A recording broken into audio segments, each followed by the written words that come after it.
urgently amends the Advocates Act, Cap 16, with a view to reinstating the impugned provisions of sections 12 and 13, so as to provide for enrollment of legal practitioners from the Republic of Rwanda and Burundi to the role of advocates of the High Court of Kenya.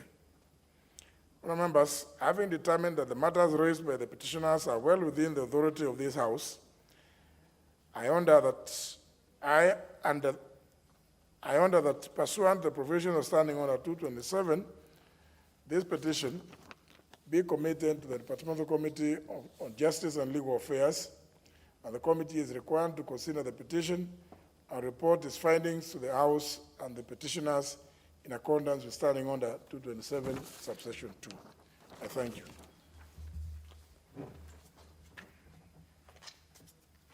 Order number 5. Just a minute. Do I see, are there people who want to make comments on this? The Honorable Sankok, I can see you have an intervention. Is it on this one? Okay.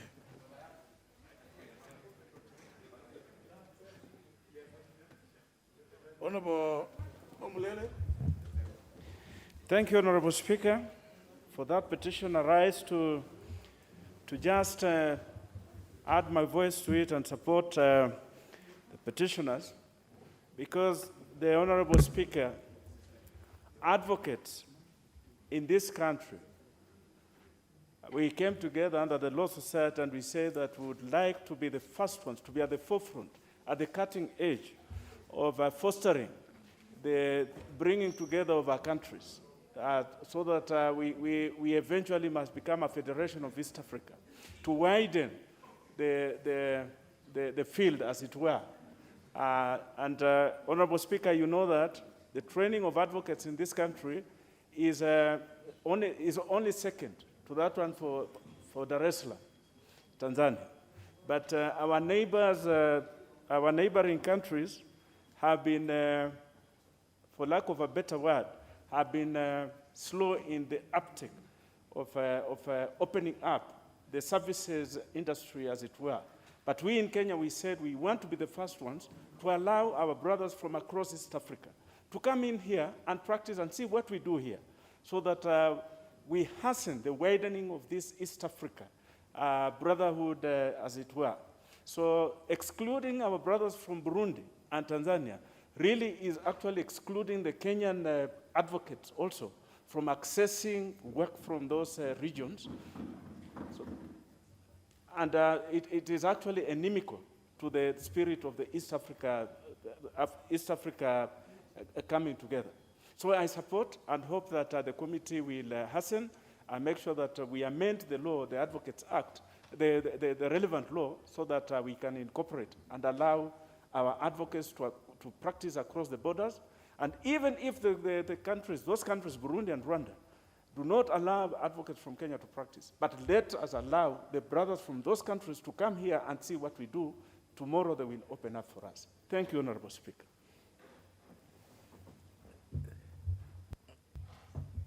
Member for Dagoretti South, you want to comment on this? Very well. Thank you very much, Mr. Speaker, for the opportunity. I've had the honor of having the opportunity to serve in the Committee of Regional Integration and also to serve in the Committee of Justice and Legal Affairs Committee. Mr. Speaker, the issue of regional integration is banking on only one thing. It's banking on goodwill, the goodwill of the sister states, Mr. Speaker. And Kenya, being a big brother in the region, ought to be the one leading the way in terms of goodwill, Mr. Speaker. When we block out opportunities for our brothers who are in this region, we also are going to fall victim to the principle of compensation, Mr. Speaker, because even the states will block out people from Kenya to practice not only in legal affairs, but also matters business and any other issue that could lead to the disintegration of the region, Mr. Speaker. Historically, this country has been able to have people serving in the judiciary, people who do not even belong to the region, Mr. Speaker. Traditionally, we have seen even chief justices of this republic being sourced from as far out as the Caribbean, Mr. Speaker, being sought out from as far out as West Africa. So if we could have people serving in offices as high up as the Chief Justice who are not Kenyans, then there should not be any reason, Mr. Speaker, why we should not be admitting lawyers from neighboring countries to the Kenyan bar, Mr. Speaker. As I've always said, the politics will have to play catch-up to the cultural issues in this region. Culturally, Mr. Speaker, we are integrating. Over and above serving in these committees, I also have a history of being an artist, Mr. Speaker. And when you look out, you will see that culturally, the region is integrating. Our musicians, our artists, our performers are recognized everywhere in the region. We are also recognizing artists from other parts of the region into this country. However, the politics is lagging behind. And we would not want the judiciary to also join the politics in lagging behind in the integration. So, Mr. Speaker, I do believe that this is a very important petition, and I'm sure that the Committee of Justice and Legal Affairs is up to the task to taking up this matter. Thank you very much for this opportunity, Mr. Speaker. Honorable Akoth Odhiambo. Thank you, Mr. Speaker. Mr. Speaker, I wish to support the petition. And even in doing so, Mr. Speaker, I want to regret that the Law Society of Kenya that should have actually spearheaded this is currently in disarray. And I want to call on my brother, Nelson Harvey, to stay at least more focused, seek reconciliation with the Secretariat, because what is going on in the Law Society has gone too long, and it's actually an embarrassment to us as lawyers. So I would actually want to call them, both the two factions, to put aside their pride and seek reconciliation for the purposes of lawyers and the country as a whole. But having said that, Mr. Speaker, regional integration is the way to go. And when we enhance the regional integration in our Eastern African bloc, it makes us more competitive vis-a-vis other blocs. Mr. Speaker, indeed, actually, if you looked at the BBI, one of the issues that was raised was the issue of regional integration.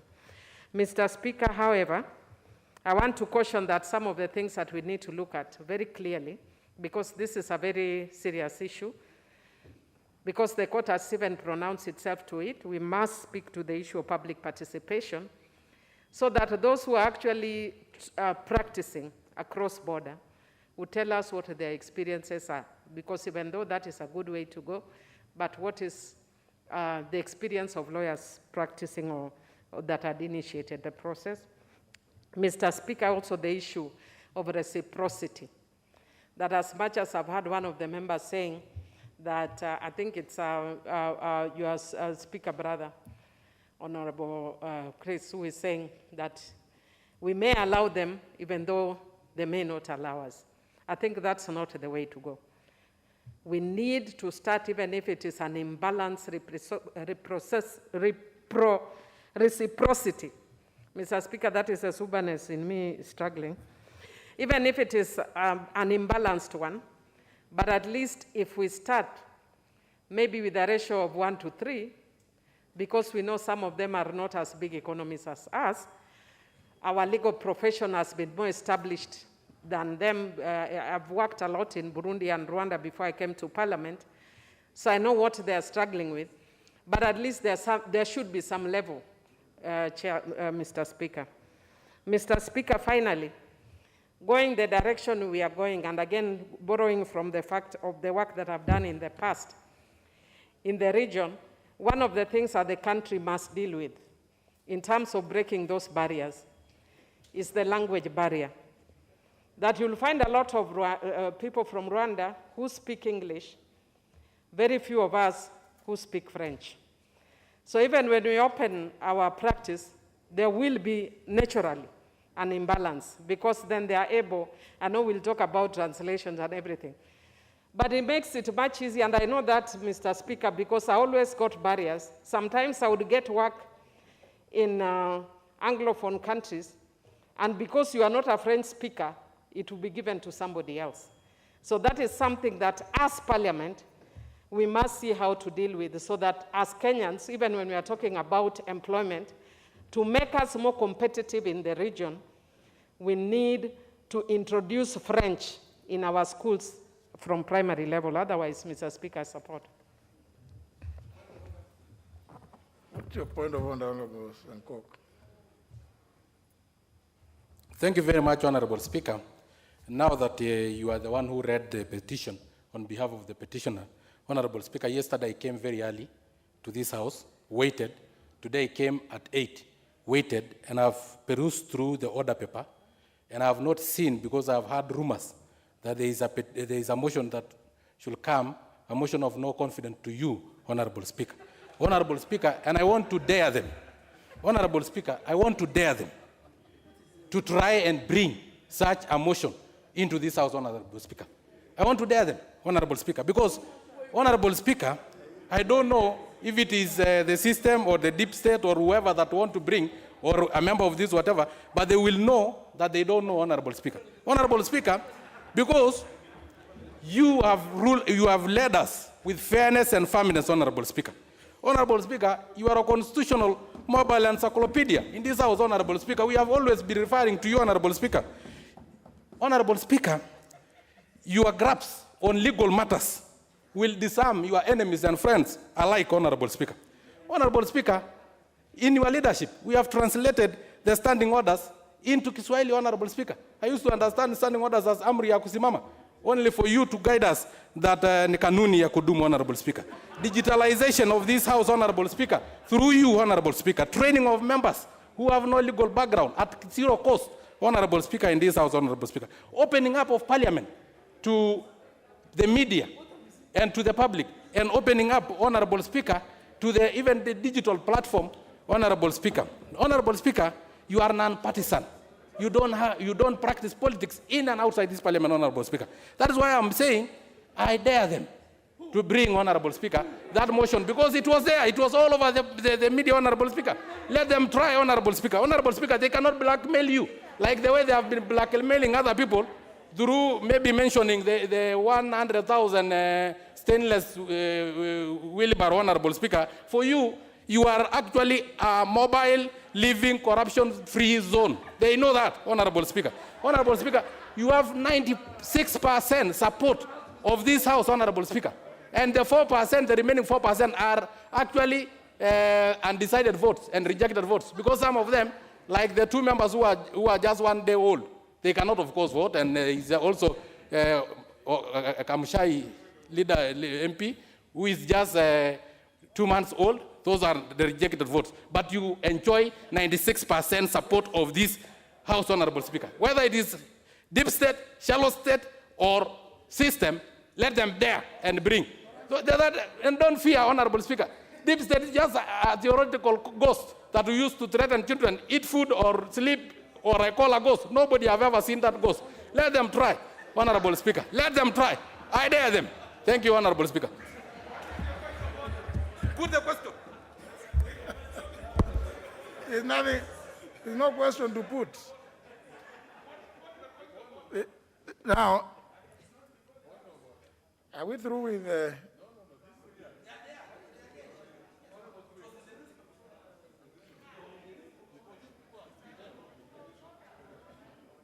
Member for Mwaya. Yes. Thank you, Honorable Speaker. I think my brother has brought up a very serious issue that I was not aware, not everybody was aware about.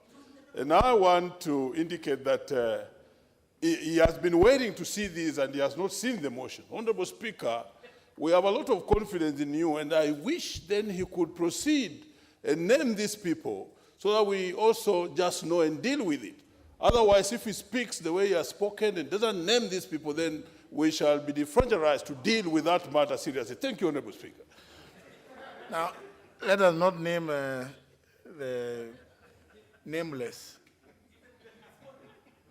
No, I think, honorable members, are we through, the Honorable Sankok has interrupted contributions on the petition. And I think that petition if many of you listen to what the contents, among other things, they're raising the issue in that petition that the law which was passed in 2012 was only faulted by the court and declared unconstitutional on the grounds that there was no public participation. And therefore, the substance, and I believe Honorable Millie Odhiambo, the Honorable Ene Duale, and Honorable Olagwa Loch, among others, Honorable Kimunya, were then in the 10th Parliament.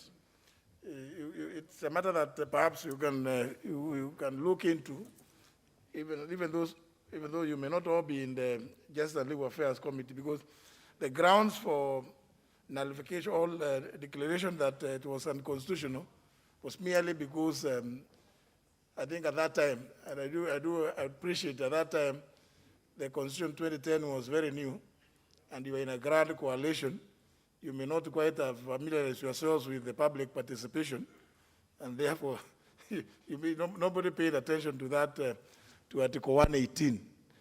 So I think this is a matter that we could, as Honorable Omlele raised here, is a matter that the committee could look into quickly and make some progress, taking into account the points that you've made. But that's not to say that I'm blocking out those others who wanted to comment on the petition, like the member for Gichugu. Thank you, Mr. Speaker. I would also be supporting the petition, and as you've rightly put it, the issue of substance is not an issue. The issue is just the public participation. And I think this is a matter once it appears before the committee, before whom I'm also a member, we can expeditiously bring it before the House and the House Business Committee to prioritize the matter so that we can deal with the matter. Public participation can be done within a very short time and the matter put to rest, Mr. Speaker. Because the issues of the East African cooperation, the interaction, and any other issue is not an issue. And when this law was being passed, all those matters had already been considered and taken care of. Mr. Speaker, I rise to support and ask that the matter be expedited. Thank you. Professor Oduor. Thank you very much, Honorable Speaker. Honorable Speaker, I also rise to support the petition. Honorable Speaker, I do this because I am guided by the learned friends and the honorable members, Honorable Mulele and Honorable Millie. And I also do it, Honorable Speaker, because as a member of the National Cohesion and Equality Commission, Honorable Speaker, courtesy of your office, I had an occasion to have a joint session with the Center for Parliamentary Studies, with the Constitution, Committee on the Implementation of the Constitution, Regional Integration, and National Cohesion. And a key concern that we jointly addressed is that as parliamentarians, we really need to look out to avoid any issues of marginalization, anything that would look like it was discriminatory, and in particular, to seek to fight for equality and cohesion, not just in our countries, but in the region. It is for this, Honorable Speaker, that I support this, as I thank your office and indeed also Parliament by extension in helping us in committees to work jointly and to continue to push that we all stand together to name injustice and to address it. Thank you, Honorable Speaker. Member for Tharaka. Thank you, Mr. Speaker. Mr. Speaker, I support the petition on the grounds that as we continue to expand our practice out of Kenya into Rwanda, Burundi, Tanzania, and elsewhere, it is vitally important that we also reciprocate by having enabling environment and law that is going to help those who are being admitted to come and practice here as we do in their own country. Therefore, Mr. Speaker, we need to also observe that it's important public participation in every legislation must be adhered to. And we continue as we move to amend the law and reinstate what was struck out, we ensure that there is public participation. allow me to comment on what Honorable Sankoka has just raised, because I also read about it in the media. I heard about it over the radio, that there were jitters, unrests, feelings that what was going on was actually going to affect what we do in this house. And that is far from the truth, absolutely. In as much as what is going on in the Mount Kenya region, East Kenya region, is cultural and political, as far as this house is concerned, we are united. The Speaker has led us very well, impartially, and whatever else is done out there, and you have always ruled it, as you said yesterday, what they say in barazas, all that is political. We are behind the Speaker, and if anybody wishes to bring anything like an impeachment motion, then we will defend the Speaker, and that they can rest assured. Thank you, Mr. Speaker. Member from Vita. Thank you very much, Mr. Speaker. My apologies, but mine was actually a statement that was next. I meant to present a statement. Thank you. Honorable Duale, you want to contribute to the petition? On the petition? Yeah, Mr. Speaker, I think as I support this petition, it's very important that not only within the East Africa, the Kenyan lawyers and advocates and other professions must find a way of going to other parts of the world. And I remember when a group of Kenyans faced ICC, it's the first time I think Kenyan lawyers woke up, and today I'm sure many of them can represent clients who in one way or the other will be accused of serious crimes, as some Kenyans had to go through. So, Mr. Speaker, I think we also need to look at the Council for Education Act. There are a number of private also universities who have issues with the lawyers that they train. Coming to this gentleman who represents 3.5 million, 6.5, he claims, he has not verified, but he claims to represent 6.5 million people, Kenyans. Mr. Speaker, I think we should not discuss the people out there. You know, they said for that some people within this mountain is becoming very complex. And you know, some of us, we have hills. We have the Asal. There are some who live near the lake. There are some who live near the rift. But of late, this mountain has a problem. And you know, the Speaker, apart from becoming the spokesman of the mountain, you are qualified to become the Kenyan spokesman. Yeah. But the characters, in quotes, who waited for 4 years, they didn't want to become spokesman or spokeswoman. And all of a sudden, when the elders in their wisdom felt you can occupy that office, they came from some of the hills around the mountain.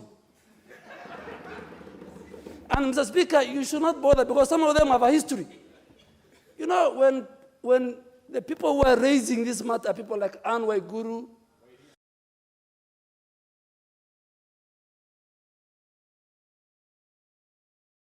so Mr. Speaker, and you know, it shows how selfish they are.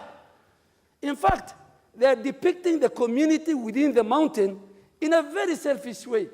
And if they can do that to the Speaker, who comes from the western part of the mountain, the eastern part of the mountain, not very far from the mountain, then you can imagine what people like Honorable William Ruto are going through from those people. So it has taught us that these people are so selfish that they don't want a Kenyan of all communities, and it has opened my eyes that if they can do this to one of their own, from the other side, I was taught in geography, the windward and the leeward side of the mountain. So I don't know whether east is windward. It's windward. Yeah. Yeah. So, Mr. Speaker, don't bother. And there's no impeachment of a speaker in the standing order and in the Constitution. What is in the standing order is lack of confidence on the office of the speaker. So even when they say impeachment, it tells you how their, their intelligence and their schemes are so shallow. So, Mr. Speaker, we treat it with the contempt it deserves. And I think, Honorable Sonkok, you don't need even to read for us the qualities of Speaker Muturi. Because I have served with him in the 11th Parliament, the 10th Parliament, in a very close consultation. But, Mr. Speaker, those characters, if you dissect them, all of them, politically, economically, their integrity, I don't know about academically, but if you dissect, they don't worth comments. So, Mr. Speaker, let's go to the business. And as you said yesterday, Mr. Speaker, we either agree to treat this House like the Senate. You know, the Senate can discuss statements for 5 hours. They can discuss petitions for 3 hours. I think we have a very important agenda called budget. As you said yesterday, let's finish with the preliminary question statements, and then we go to a substantive budget. Because we are making budget for the people of Kenya and for the country, and we need to dispense with it. Thank you, Mr. Speaker. Member for Kisumu West. Thank you, Mr. Speaker. Mr. Speaker, I wanted to alert the House about the petition that I want to support by the 2 Burundian lawyers. But before I do that, allow me to comment on the issue raised by Honorable Sankok. If there's anybody in this House or outside this House that is encompassing the issue of that impeachment that Honorable Sankok was talking about, I would say in Miguna's words, bring it on, baby, bring it on. That's all I can say for now. Mr. Speaker, I would like the House to understand where we have come from insofar as the East African Law Society is concerned. I'm proud to be a founder member of the society in the early 90s. And I'm proud to be the first rapporteur of the society. Mr. Speaker, the purpose of setting up the East African Law Society by the LSK Council then was to expand the practice market to across the borders, one, and also to restart the community. Mr. Speaker, we went through a very difficult time doing that, and the Honorable Chief Justice now, the Justice Martha Koome, was with us. Allow me to say in Swahili, when we went to this headquarters in Dar es Salaam, we hosted a luncheon for the lawyers in Tanzania. The chairman of the Tanganyika Law Society, after our lunch, stood up and spoke in impeccable Swahili. Said, sisi wa Tanzania tumekuwa watumwa wa Jerumani, Waarabu na wengine. Sasa tuwe watumwa wa Kenya. Those were their remarks. It was very difficult to get the lawyers in East Africa to accept to form that society. But finally, we did. But as been said here, a lot depends on the goodwill of the people and the lawyers in all these countries. And when I say that, Mr. Speaker, I know that when we come to the JLAC, which I have the honor and privilege of serving, we'll be able to articulate these issues more robustly in a way that will bring justice, not just to the Burundian lawyers, but to all the lawyers in East Africa. This is important, Mr. Speaker, because only last week, the president of Burundi was our visitor in Kisumu. And we had a very long time discussion with them about several issues that we can do between Kenya and Burundi and East Africa as a whole. So this petition couldn't have come at a better time, Mr. Speaker. I want to support it, and I want to assure the House that when the matter comes before the committee of JLAC, we'll be able to deal with it adequately. Thank you, Mr. Speaker. Because one of the overarching themes about the community is the widening and the deepening of the cooperation, of the integration, isn't it? So, and I think the point, as you rightly said, I think it's come at the appropriate time, because we have stayed for long without appreciating the declaration by the court of that what had been passed 9 years ago. I think this is the right time. Finally, I see the member for Laikipia. Is it on this one? Yes, I raised an intervention, Mr. Speaker, in regards to the petition which is before us. And I support that there is every need for us to integrate Kenya with the rest of the world. there is also need for us as East Africa community to see that all countries are integrated, not only in business, but even legal practitioners should be in a position to do business from across the world. Finally, I also wanted to make a comment in regards to comments made by the Honorable Sankok, Honorable Muragara, and the Honorable Aiden Duale, because we have seen them cast aspersions towards the Mount Kenya region. And I'm one daughter who is very proud to be a Kikuyu, very proud also to come from the Mount Kenya region.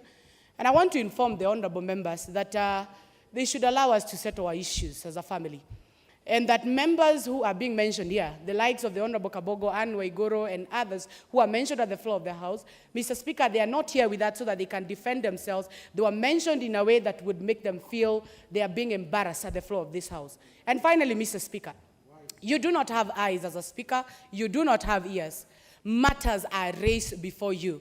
The matter being propagated here by the Honorable Sankok is not part of what entails us as a National Assembly, and it is not a matter which was to be debated at the floor of the House. It was sneaked so that he can ridicule the Mount Kenya region and ridicule majority of us seated behind you, Mr. Speaker. And therefore, Mr. Speaker, we elected you as a speaker. We voted for you. You have the blessings of the Jubilee Party. And until such a time when the President of the Republic of Kenya, or through the majority of the membership of the House, will bring to their attention that there is anything that like an impeachment, I want to ask you to kindly ignore some characters like the Honorable Sankok. Whatever happens on social media, whatever happens outside the presence of Parliament, Mr. Speaker, should not find their way at the floor of the House, because there are people who intend to ridicule the people of Mount Kenya region. Mr. Speaker, we are on record to be very hardworking people. We gave this country the founding father, the Honorable Mzee Jomo Kenyatta. We have had the emeritus President Mwai Kibaki. We have now President Uhuru Muigai Kenyatta. We do not want any communities to take advantage of our issues so that they can come and ridicule us here. We deserve our respect because we respect the rest of the communities. And we want them also not to take advantage of their small politics to bring about using the speaker's name and using what went on at the Mukoro and Nyagadanga. Those are our own issues. If you are not one of us as a Kikuyu, I do not know where you get the authority to come and lecture us on matters to do with our cultures. I rest my case, and I want you, Mr. Speaker, to ask you, kindly, can we get over this matter and we discuss issues that are in the standing order and ignore issues being propagated here by the Honorable Sankok that do not pertain to the standing order and what was approved by the House Business Committee? Now, honour members, it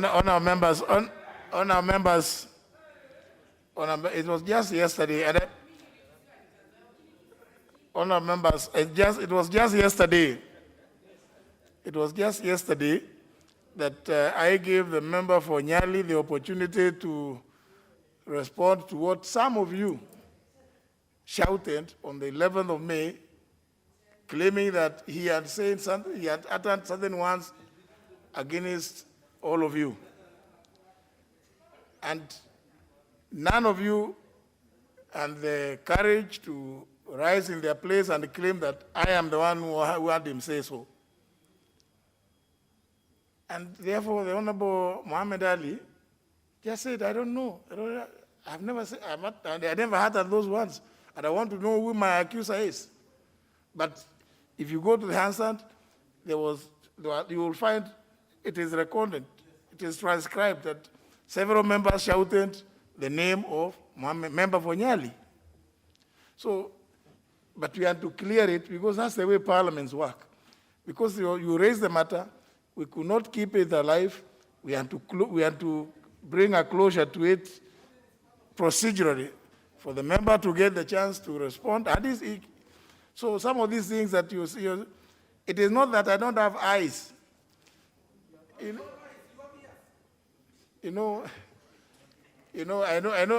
you, many of you obviously get attracted to the famous remark by Speaker James Lento on the 4th of January, 1642 in UK. So please, it is used euphemistically. Otherwise, then you will not also use the phrase, you catch the speaker's eye. Which eye, if he has no eyes? So you be able to distinguish distinguish some of these things. So please, but don't get at all excited. Don't get excited about these things. Let's just proceed with business. Next order.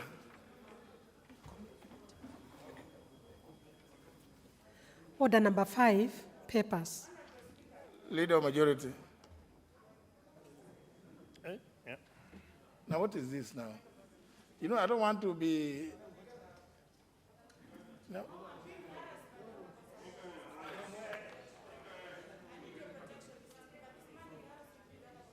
I've just called her a woman, but she's a man. You're not making it better. Now, please, behave as honorable members. Behave as honorable members.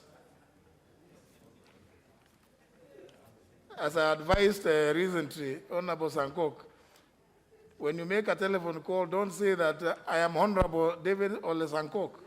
Just say you are Honorable Sankok. Just say you are David Sankok. And whoever on the other side will say, oh, is that Mheshimiwa? Yes, exactly. Yes, so that way now there will be honor, isn't it? Yes. And respect. Just behave in the same way. Let's proceed. The Honorable Waruguru and the Honorable Sankok, please maintain peace and good neighbors. I can see you are good neighbors. Yeah. And the Honorable Mwadi is there to assist. And he's the chair of security. And he's the chair of Administration and National Security. So, Honorable Speaker, I beg to lay the following papers on the table of the House today, Wednesday, June the 9th, 2021, afternoon sitting. Number one, the financial year 2020-2021 of supplementary estimates 2 of the national government. Let me repeat that. I wish I could be protected from interruptions from the back. Sorry. Is it possible you can stay further away from each other?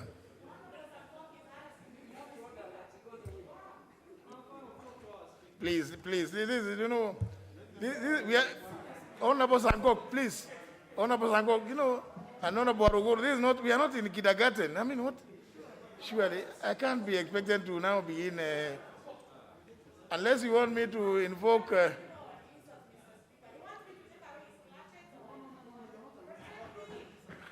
you know, please, don't engage me in that. That's not right. I mean, Honorable Kimunya, proceed. Let me take that back. Honorable Speaker, I beg to lay the following papers on the table of the House today, Wednesday, June the 9th, 2021, afternoon sitting. Number one, financial year 2020-2021, supplementary estimates 2 of the national government, which is volume 1 and 2 of development expenditure. Number 2 is the recurrent expenditure. And number 3 is the program-based budget. Number 2, the reports of the Auditor General and financial statements in respect to the following institutions for the year ended 30th of June 2019 and the certificates therein. A, the Kenya Law Reform Commission. B, Ministry of Education, TVET, Curriculum Development Assessment and Certification Council. Number C, the National Commission for Science, Technology and Innovation Training. Number 3, the reports of the Auditor General and financial statements in respect to the following institutions for the year ended 30th of June 2020 and the certificates therein. A, the Consolidated Fund Services, Salaries, Allowances, and Miscellaneous Services. Number 2, Consolidated Fund Services, Public Debt. Number 3, State Department for Devolution. Number 4, the Judiciary. Number 5, State Department for Mining. Number 6, Prison Industries Revolving Fund. Number 7, Pensions Department. Number 8, Office of the Registrar of Political Parties. Number 9, State Department for Correctional Services. Number 10, Business Registration Services. Number 11, Public Trustee of Kenya. Number 12, the State Department for Public Service. 13, Ministry of Education, State Department for Early Learning and Basic Education. 14, Ministry of Health. 15, the Independent Policing Oversight Authority.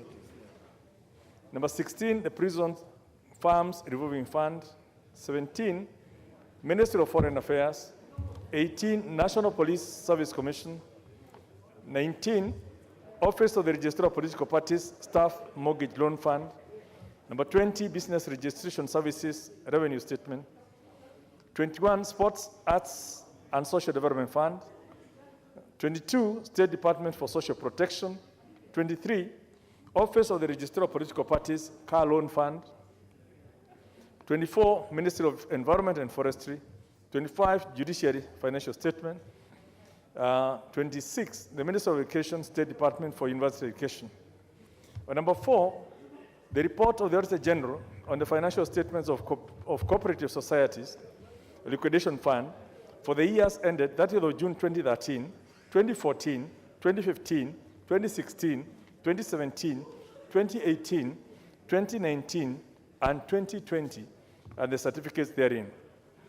Number 5, the report of the Auditor General on the financial statements of Kenya Veterinary Services Production Institute for the year ended 30th of June 2016. And lastly, the National Government Budget Implementation Review Report for the first 9 months of the financial year 2020-2021. Thank you, Honorable Speaker. Does your list include a report on State Department of Mining? Sorry? Does your report, the report include the state one on State Department for Mining?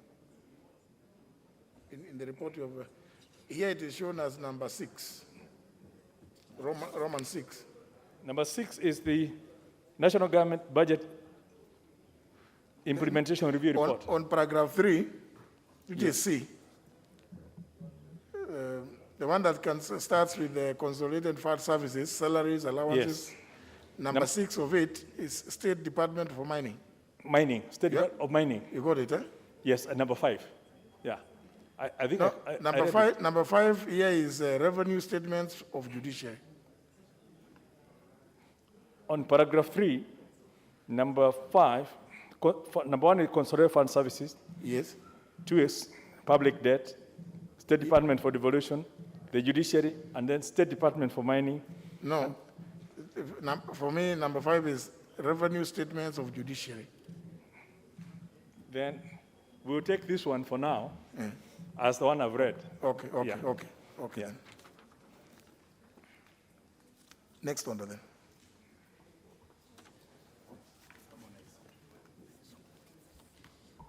Order number 6, notices of motion. Order number 7, questions and statements. First segment, questions. First question by private notice by the member for Ikolomani, Honorable Shinali.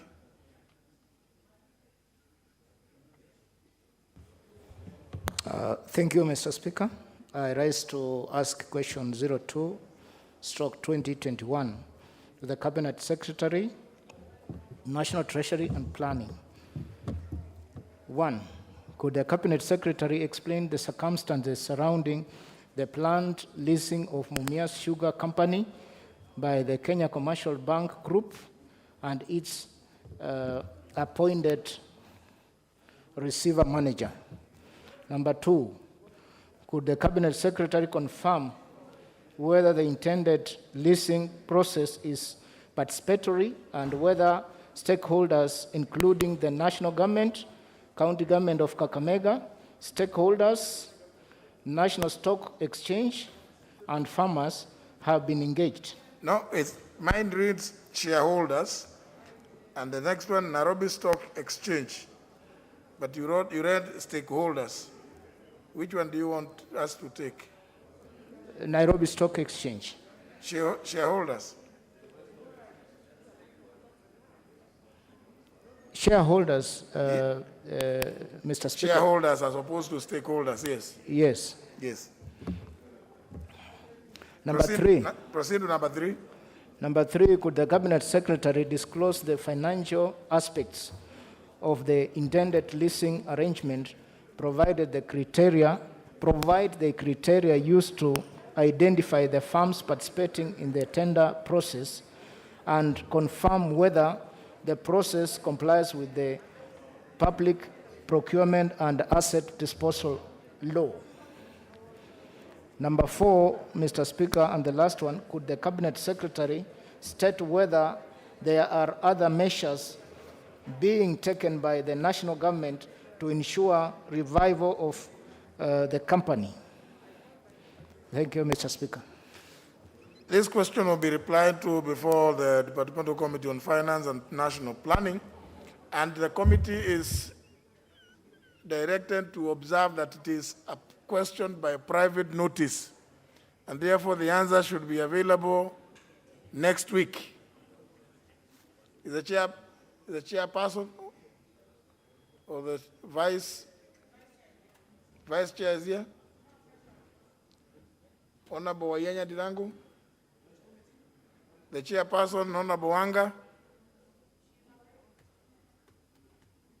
But anyhow, let them take note that the question is one by private notice. So it requires an answer as soon as possible. Members of Finance Committee.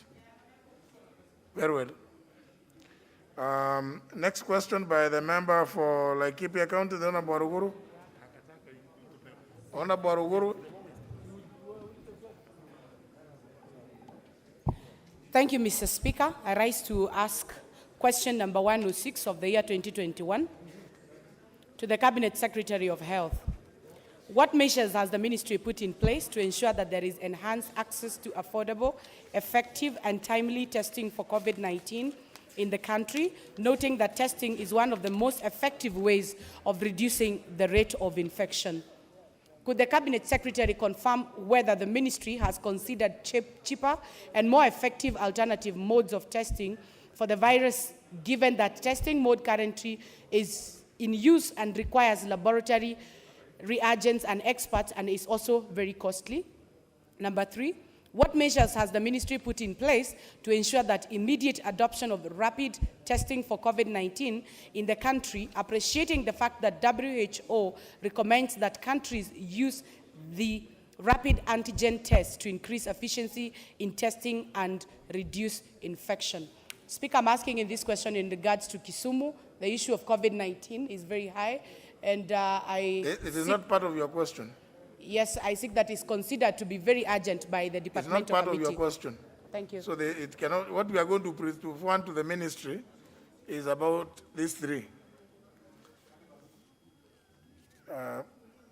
It will be replied to before the Departmental Committee on Health. Third question by the member for Magarini, Honorable Kingi Michael.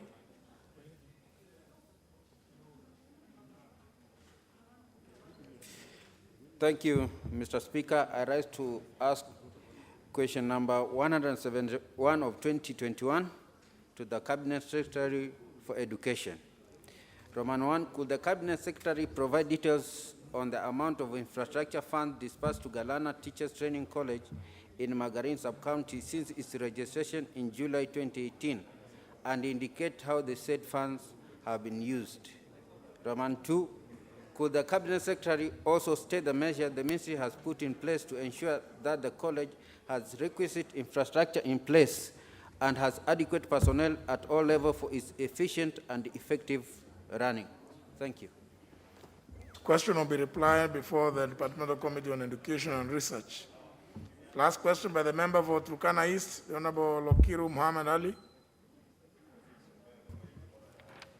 Thank you, Mr. Speaker.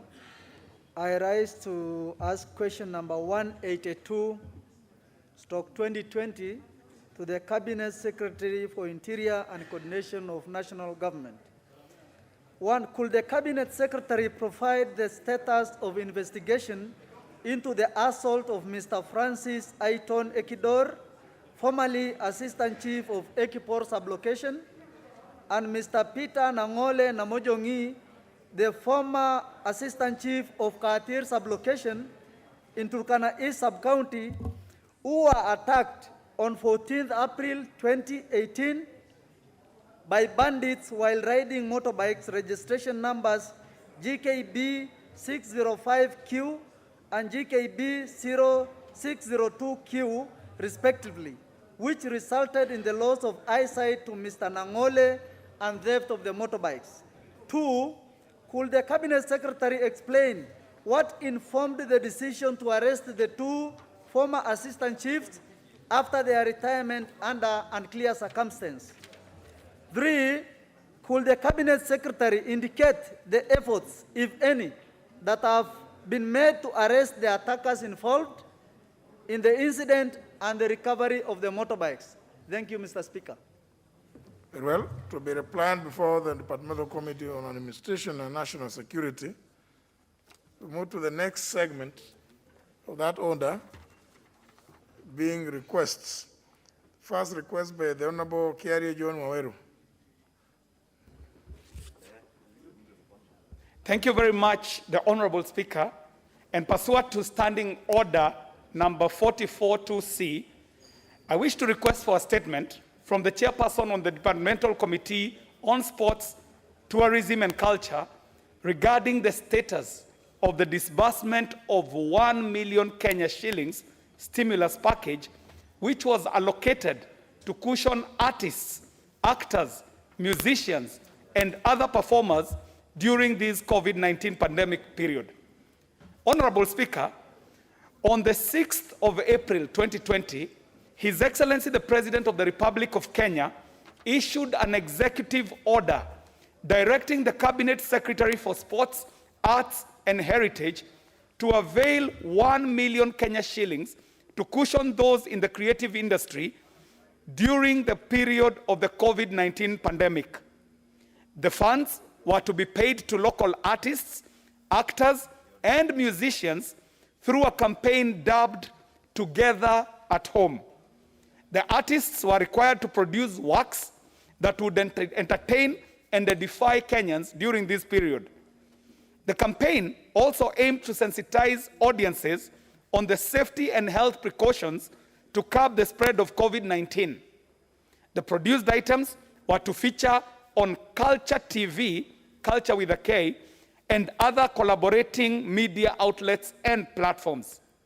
Honorable Speaker, concerned that many artists in the country felt left out by the arrangement and that some who offered their services have not been paid up to date, and that yet others contend that due process was not followed in the procurement of the services, I seek a statement from the chairperson of the Departmental Committee on Sports, Tourism and Culture on the following.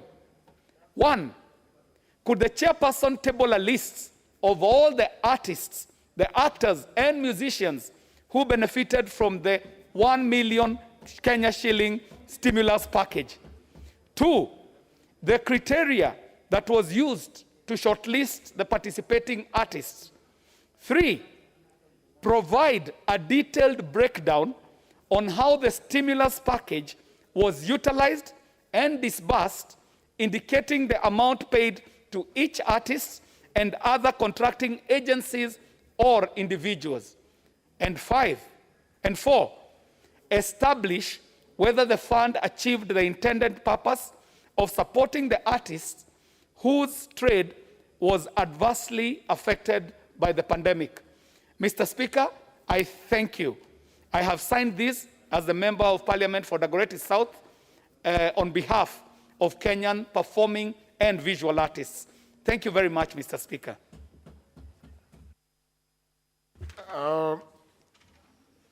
The chair of the committee. The chair of the committee. Culture and Sports. Member for Mavoko. You want the request? 2 weeks? Very well. The other request is by the member from Vita. Honorable Abdulswamad. Asante sana Bwana Spika. Bwana Spika, kupitia kanuni za kudumu 44(2) cha, naomba kupata jawabu kutoka kwa kamati husika ya elimu kuhusu mambo ya serikali kulipia karo wanafunzi wa shule za upili. Bwana Spika, serikali iliweka mikakati kulipia karo za wanafunzi wa shule za upili mwaka 2008 ili kuhakikisha kila mtoto aweze kupata elimu licha ya kipato cha jamii yake. Bwana Spika, hali hii ilisababisha wanafunzi kuwa wengi na kuongezeka katika mashule yetu. La kusikitisha, Bwana Spika, Waziri wa Elimu juzi ametoa amri kwa walimu wakuu wa shule hizi kufukuza wanafunzi ambao wana deni la karo. Bwana Spika, hakuacha hapo, lakini alidai ya kwa wazazi hawalipi karo kusudi licha ya kuwa wana uwezo. Bwana Spika, matamshi haya ambao ni ya kusikitisha, ya kushangaza na ya kukemewa yamezua utata kuhusu mpangilio wa kuhakikisha asilimia 100 ya wanafunzi wanaweza kuingia shule za upili. Wazazi kwa sasa, Bwana Spika, wana shida, haswa sasa uchumi umeweza kuzoroteka na mambo ya korona. Pesa za CDF, Bwana Spika, ambazo zafaa kusaidia kulipia karo hazijatoka zipasavyo. Hawa wazazi na wanafunzi, Bwana Spika, watasaidika vipi? Kwa haya, Bwana Spika, tunahitaji jawabu ama majawabu yafuatayo. Kwanza, serikali yafanya nini kuhakikisha kila mtoto amesoma licha ya anapotoka wala uwezo wake? Pili, hizi kauli za waziri ni msimamo wa serikali ama ni kauli yake mwenyewe ya kibinafsi? Na tatu, lini waziri atarekebisha kauli yake na kuomba Wakenya msamaha? Asante sana, Bwana Spika.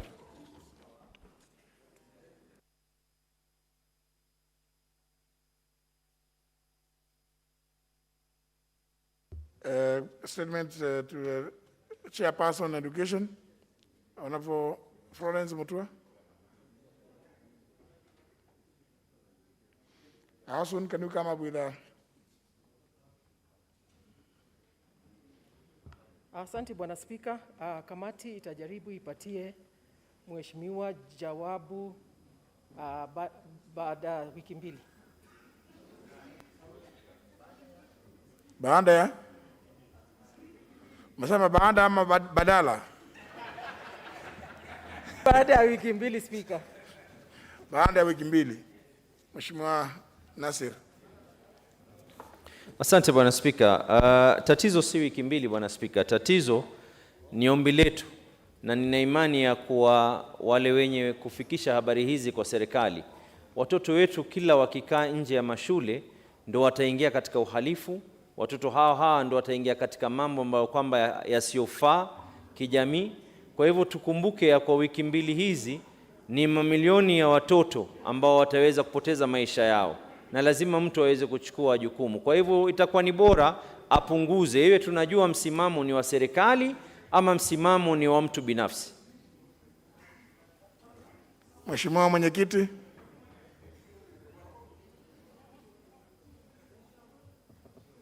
We got a bit worried as a committee when the CS talked about it on the media. So we will try and ask the CS to quickly be able to answer the question, maybe under 1 week, Mheshimiwa. It's a big concern for all of us. Very well. The next segment is a statement by the Chairman, Departmental Committee on Administration and National Security, Honorable Mwadi, in response to a statement requested by the Honorable Tom Boya, the member for Nyatike. Thank you, Honorable Speaker. Honorable Speaker. Is a member for Nyatike in the chamber?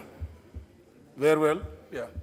Honorable Speaker, on 30th March this year, 2021, the Honorable Member for Nyatike constituency, the Honorable Tom Boya Odege, sought a statement on the border conflicts in Otati and Thimlich areas of Nyatike constituency. The Honorable Member particularly sought to be informed on the following.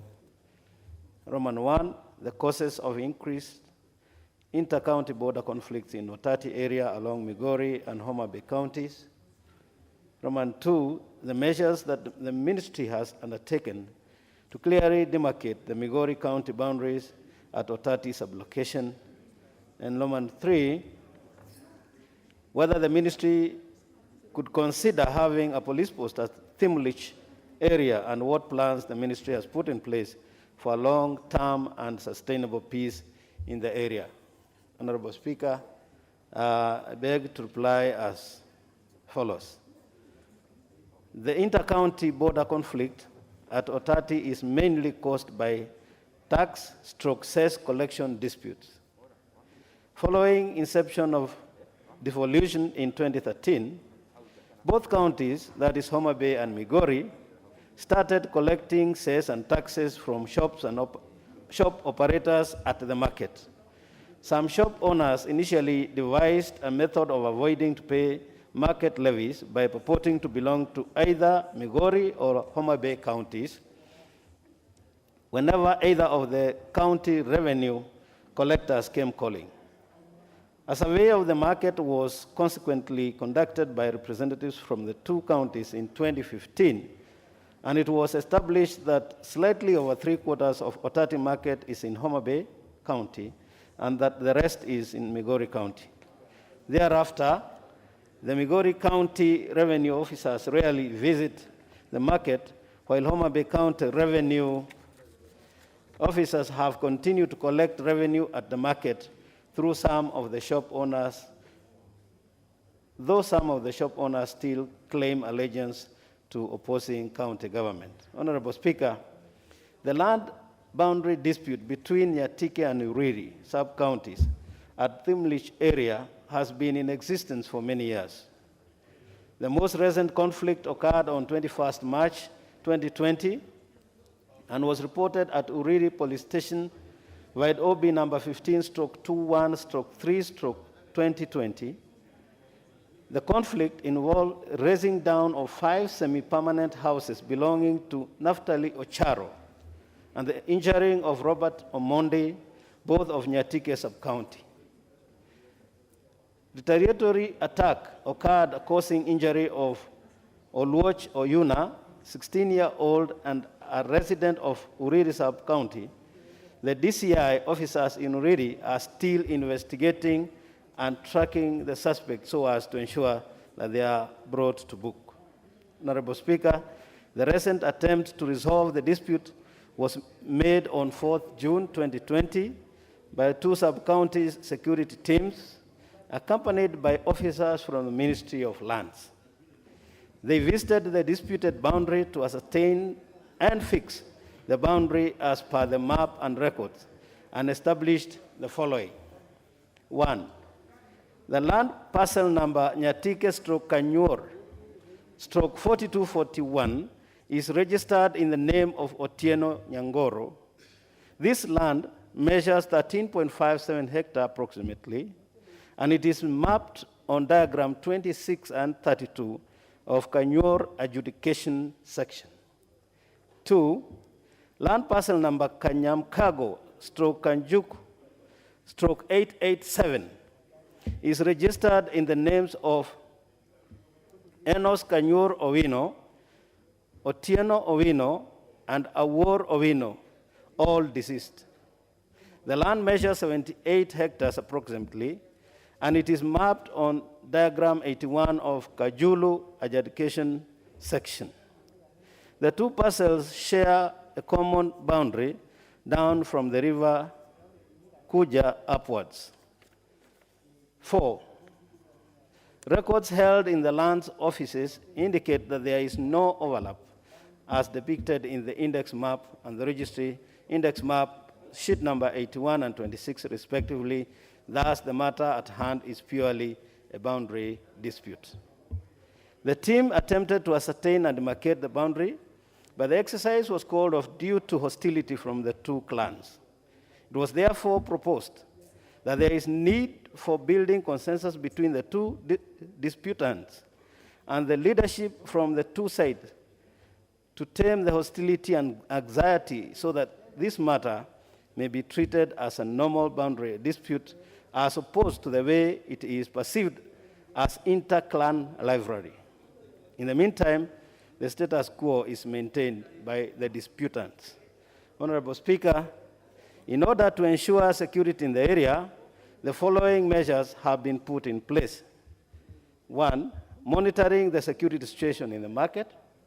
2, peace building among the traders in the market towards coexistence. 3, patrolling the market during market days to ensure security. 4, encouraging cross-border peace meetings.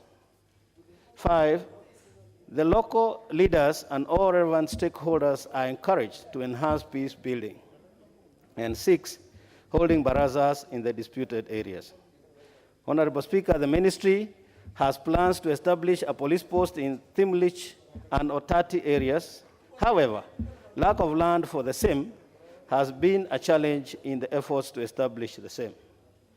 Honorable Speaker, as a way forward, Parliament may recommend the establishment of an independent commission for the purpose of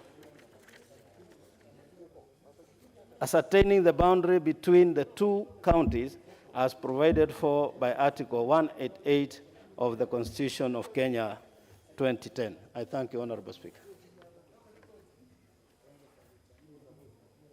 Honorable Tomboya. Thank you, Honorable Speaker. And also I want to appreciate the report given by the Chair of Administrative Committee. The report is very detailed and well done. I only want to thank you for what you have brought back to the House, but I want to request your committee to do a follow-up so that the said police stations should not just remain in the statement, but are effected and made effective on the ground. When you look at the way they are put there are no time frame. And we may wait for the police stations to be established until we lose more lives, which I think is not what's intended here. On the issue of the border between Homa Bay and Migori County, I think the finding on the issue related to tax, it might be true, but we need to go further.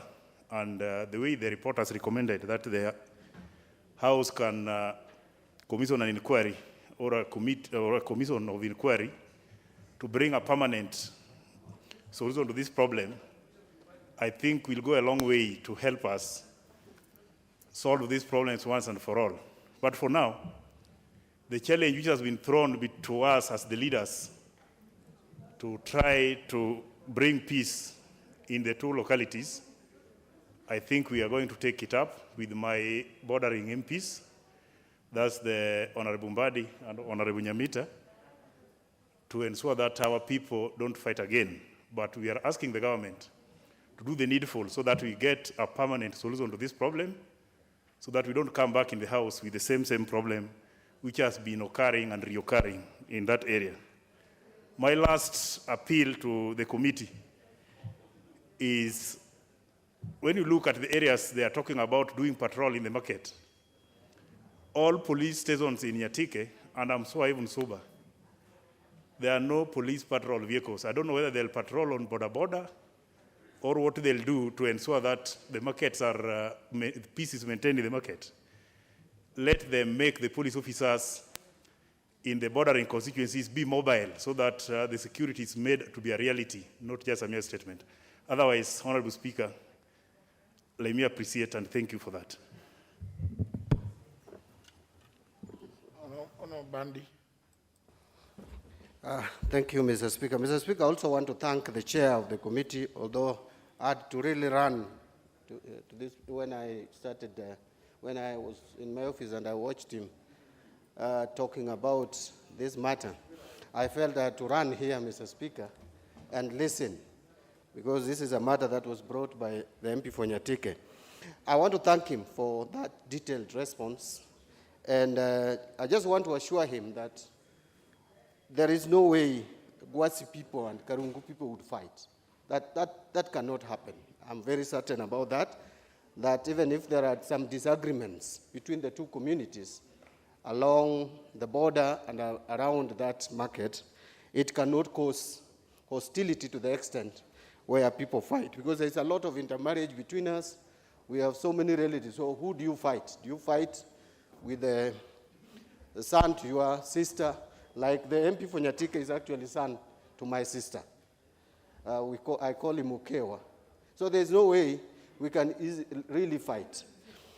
The only thing that I want to ask, Mr. Speaker, instead of wasting too much time on this matter, commission of inquiry, though these two communities have no problem. That is where we disagree with my colleague, the MP for Nyatika. There is no problem between Karungu people and Gwasi people. They know exactly where the boundary is. Those who have shops, this side of Gwasi, whether they are Karungu people, no one will evict them. They will remain there. They are Kenyans. They have a right to own shops where they are, whether it is in Homa Bay or in Migori. Let these two communities stay in peace. I don't expect, and I don't want any other meeting in that place, Mr. Speaker, because these meetings is what causes problems. When you hold meetings, you sensitize people and they start imagining that there are problems, Mr. Speaker. Mr. Speaker, as leaders, and you know I'm not just MP for Suba South, I'm also the chairman of ODM, and the entire Nyatike is over 99% ODM. So I'm their chair. There is no way I cannot take care of their interests. So, Mr. Chairman, please relax. Don't bother with the commissions of inquiry. It's a waste of time, waste of taxpayers' money. Our people are peaceful. Thank you, Mr. Speaker. A member for Uriri. Thank you, Mr. Speaker. Let me also take this opportunity to thank the Chair on Security, Honorable Mwadhi, for a good report. Indeed, Mr. Speaker, the border between Uriri and Nyatike at the Gogo area, there have been wars, is because the land in dispute, the owners are deceased. So I think it's just an issue of who is claiming what. And I think the recommendation by the committee that probably as a leadership from that area, we need to come together, probably, and I want to, this is uniquely between me and the people of Nyatike, that we need to sit with the community, we do sensitization barazas, so that there's really no issue. But Mr. Speaker, the accessibility to this particular spot is the biggest issue. That even if today a war broke out, in the unfortunate situation that we have a war there now, even the security will have a problem accessing that particular area. And I just wanted to ask the Chair of Security that within the security docket, there is a budget for security roads. There is a stalled bridge, which is at the Gogo Bridge, which had actually begun, and this will make the place accessible, both from the Nyatike side and from the Uriri side. But in terms of the issues of border dispute, Mr. Speaker, I also want to confirm that the people from Uriri and Nyatike are related. And indeed, Mr. Speaker, the honorable member for Nyatike is my uncle, despite the fact that as culturally he should have given me a goat, he has never, but I still regard him as my uncle, nevertheless, in the hope that sooner, maybe he can begin by coming with a delegation from Nyatike to bring a goat to Uriri. That will be the beginning of peace between the two communities. But I want to urge the committee that they help us get a vehicle both in the Nyatike constituency and Uriri, so that if once we have enabled that bridge to happen, then accessibility is going to be. Finally, Mr. Speaker, I want to challenge my colleague from Nyatike that we can jointly visit that site, identify a place where we can do a police station, and within his provisions in the CDF and my provisions, we can put in some small money to begin to put up an administrative unit there, even as we seek more support from the ministry.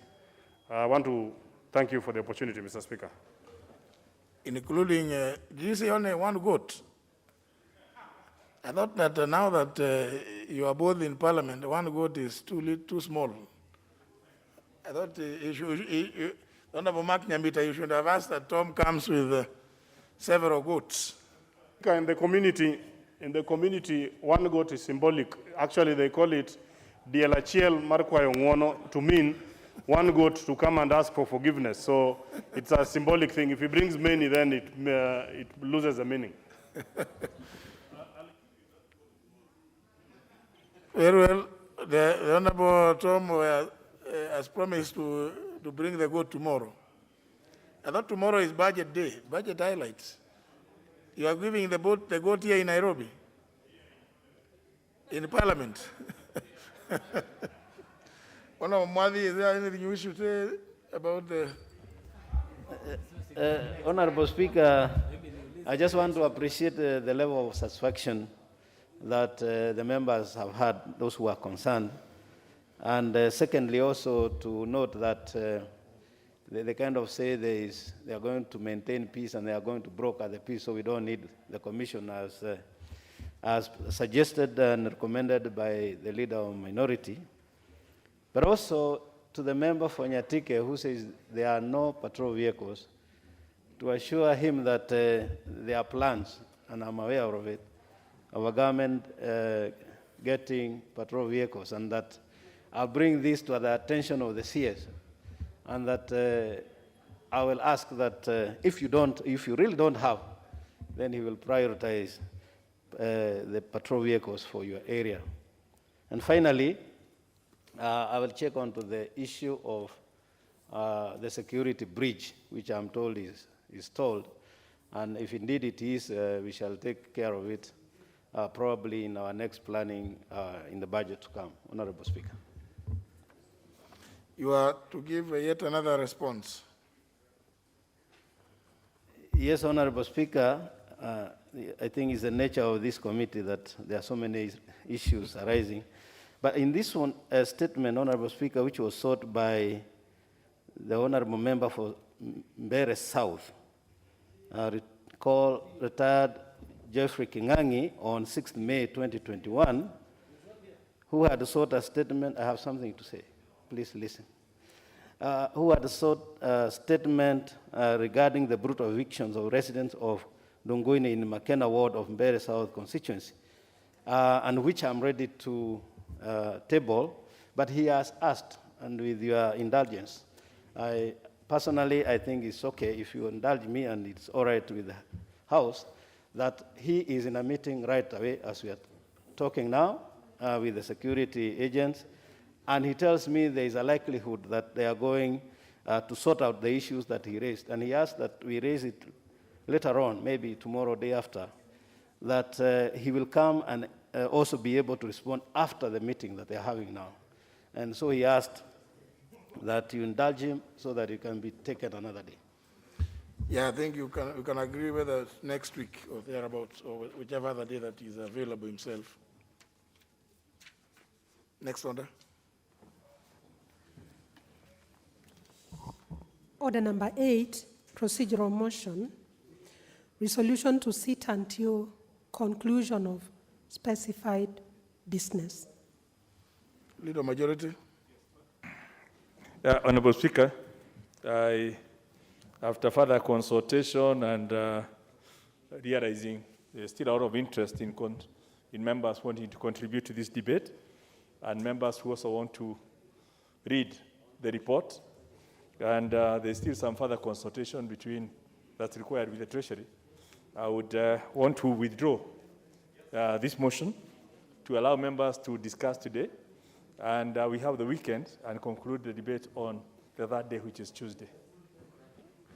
Very well. So for those who may not have understood,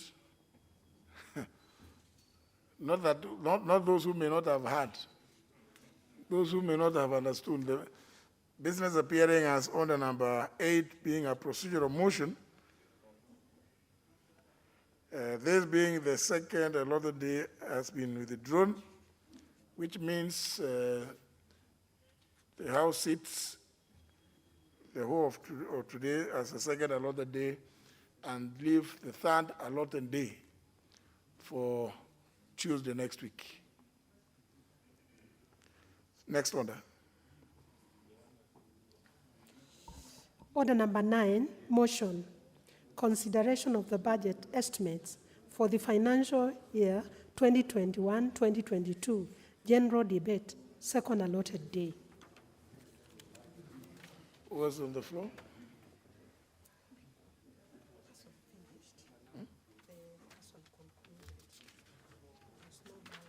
There's no balance of time.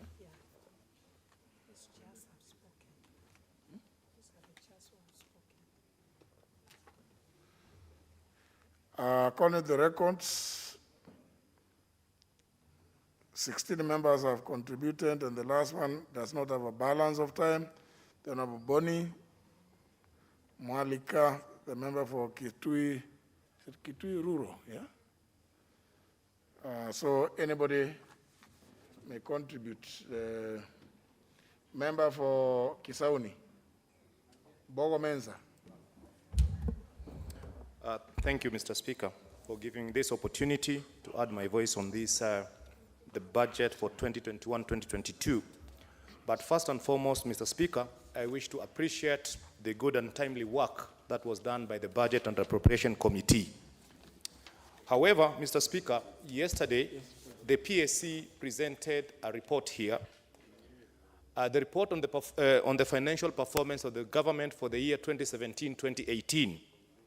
And there were a couple of issues that stood out.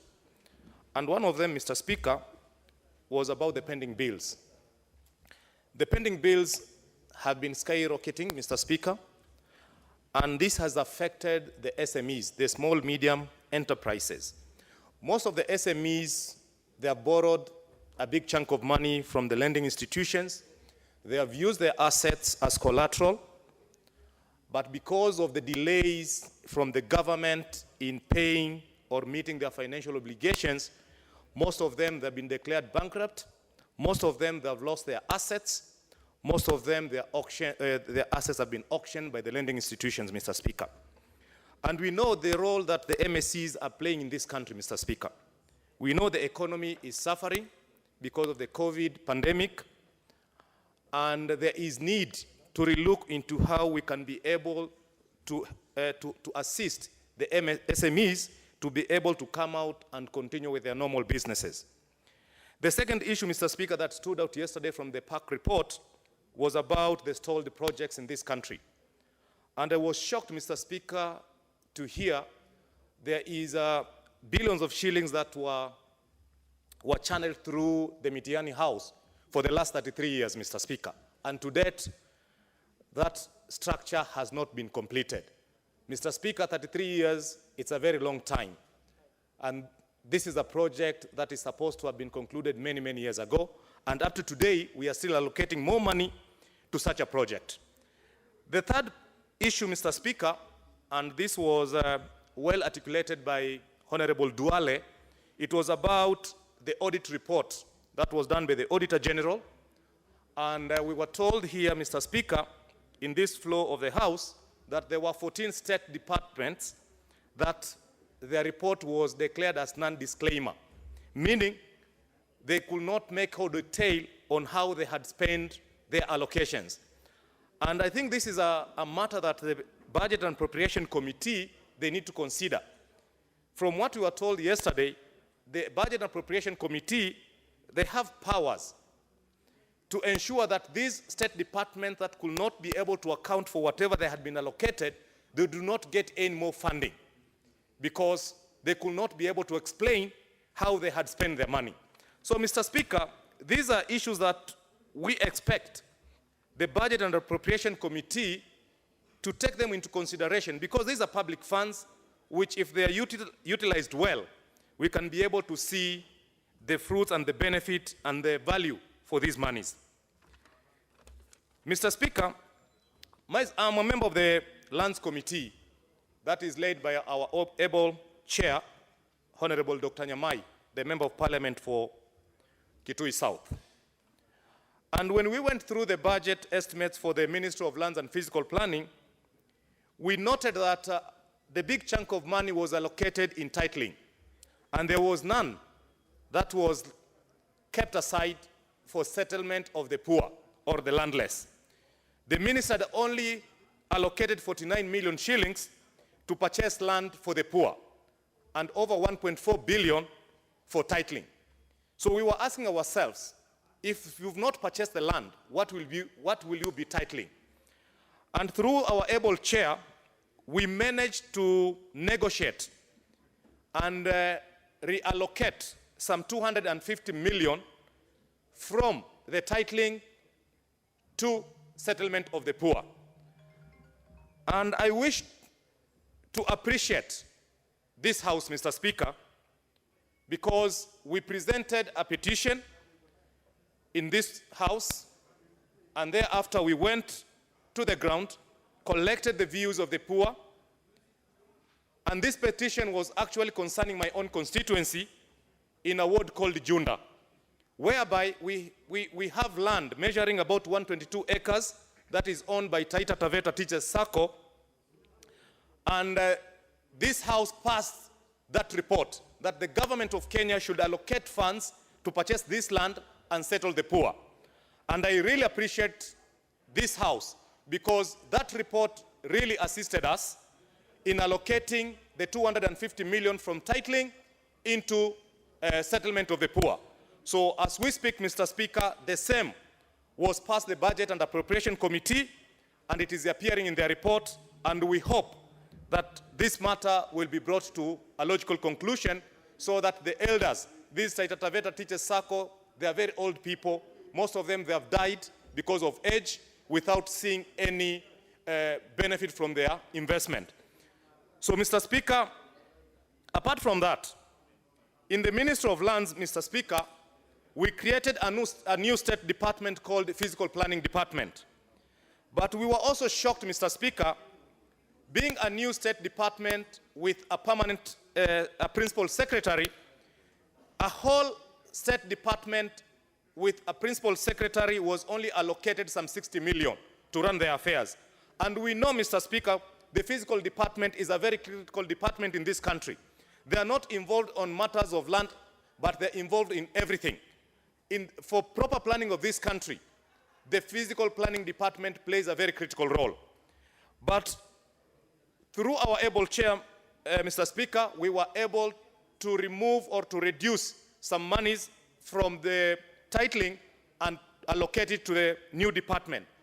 But as the way forward, Mr. Speaker, this is a new vote, and we will appeal to the Budget and Appropriation Committee and the CS Treasury to consider this new vote so that they can be allocated their full request, because their request was to be allocated 1.5 billion, but they ended up being allocated 60 million only. But the Budget and Appropriation Committee, through their own wisdom and through the wisdom of our chair of the Lands Committee, we managed to raise this figure from 60 million to 200 million so that they can be able to kickstart their critical work. Mr. Speaker, I also wish to commend the good work that was done by the Departmental Committee on Education, whereby they have allocated funds to recruit 5,000 new teachers.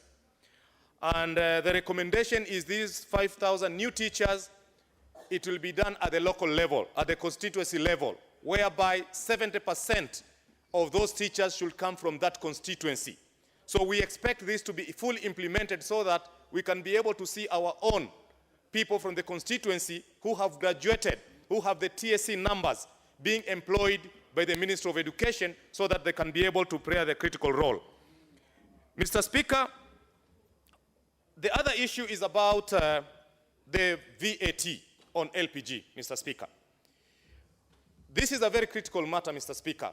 I know initially LPG was zero-rated to allow much and faster penetration of LPG because of the global warming, to protect our forests.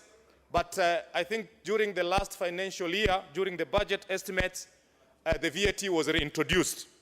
But nevertheless, Mr. Speaker, our people are still using charcoal, they are still using firewood for their day-to-day energy consumption. So, Mr. Speaker, there is need for this matter to be reconsidered again and zero-rate the LPG, the VAT on LPG, so that we can allow our people we can allow the LPG penetration to be much faster so that we can continue protecting our forests and also to deal with this matter of global warming. Finally, Mr. Speaker, is the issue of Kenya Revenue Authority. Mr. Speaker, there is need for Kenya Revenue Authority to be funded because we know Kenya Revenue Authority, they play a critical role in the collection of revenue in this country. However, Mr. Speaker, KRA can do much more than that. They can be able to bail companies that are suffering. The companies that are on the red because of maybe the COVID.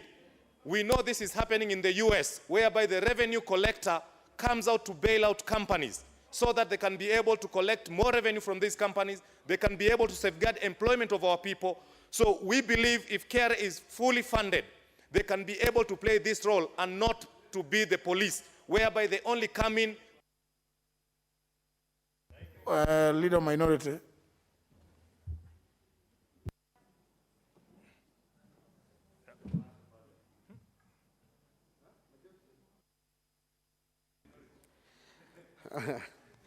Thank you, Mr. Speaker. Mr. Speaker, I had Leader of Minority, then I saw the Leader of Majority having the mic.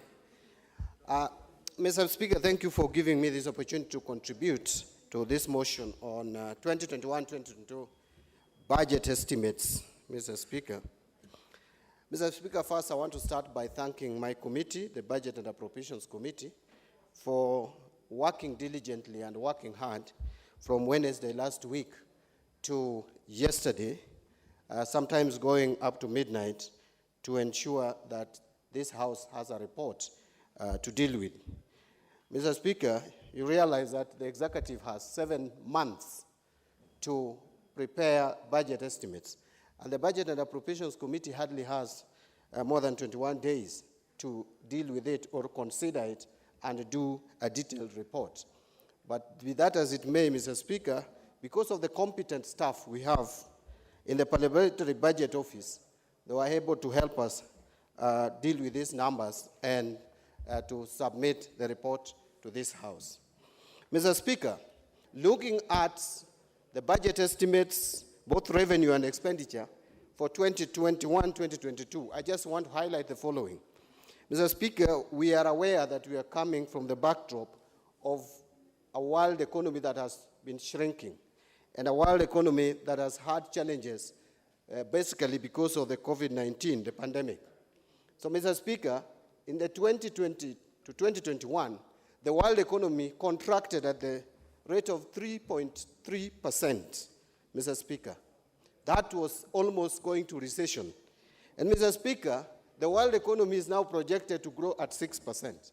Fortunately for Kenya, we didn't contract, but we grew at a very low rate of 0.6%. The Treasury is projecting, the government is projecting that in this current, financial year, 2021-2022, we will grow at an average of 6.3%. Mr. Speaker, looking at it in terms of numerical terms, you may think that is a very good growth, but it is a good growth coming from a very low percentage. And so it is not such it is not going to have a big impact on the economy, Mr. Speaker.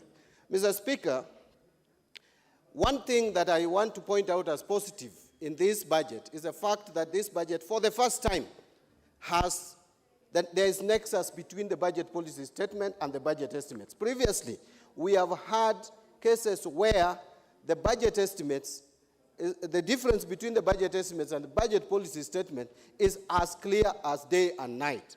For the first time, the ceilings have been respected between, from budget policy statement to the budget estimates. And I think that is commendable. But it is also because IMF is in town. I'm wondering if IMF was not in town, whether this discipline that we have seen from the Treasury would have been there in the first place. Mr. Speaker, something else that I would also want to point out in this budget, the budget estimates of 2021-2022, which is different from what we have been having previously, is that the projected revenue growth is modest. Previously, Mr. Speaker, the Treasury used to come up with overambitious budget estimates. But for the first time, the budget estimates look realistic. the revenue estimate of 2,038 billion or 39 billion is modest. The ordinary revenue is expected to move from the current 1,594 billion to 1,776 billion. Mr. Speaker, that is not overambitious. Why I say that is because in 2018-2019, we managed to collect 1,704 billion. And in 2019-2020, we actually managed to collect 1,734 billion. And therefore, projecting this financial year 2021-2022, that we can collect 1,776 is not being overambitious. But Mr. Speaker, I still want to repeat that we are in what I have been terming as Hakuna Pesa economy. Mr. Speaker, there is still a challenge as to whether we are able to finance our budget. We are not, because the money that we pay, the debtors, the debt is 1.2 trillion now, Mr. Speaker, against a possible revenue collection of 2 trillion, Mr. Speaker.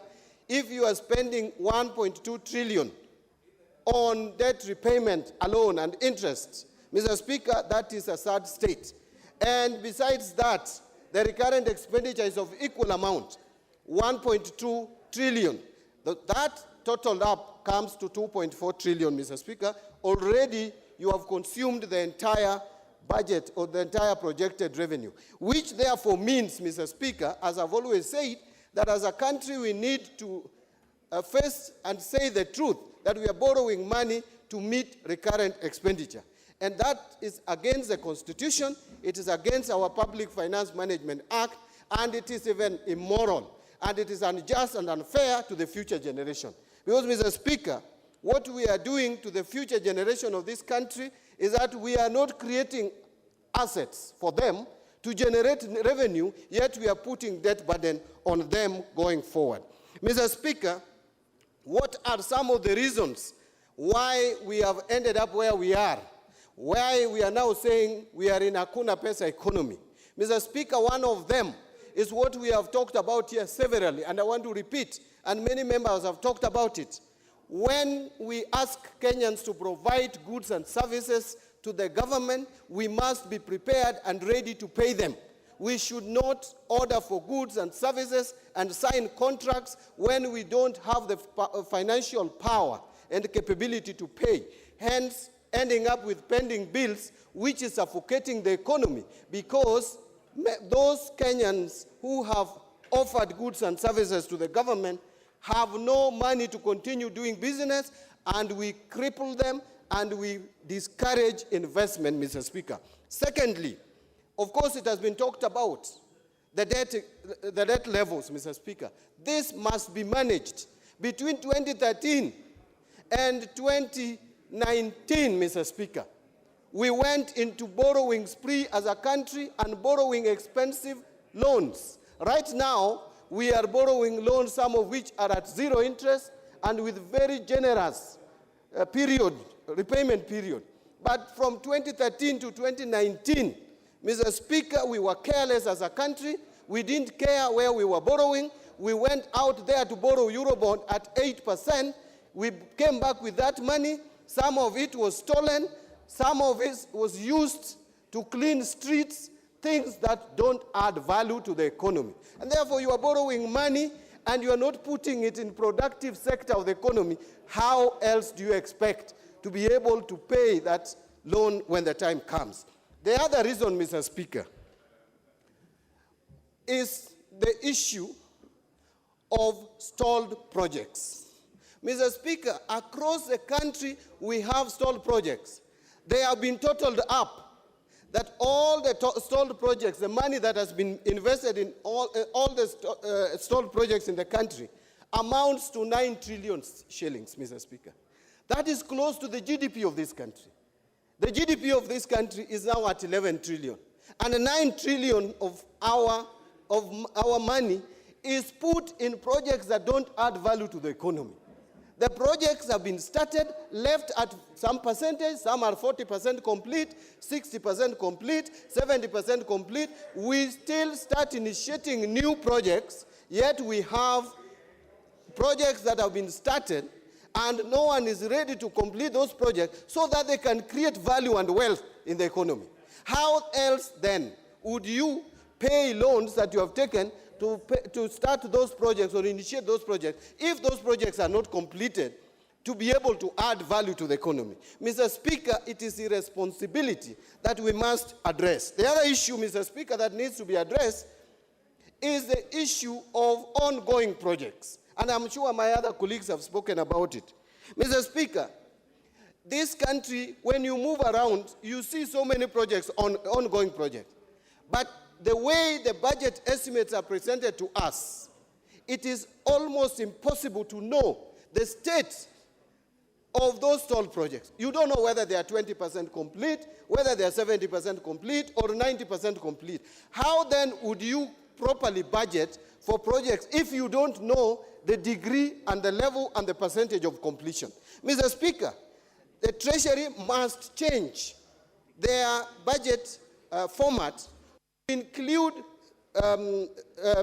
ongoing projects and present them in a way that we are able to determine how much investment we need to put in ongoing projects to realize to have this project completed so that they can add value to this economy. Mr. Speaker, this is something that we need to address and address quickly.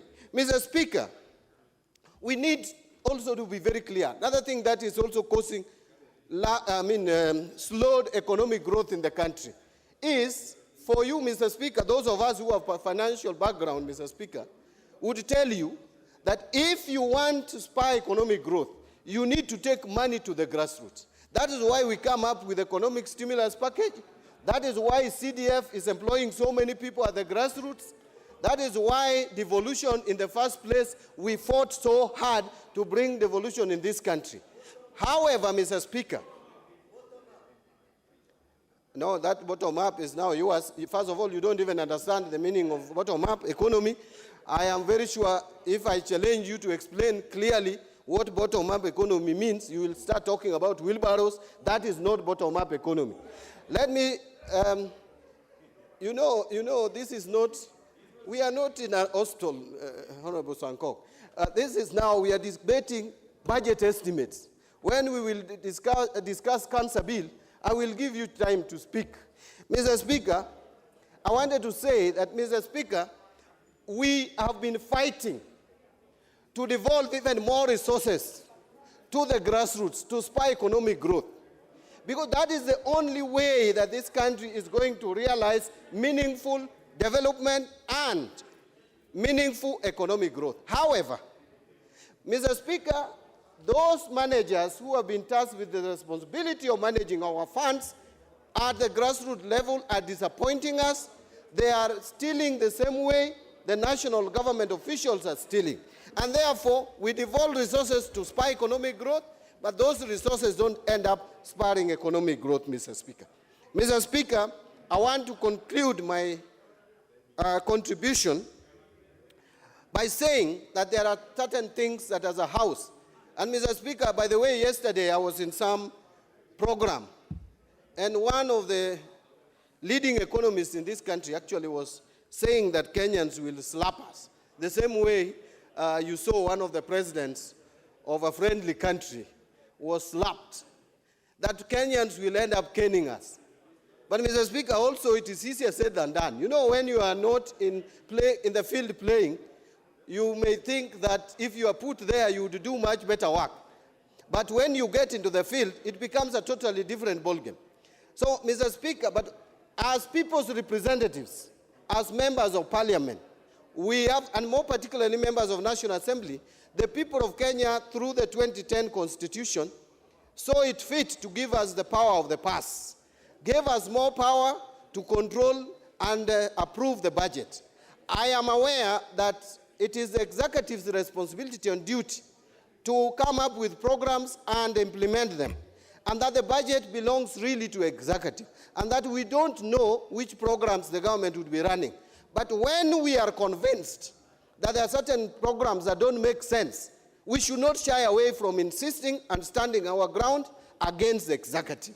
We need to insist, like so many committees have made some proposals good proposals to reallocate funds from this program to the other, and where we are not increasing the budget deficit, I don't see why the executive should just insist that we are not going to accept such good proposals in reallocating funds within the ministry, but from one program to the other. I think on that one, we need to just insist and push through, because we have the power of the purse. We are a budget-making institution. I want to thank you, Mr. Speaker, and I support the motion on the budget estimates. Honorable Ichung'wa. Thank you, Honorable Speaker. I also rise to contribute to this motion on the approval of the budget estimates and the committee's report. And let me begin, Honorable Speaker, by thanking the Committee on Budget and Appropriations. As their Chair Emeritus, Honorable Speaker, I appreciate the enormous work that members sit through during this period. Very stressing times for them, and they indeed dedicate a lot of their time from their busy schedules in the constituencies to commit to this work of the budget process. Allow me, Speaker, just to begin with where the Leader of Minority has stopped, Honorable Speaker, on the role that this House plays in the budget-making process. That, Honorable Speaker, the National Treasury and the Executive must understand that the Constitution clearly gives the work of the power of the purse and the work of approving the budget to this House. And indeed, it's quite clear, Honorable Speaker, from the actions of the National Treasury that they expect that this House will simply rubber stamp estimates as they come. And Honorable Speaker, members, not just members of the Budget and Appropriations Committee, even those who sit in departmental committees, expend a lot of time to engage with their MDAs to be able to come up with decisions on what to reallocate from one sector to another, Honorable Speaker, within the ceiling that was set during the budget policy statement engagement, Honorable Speaker. And therefore, Honorable Speaker, nobody in the executive should imagine that this budget process will just come and be passed in this House without a single amendment to the allocations as they have proposed. And they must therefore allow both the departmental committees and the Committee on Budget and Appropriations to make any necessary reallocations within the sector, so long as those reallocations, as I said, are within the budget policy statement. Two, Honorable Speaker, let me also appreciate what has also been mentioned earlier, that at least for the first time this year, for 3 years, Honorable Speaker, we belabored the point that the National Treasury must endeavor to adhere to the budget policy statement as approved by the House. And this year, Honorable Speaker, I am happy to note that besides only a figure of 14 billion shillings, Honorable Speaker, and in relative terms, looking at 14 billion shillings against 3.2 trillion, I think they have tried largely to adhere to the budget policy statement as approved by the House. And you realize most of the changes, Honorable Speaker, emanate, the difference rather of that 14 billion shillings, largely emanate from the changes in the consolidated fund services, Honorable Speaker. And CFS, Honorable Speaker, many of you know, relate to statutory things that must be paid ahead of everything else, including debt repayment.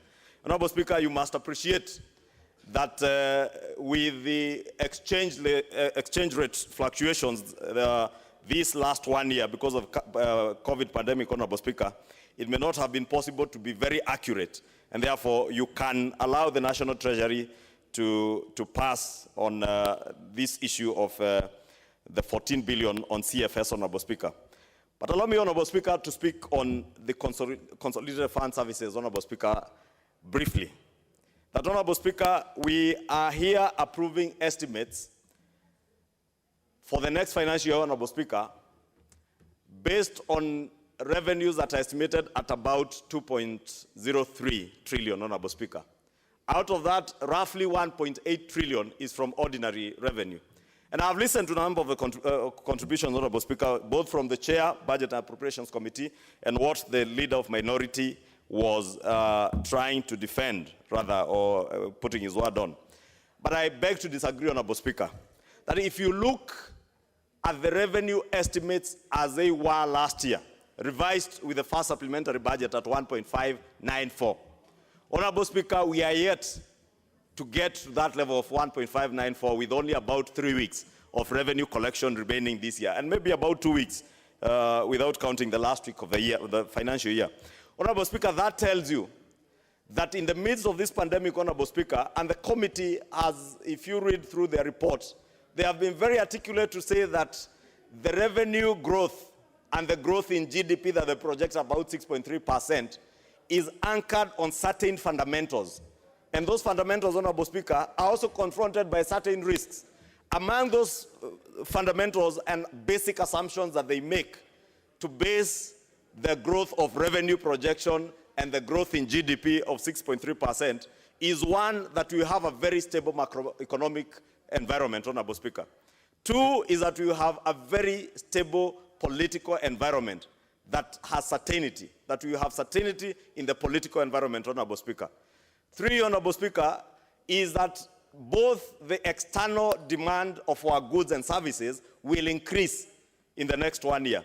And also the primary consumption, Honorable Speaker, within the country will also grow.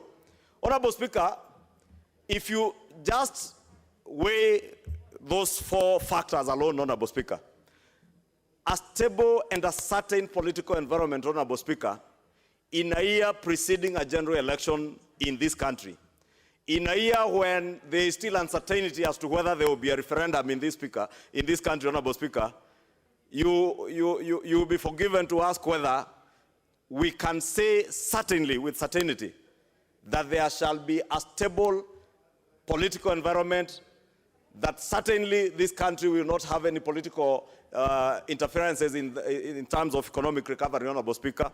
Two, Honorable Speaker, assuming, Honorable Speaker, that there will be growth in external demand of our goods and services, Honorable Speaker, it is still uncertain, Honorable Speaker, even in the most developed of our economies in the world, whether the inoculation of their populations, Honorable Speaker, people are properly receiving vaccinations across the world for economies that demand for our goods and services to fully reopen, for them to be able to demand our goods and services, Honorable Speaker.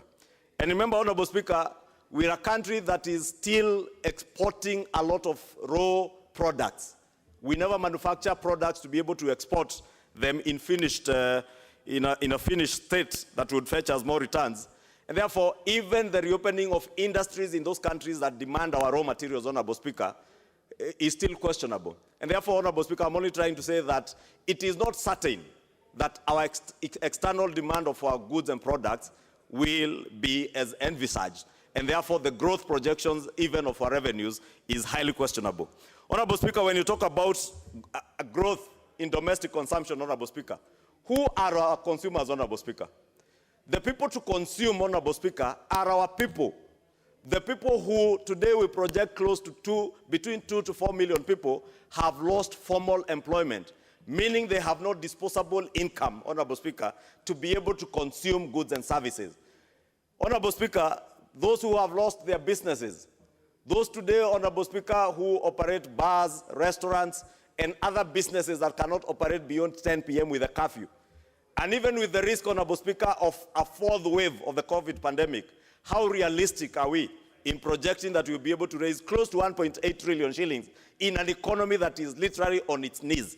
Honorable Speaker, it is on this basis that I said, Honorable Speaker, elsewhere, that last year when the estimates were tabled before this House, in my last presiding over the Budget and Appropriations Committee, I chaired a meeting where we decided as a committee we will send back those estimates back to the sender because they were not reflective of the realities then. Honorable Speaker, I'm sorry to say that even this year, the estimates are tabled before this House, Honorable Speaker, and the estimates that we are going to approve are not reflective at all of the realities that we are confronted with as a country. Not just the revenue projections, but even our expenditure, Honorable Speaker. If you look at the expenditure side of the estimates you are approving, on the basis of ordinary revenue of 1.8 trillion from our taxes, Honorable Speaker, and total revenues of 2 trillion shillings, 2.03, we are projecting that CFS alone, money that will go to repaying debt, pensions and other statutory payments, are 1.33 trillion. 660 billion is what is going into development expenditure, meaning, Honorable Speaker, that a further 1.25 trillion shillings of recurrent expenditure must come from money that is borrowed, Honorable Speaker. If we are borrowing to finance our recurrent expenditure, Honorable Speaker, we are digging a very deep hole for this country. If I were to be asked, Honorable Speaker, today, these estimates would have been sent back to sender to at least reflect the reality on the ground. Appreciate that there are things we may not be able to do, Honorable Speaker. We must ask ourselves, even when we are debating on whether the courts will clear for a referendum, will we have another 14 billion shillings that is not even provided for in these estimates, Honorable Speaker, to cater for that referendum? What will be the risk that will come with such a referendum in the run-up to another election only in about 9 to 12 months, Honorable Speaker? Therefore, Honorable Speaker, I just want to say, express my reservation. Member for Mavoko. Thank you, Mr. Speaker. Mr. Speaker, I stand to support the Budgets and Appropriation Committee on this budget estimate. Mr. Speaker, yes, I also want to thank my committee members for standing in this exercise. And Mr. Speaker, I must echo all those members who are saying this estimate, Mr. Speaker, sometimes I may say does not reflect the actuals on the ground. Mr. Speaker,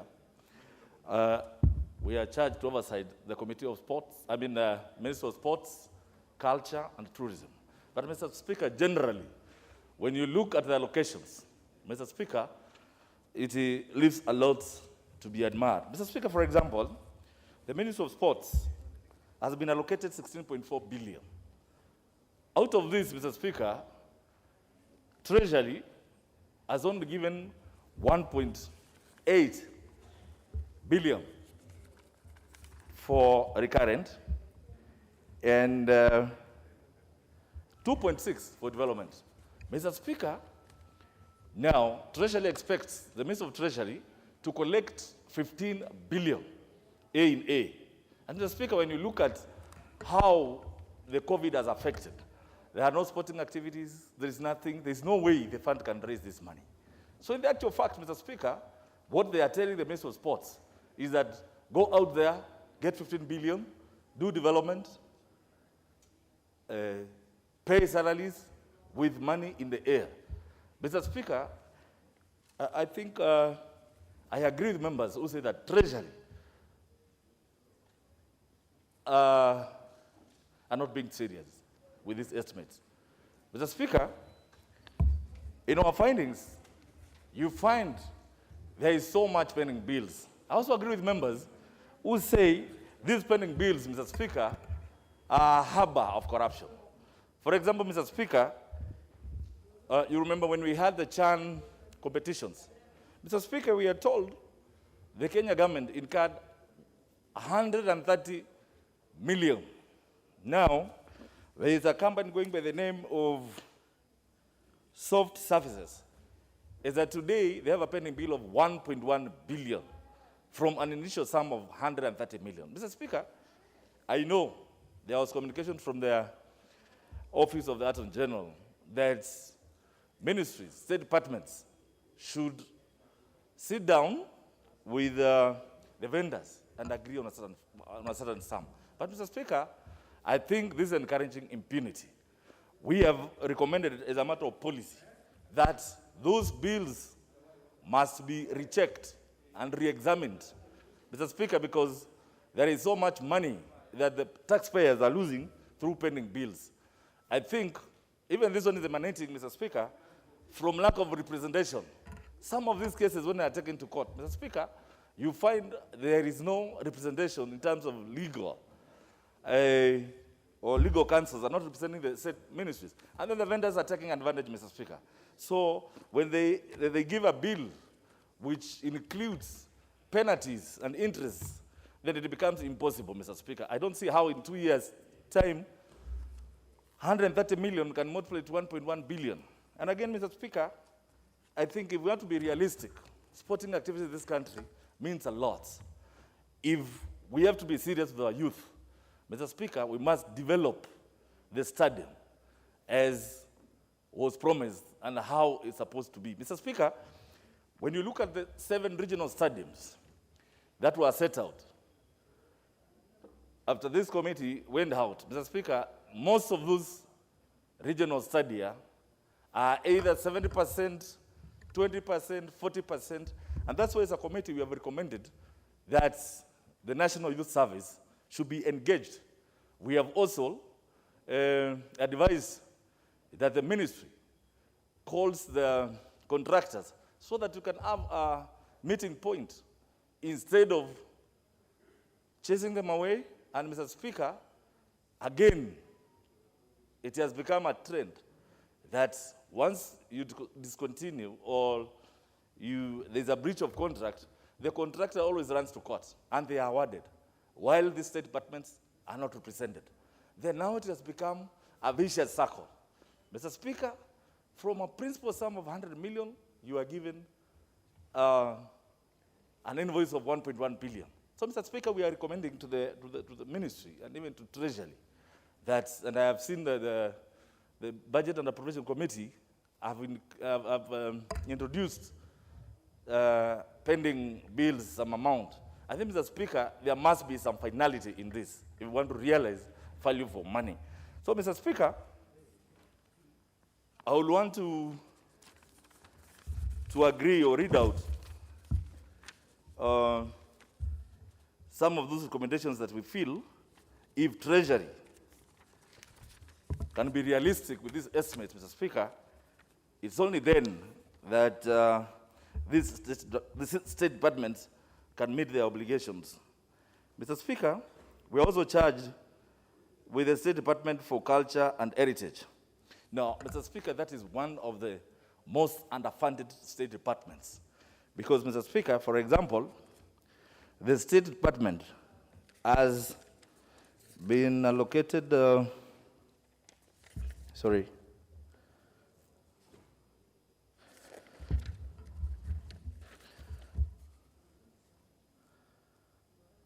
$1.3 billion, Mr. Speaker. And out of that, Mr. Speaker, that's what they expected. The Treasury has allocated the State Department for Culture and Heritage have been allocated 2.8 billion. This comprises Kenya shillings 2.7 billion for recurrent and 54 million for development. However, Mr. Speaker, the State Department requires 7.2 billion, which translates to a recurrent of 4.62 billion and a development for 2.8 billion. So, Mr. Speaker, when you look at this budget, when Treasury proposed to allocate 2.7 million and only 4.8 million, Mr. Speaker, it does not make sense. So, as a committee, Mr. Speaker, we feel that this State Department has been underfunded. And Mr. Speaker, you know, our heritage, culture, and everything, where we pride in, our museums are in poor state. Mr. Speaker, if you go to National Archives, the last time it was painted is about 20 years ago. The tables, even the staff, Mr. Speaker, if you go to the National Archives of Kisumu, there are only 2 staff. That's the manager, the messenger, while according to their statistics and logistics, they're supposed to have a workforce of about 35 staff members. So, Mr. Speaker, we are requesting Treasury also to fund these state departments so that they can hire more staff, Mr. Speaker. Because going by this, it means this department, Mr. Speaker, and that carries the heritage of this country, Mr. Speaker, is coming to an end. Similarly, Mr. Speaker, when you look at the State Department for Tourism, Mr. Speaker, again, the same story. 6.8 billion, 6.9 billion. That translates to 3.3 billion for recurrent and 1.3 billion for development. Mr. Speaker, Treasury has only allocated 1.8 billion against a requirement of 6.4 billion. Yet, Mr. Speaker, Treasury expects the Ministry of Tourism to raise 4 billion in A. Mr. Speaker, that is not possible given the COVID situation, and even globally, tourism is not doing well. So, Mr. Speaker, we are saying, let these estimates be realistic. Otherwise, as a country, we are going to lose. And Mr. Speaker, when you look at this failure to fund these state departments, you see colleges like Ronald Gala in Mombasa, which initially was supposed to be completed about 3 years ago, 4 years ago. It is still 60% complete. Yet, the pending bills which are there, I'm told the original bill was 330 million. Now, the contractors expect to be paid 1.5 billion. Why? Because of penalties and interests that accrue due to failure of payment. So, Mr. Speaker, I think it's high time that Treasury became serious in its estimates. And, Mr. Speaker, I hope this House should take the rightful position in budget-making process. Because from where we sit, Mr. Speaker, I think there is some injecting by Treasury to hide deficits. Because, Mr. Speaker, if I'm speaking for the two ministers that are oversight, you don't expect them to collect monies in these difficult times. Those few remarks, Mr. Speaker, I support. For Garissa Township. Thank you, Mr. Speaker, for giving me this opportunity to have my say on the budget estimates report from the Budget and Appropriation Committee. Mr. Speaker, I want to be very honest and very truthful. And one of the former presidents of the US one time, Jefferson, said that honesty is the first chapter in the book of wisdom. Mr. Speaker, if you want to change the course of this country from an expenditure, revenue, and debt perspective, that power lies with Parliament. It doesn't lie with the National Treasury. It doesn't lie with the President. And this House must stop lamenting. Mr. Speaker, the new Public Finance Management Act, in its architecture, gives the National Assembly that power. Article 221, sub-article 4, Mr. Speaker, says, before the National Assembly considers the estimates of revenue and expenditure, a committee of the Assembly shall discuss and review the estimate and make recommendation. That is where we are today, Mr. Speaker. Mr. Speaker, let's face the facts. Because as leaders, we will be counted. We will be remembered for putting this country into the worst debt crisis. Mr. Speaker, there's no way we are going to implement the 2021-2022 budget without raising the debt ceiling to 9 trillion. And I want this House to listen to me, or more. Speaker, as we speak here, this House has raised the ceiling to 9 trillion. As we sit here, outstanding public debt as of June 2021 is 8.6 trillion. As we sit here today. Then you add, there are a lot of undisbursed loans since August last year to the tune of 1.3 that government has committed and paid commitment fees waiting for disbursement, which is also part of our debt, which is 1.3 trillion. When you do that, we are at 10 trillion, 10.03 trillion by the end of June this year, surpassing the 9 trillion debt ceiling this House. What does that mean? If you add the 952 billion that this report is asking to finance the deficit, then we are talking about 11 trillion debt. That is the reality of the day. And Mr. Speaker, let me go on record so that when I go, those people who go to TV, when they ask, they don't misquote, they don't say, they don't lie. if we by adopting this report, we have indirectly altered the debt ceiling. It's as plain as that. The minister tomorrow, if he brings for the increment of the debt ceiling, nobody in this house should raise issues. And those who go to TV, you must have your facts right.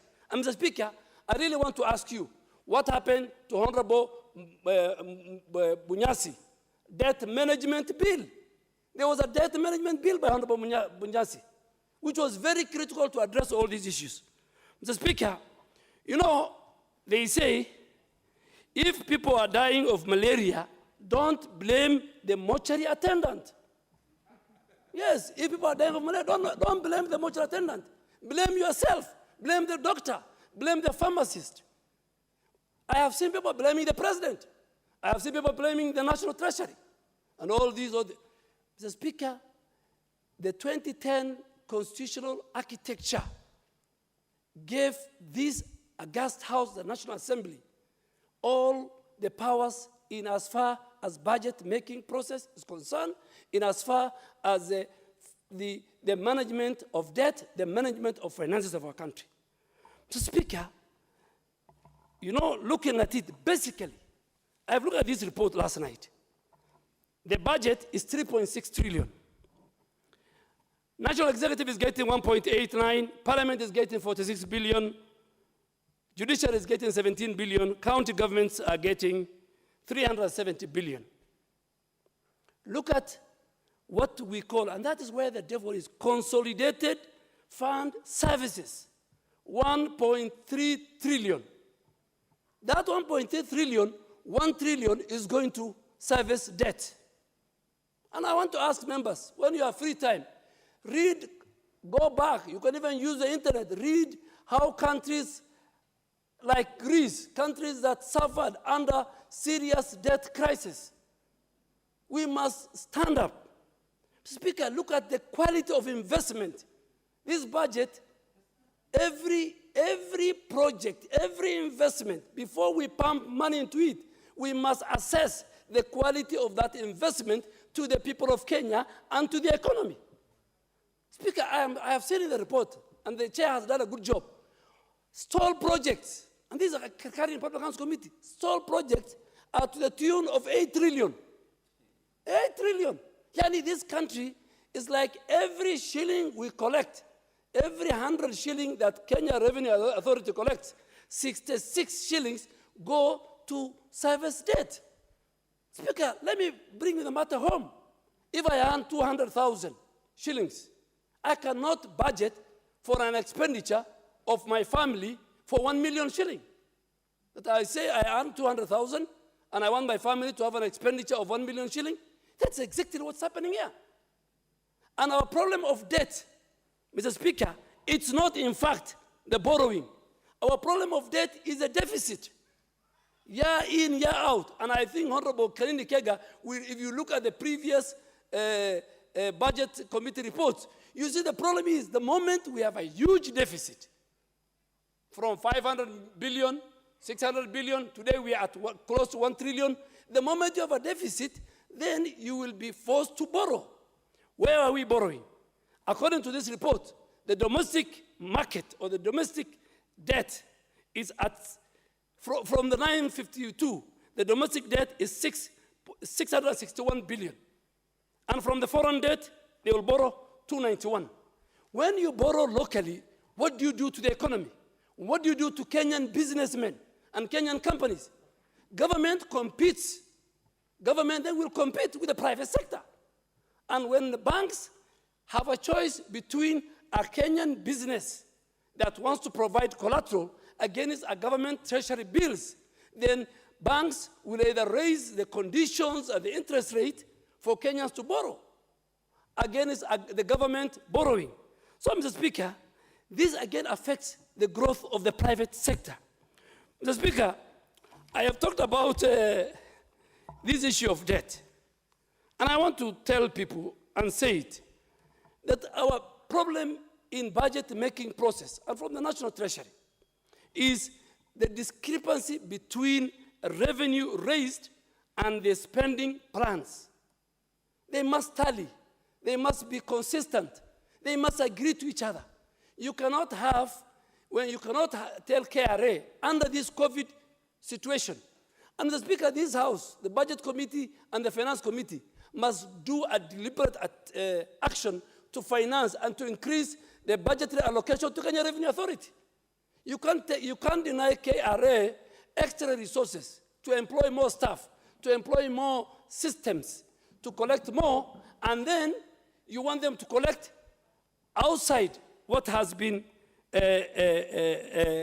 what they have been told to collect. So, Mr. Speaker, when there's a discrepancy between the revenue we raise and our expenditure, our spending plans, what happens? What does it drive to? It drives not only to a serious fiscal deficit, but at the same time, it will increase the stockpile of our public debt. Mr. Speaker, from this budget, the daily borrowing of government will be 2.6 billion. 66 shillings of every 100 shilling collected in revenue will service. So, Speaker, let me finish with this. And whether people like it or not, Kenya is technically in a debt fix. And government plays down. They don't want to tell us the debt exposure of our country. You know, it's good the government tells us we are in a serious debt. But people want to cheat. They want to cheat their ego. So I would say government is playing down, but Kenya is technically in a debt fix. Let us pass it. But those are things, and when the debt ceiling, the minister comes, we should agree with him. Member for Teso North as Chair of Administration. Thank you very much, Mr. Speaker. Mr. Speaker, on behalf of Chairman, Department of Committee of Administration and National Security, I would like to contribute to the debate on the Budget and Appropriation Committee report on the estimates for expenditure for the year ending June 2022. Mr. Speaker, the estimates come against the background of not only COVID, but an increase in terms of an increase in crime rate in the country. And Mr. Speaker, I want to thank the chairman of the Budget and Appropriation Committee and the committee for the work, and especially for the good report. And I also want to thank the members of the Departmental Committee on Administration and National Security for the many hours they put into considering the estimates. Mr. Speaker, I'm happy to note that significant resources were proposed towards the budget in the Department of Interior and other departments within which we oversee as a committee. Mr. Speaker, the resources may not be adequate, but Mr. Speaker, we put a focus on certain key thematic areas, which I would wish, Mr. Speaker, to highlight to the House. Mr. Speaker, we focused on the expansion of the national surveillance and control system, where we provided 1 billion for the national communication and surveillance system. This, Mr. Speaker, is a system that has been under implementation since 2014. And the purpose of this was to ensure that we improve the communication and net the criminals in Nairobi and in Mombasa initially. But the intention is to expand further.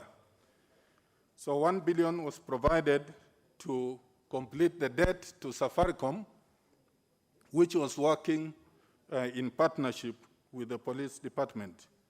Mr. Speaker, there's the thematic area of improving communication, particularly the mobility of police officers through the leasing program of vehicles. 10 billion was allocated, and this amount, I wish to note that the committee established that the amount was now moved from Interior to the Treasury. And the committee supported this policy as a measure to improve service delivery.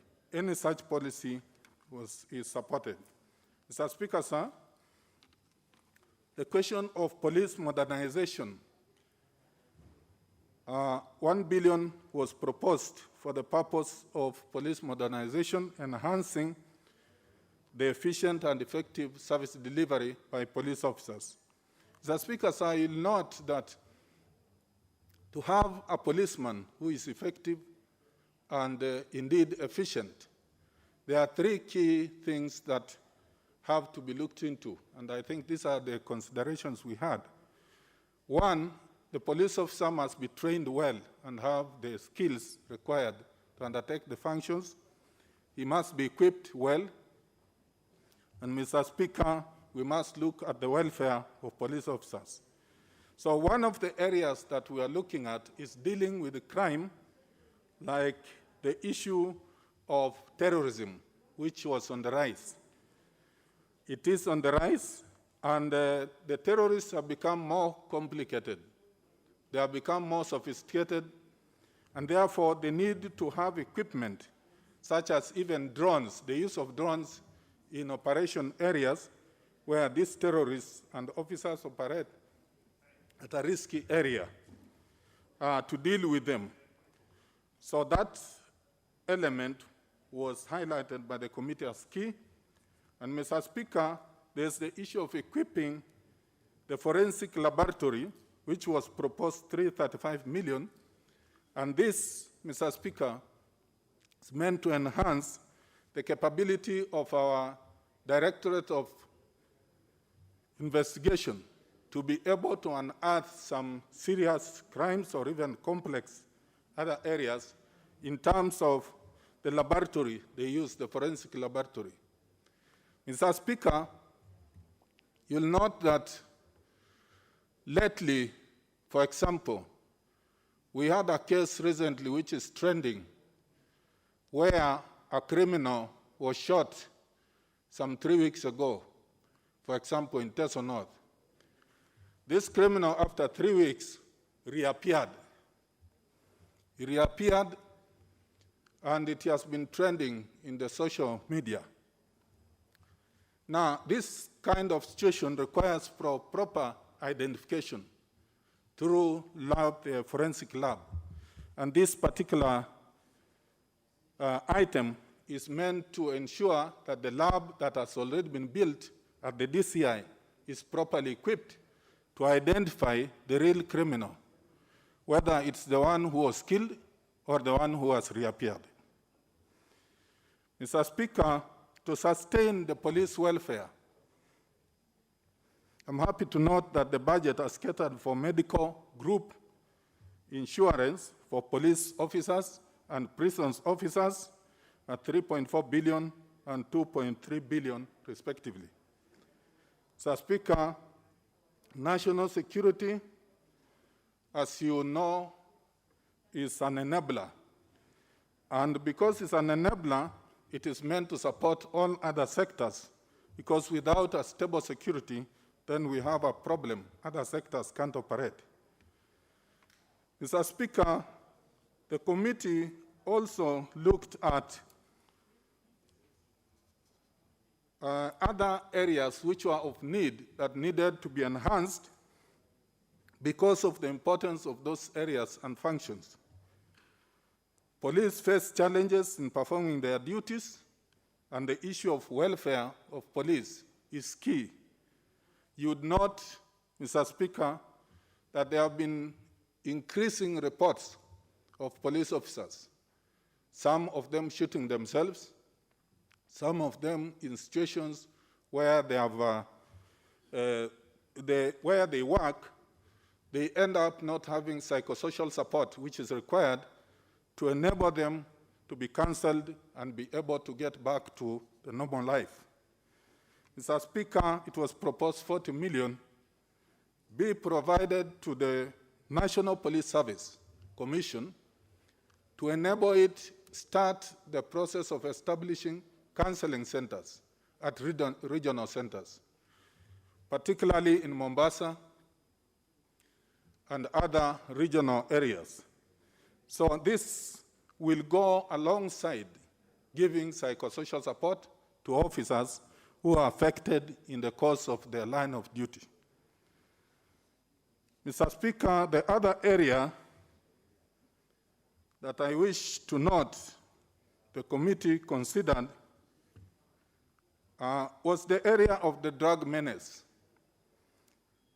Since the drug menace, particularly in the coastal region, has been very high, and that, Mr. Speaker, some time back, His Excellency the President directed the Miritini National Youth Service Center to be opened and rehabilitated so that the youth that are affected by the drug menace can actually be rehabilitated and brought to normal life.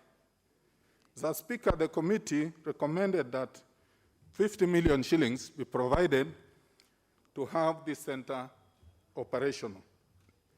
Mr. Speaker, to enhance the fight on corruption, about 150 million was provided so that the departments concerned can really focus, especially the DCI.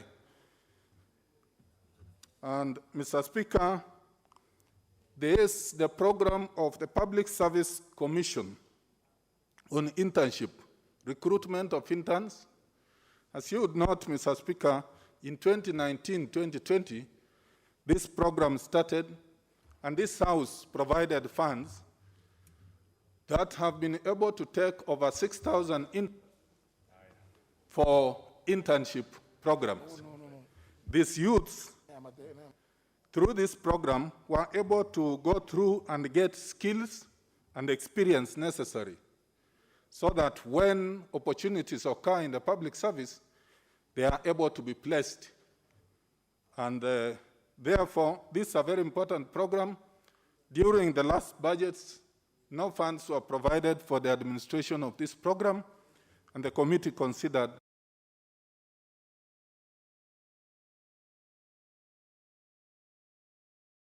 monitoring and evaluation and the gender administration. Mr. Speaker, the Committee of Administration and National Security were concerned about the Kenya School of Government project in Mombasa, where there is an ultra-modern 139-bed capacity facility that was completed over 2 years ago, but not equipped. This facility for the Kenya School of Government is one of the best and could be the best in Africa. And Mr. Speaker, Kenya School of Government, as members will recall, was the former Kenya Institute of Administration. And this was the heartbeat of the public service. Most senior officers, especially in administration and other departments, went through there. And Mr. Speaker, today, we have a low capacity of training of these officers because of the resources or the infrastructure. And Mr. Speaker, the committee considered that the equipping, while the equipping of this facility required 300 million, and because of the scarce resources, the committee considered at least to kickstart the utilization of that facility by providing 200 million. Mr. Speaker, this facility in Mombasa is going to be Africa's John F. Kennedy School of Government, if utilized properly. And Mr. Speaker, those are the key highlights I wish to bring up on behalf of our committee, on behalf of my chair, Peter Mwadhi, that we support the budget. Of course, there are limitations of funding, there are challenges, but overall, the most important is to be able to enhance our security so that our economy can grow. I support, Mr. Speaker. Thank you. Proceed. I thank the Honorable Speaker for giving me this chance to add my voice to the deliberations of this very important motion, which is the budget 2021-2022. Honorable Speaker, on behalf of my committee of Transport, Honorable Speaker, we want also to extend our appreciation and thanks to the Committee of Budget and Appropriation. The reason being, Honorable Speaker, we had very good negotiations together as committee, and most of the things we agreed, Honorable Speaker. As we join other colleagues and members of this House who reiterated, Honorable Speaker, that this is the House of budget making. We are not a conveyor belt, Honorable Speaker. We scrutinize for the purposes and in relation or representing our people, Honorable Speaker. And therefore I agree with them. Speaker, as a Transport Committee, we were able to process a number of departments under Transport Committee, Honorable Speaker, and as follows, that we proposed to the Budget and Appropriation Committee to approve and agree with us an approval of 193 billion, Honorable Speaker, to the Department of Infrastructure. Further, Honorable Speaker, we also proposed to the committee and this House to agree with us and approve 10.7 billion, Honorable Speaker, to Department of Transport. As well, Honorable Speaker, Shipping Department, 2.7 billion, Housing, 15.2 billion, Public Works, Honorable Speaker, 4.23 billion, and further, Honorable Speaker, there are some departments which concerns transport that were taken to National Treasury. But in accordance with Standing Orders 216, Honorable Speaker, they remain in the purview of my committee in terms of day-to-day activities, Honorable Speaker, and particularly budget. And therefore, Speaker, we processed together with them and the ministry the Department of Rail Program, which is, of course, Honorable Speaker, Kenya Railway. And we are proposing to Budget Committee and this House to approve for them 34 billion, Honorable Speaker. Further, Marine Transport, which is KPA, we are proposing that, Speaker, this House agrees with us to approve 23 billion to them. And finally, NTSA, which was taken to Department of Security, Honorable Speaker. But in terms of functions, in accordance with Standing Order 216, they are with us, Honorable Madam Speaker. And therefore, we are proposing that this House agrees with us that we approve 2.725 billion, Honorable Speaker, for the said department, for the functions, Honorable Speaker, which are, of course, detailed in the Budget and Appropriation Report and also in our report. Honorable Speaker, I want to raise critical issues that emanated in the debates in the entire budget-making process, Speaker, from the time when we were deliberating on budget policy statement. And I want this House, Honorable Speaker, to understand this. And by experience, Honorable Speaker, where the rubber touches the road, or the wearer of the shoes knows where it pinches, it is this House and it is in roads, Honorable Speaker. Everybody, if I were to begin with, every parliamentarian in this House, Honorable Speaker, wants a road for his people and even for himself, Honorable Speaker. It is roads that touches every Kenyan in this country, Madam Speaker. Yes, there's been an argument that it is this department or ministry that gets a lot of the budget, but if you look at it, Honorable Speaker, everybody wants a road. Even when I walk, Honorable Speaker, Madam Speaker, even when I go for tea, even in this House, you'll see Honorable Member is saying, Honorable Chairman, there's a road here. Honorable Chairman, a contractor is moving. Honorable Chairman, there's a stalled road. In fact, I think roads account to the biggest stall project in this country, Madam Speaker. And yet it is the most needy, it's needed. If you look at the budget, which I've just read, Honorable Madam Speaker, and I'm asking the House to agree with us, of about 190 billion. Out of that, Madam Speaker, and this is where we should reason together, out of the about 190 billion that goes to infrastructure, which is roads, Madam Speaker, about 57 billion is recurrent. So we are left with about a budget of 120 billion. Further, out of 120 billion, then which we are seeking to approve, there is already a pending bill of 91 billion. Simple mathematics, Madam Speaker, will tell you that actually we are seeking to approve barely maybe 30 billion, Honorable Madam Speaker, to the roads.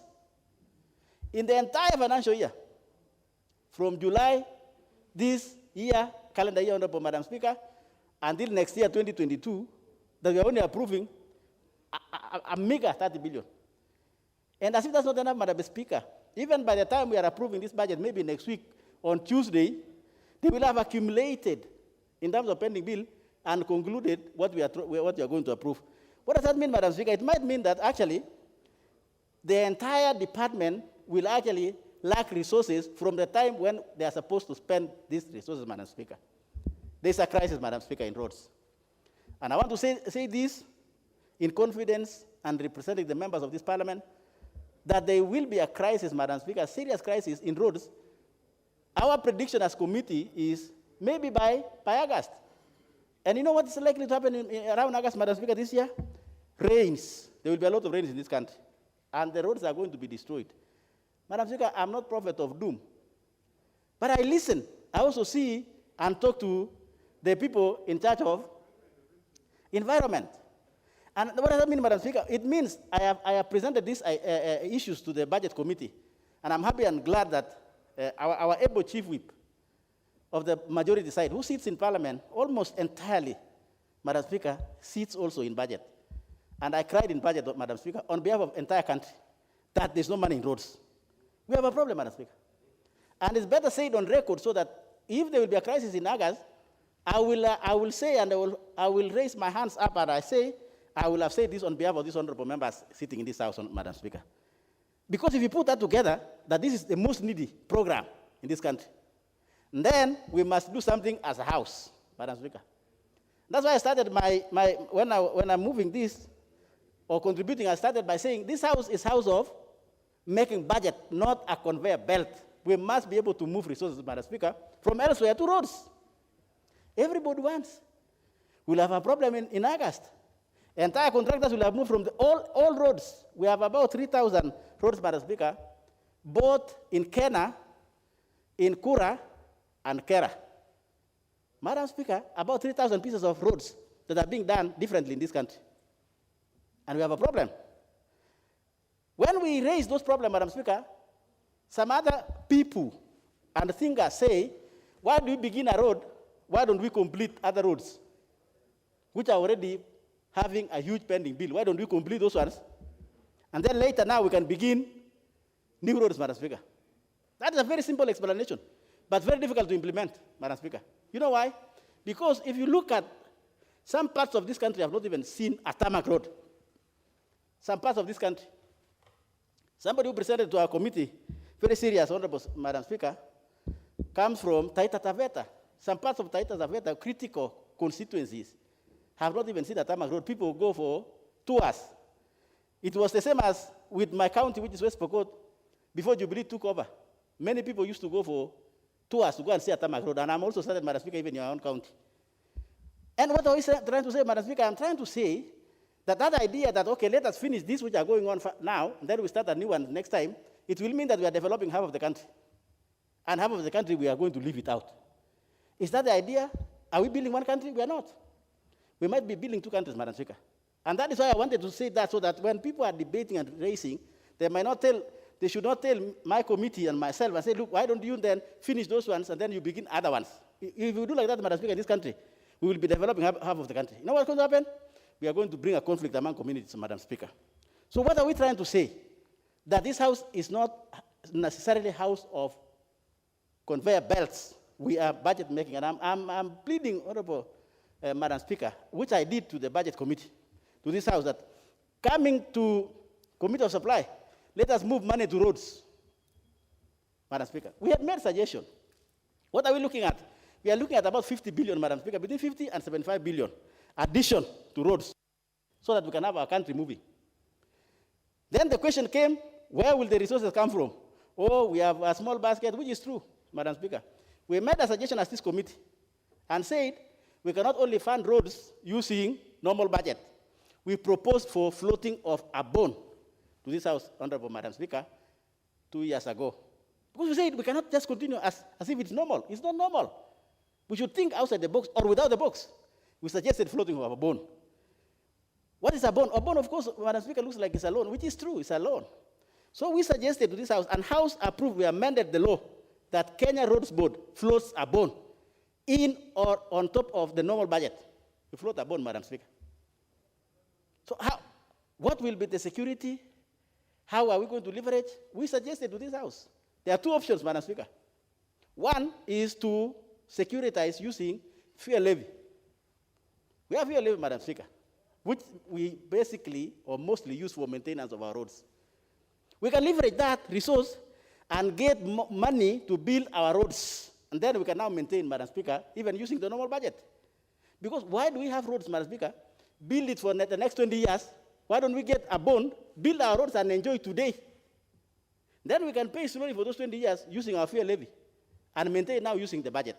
We suggested that, Madam Speaker, and the House and honorable members agreed with us that Kenya Roads Board then floats that bond. Securitizing it using what? Fuel levy. Number two, we also proposed, Madam Speaker, as committee, on behalf of honorable members sitting in this House and on behalf of the people of Kenya, that then we can also securitize using a fund which this House created, called Annuity Fund. Annuity Fund, Madam Speaker, is accumulating money in Treasury. It was meant for roads. Which roads? PPP roads. Private, public-private roads. We calculated as a committee, Honorable Speaker, on behalf of the House, and we found out that that program was most expensive program almost in the world in terms of delivering roads. How much? We found out, Honorable Madam Speaker, that using that program, which is annuity, or using annuity to fund PPP, will cost a road 240 million a kilometer using annuity. The normal conventional way is like this, Madam Speaker. The low volume roads is 50 million per kilometer. The conventional, the standard roads like Kura roads is about 80 million, Madam Speaker, per kilometer. Kenya roads, which are now the big roads, the Kenya roads, the trunk roads, about 120 to 150, 120, between 120 and 130 million per kilometer, Madam Speaker. The annuity one is 240. Why? Because private sector puts his money without government money and comes later to ask government to pay. So where does he get the money? He goes for loan. And when you're doing the loan, there is interest and so on. And therefore, the people of Kenya, through PPP and annuity, are asked to pay for loan and interest of private sector. That program, Honorable Madam Speaker, is unsustainable, Madam Speaker. We have made it very clear as a committee to this House and approved by Budget Appropriation Committee. Madam Speaker, we must think out of the box because there's a problem in roads. We suggested that to the Budget Appropriation Committee. The minister is coming here, possibly, Honorable Speaker, as it was communicated by the Speaker. We are hoping, Madam Speaker, he must address the issue of roads. We have a problem, Madam Speaker, in roads. In fact, if there's one thing that we require to be done, it is roads. If we do roads, it will spur economy. Everybody will go to his house, children will go to school, and we'll have a good country, Madam Speaker.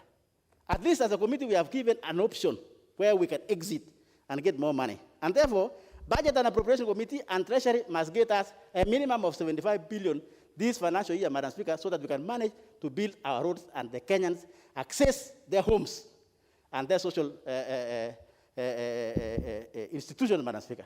Without which, we'll have a crisis. I want to say, as I conclude, Madam Speaker, if we don't do and think out of the box, we will have a crisis of roads, impassable roads between August and September.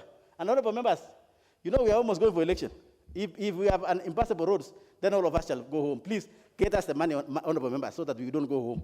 You can go home, but go home differently, not not through roads, Madam Speaker. You can go through other things. Maybe you go to other things, but not roads, Madam Speaker. I want to plead with the honorable members, and with those few remarks, honorable Madam Speaker, I support the motion. Very well, very well. Members, let me have the chairperson, Environment, Departmental Committee on Environment, the Honorable Kareke Buki.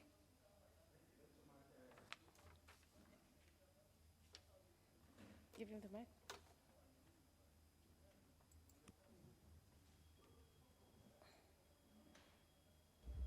Thank you. Thanks so much, Madam Speaker.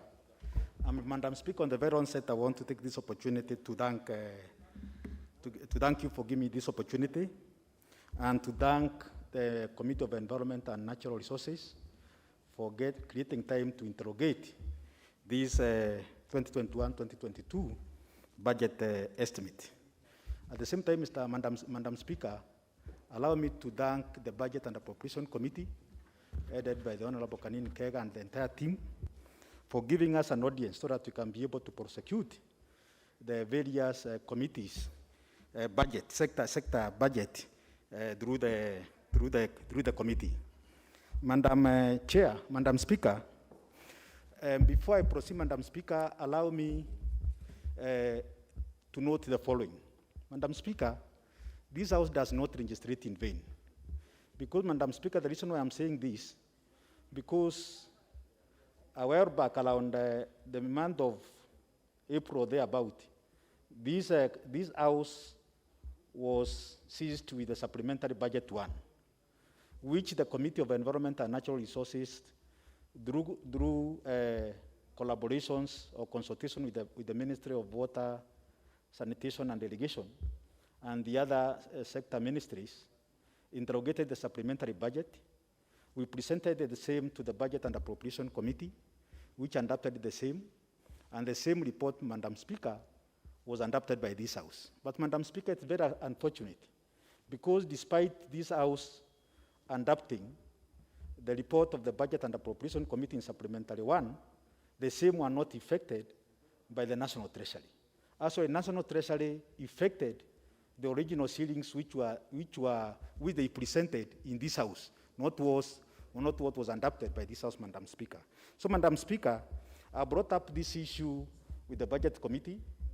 They had an engagement with the National Treasury, and they agreed that they are going to, in the supplementary 2, which are jumping table today, the same will be rectified, because they were saying there were some technical issues in the Committee of the Supply, or in the Appropriation Act, which was enacted by this House, Madam Speaker. So, Madam Speaker, I'm optimistic that through the supplementary 2, the same is considered. Madam Speaker, coming to the 2021 budget estimate, Madam Speaker, for the Ministry of Environment and Natural Resources, Madam Speaker, the committee recommended the approval without amendments, and the same for the State Department of Wildlife and the State Department of Wildlife, and likewise for the Department of Mining.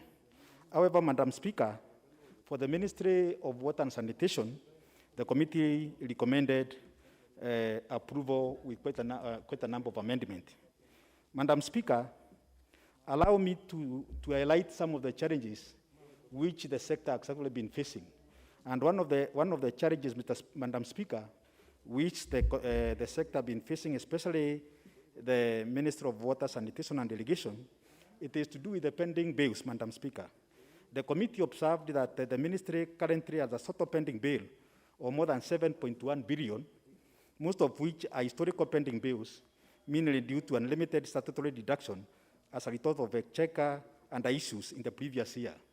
Madam Speaker, during the financial year of 2019-2020, the ministry did not receive the final quota, which, Madam Speaker, was rolled over as pending bills in the current financial year. Madam Speaker, as we sit here, and even having listened to quite a number of members when it comes to the CNDF remittances by the National Treasury, the sector, Madam Speaker, has received less than half of the appropriated exchequer. And we are coming toward the tail end, Madam Speaker. So this means that as we close the year, more than half of the appropriated budget won't be released to by the National Treasury, which of course, Madam Speaker, we're going to spill over as spending bills, Madam Speaker. So, Madam Speaker, mine is to really plead the National Treasury for the remaining days, because some of this money have already been expended, to ensure that there is a release of the exchequer. Madam Speaker, the other issue is abrupt changes in the approved allocation for various projects in the middle of the financial year through supplementary budget are always a catalyst for the accumulation of the pending bills. The committee proposed that the government should provide funding to settle these pending bills and also curb accumulation of pending bills in future by limiting mid-year changes in the budget and other addendums, Madam Speaker. Because, Madam Speaker, as we are seated here, we have less than 20 days to go. We have just received supplementary 2, which is now coming to make changes in the approved estimate. And some of these, Madam Speaker, of course, there may be reductions and maybe some additions. Madam Speaker, when it comes to the Minister of Water and Sanitation and Irrigation, the committee proposed to do some reallocation. And this reallocation, Madam Speaker, the committee observed that there are quite a number of existing strategic irrigation and water harvesting facilities in almost all counties that have been silted up and breached by flood waters, thus leaving the neighboring communities vulnerable and without access to water for farming and domestic use. These facilities were supposed to accentuate flood levels, also have left communities exposed to ranging runoff waters, risking their lives and livelihood. On the other hand, Madam Speaker, the committee observed there are quite a number of projects under the ministry whose progress in implementation have been slow and had low absorption rate for the funds they were allocated in the previous year. So that, Madam Speaker, what we did as a committee is to look at the low absorption programs and be able to reallocate some of those funds in some of the programs which have high absorption and which will be able really to benefit the common man, Madam Speaker. Madam Speaker, we also noted that quite a number of this sector, Madam Speaker, water sector, it is basically every funded through the donors. And the donors, Madam Speaker, they target urban areas, especially Nairobi, Kiambu, and other urban areas, Madam Speaker, leaving the rural areas quite vulnerable, Madam Speaker.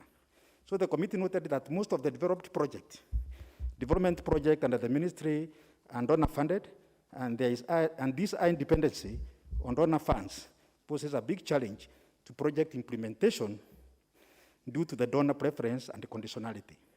The committee observed that donors have a preference for supporting water projects in more populated regions like urban areas due to their large economic and social impact.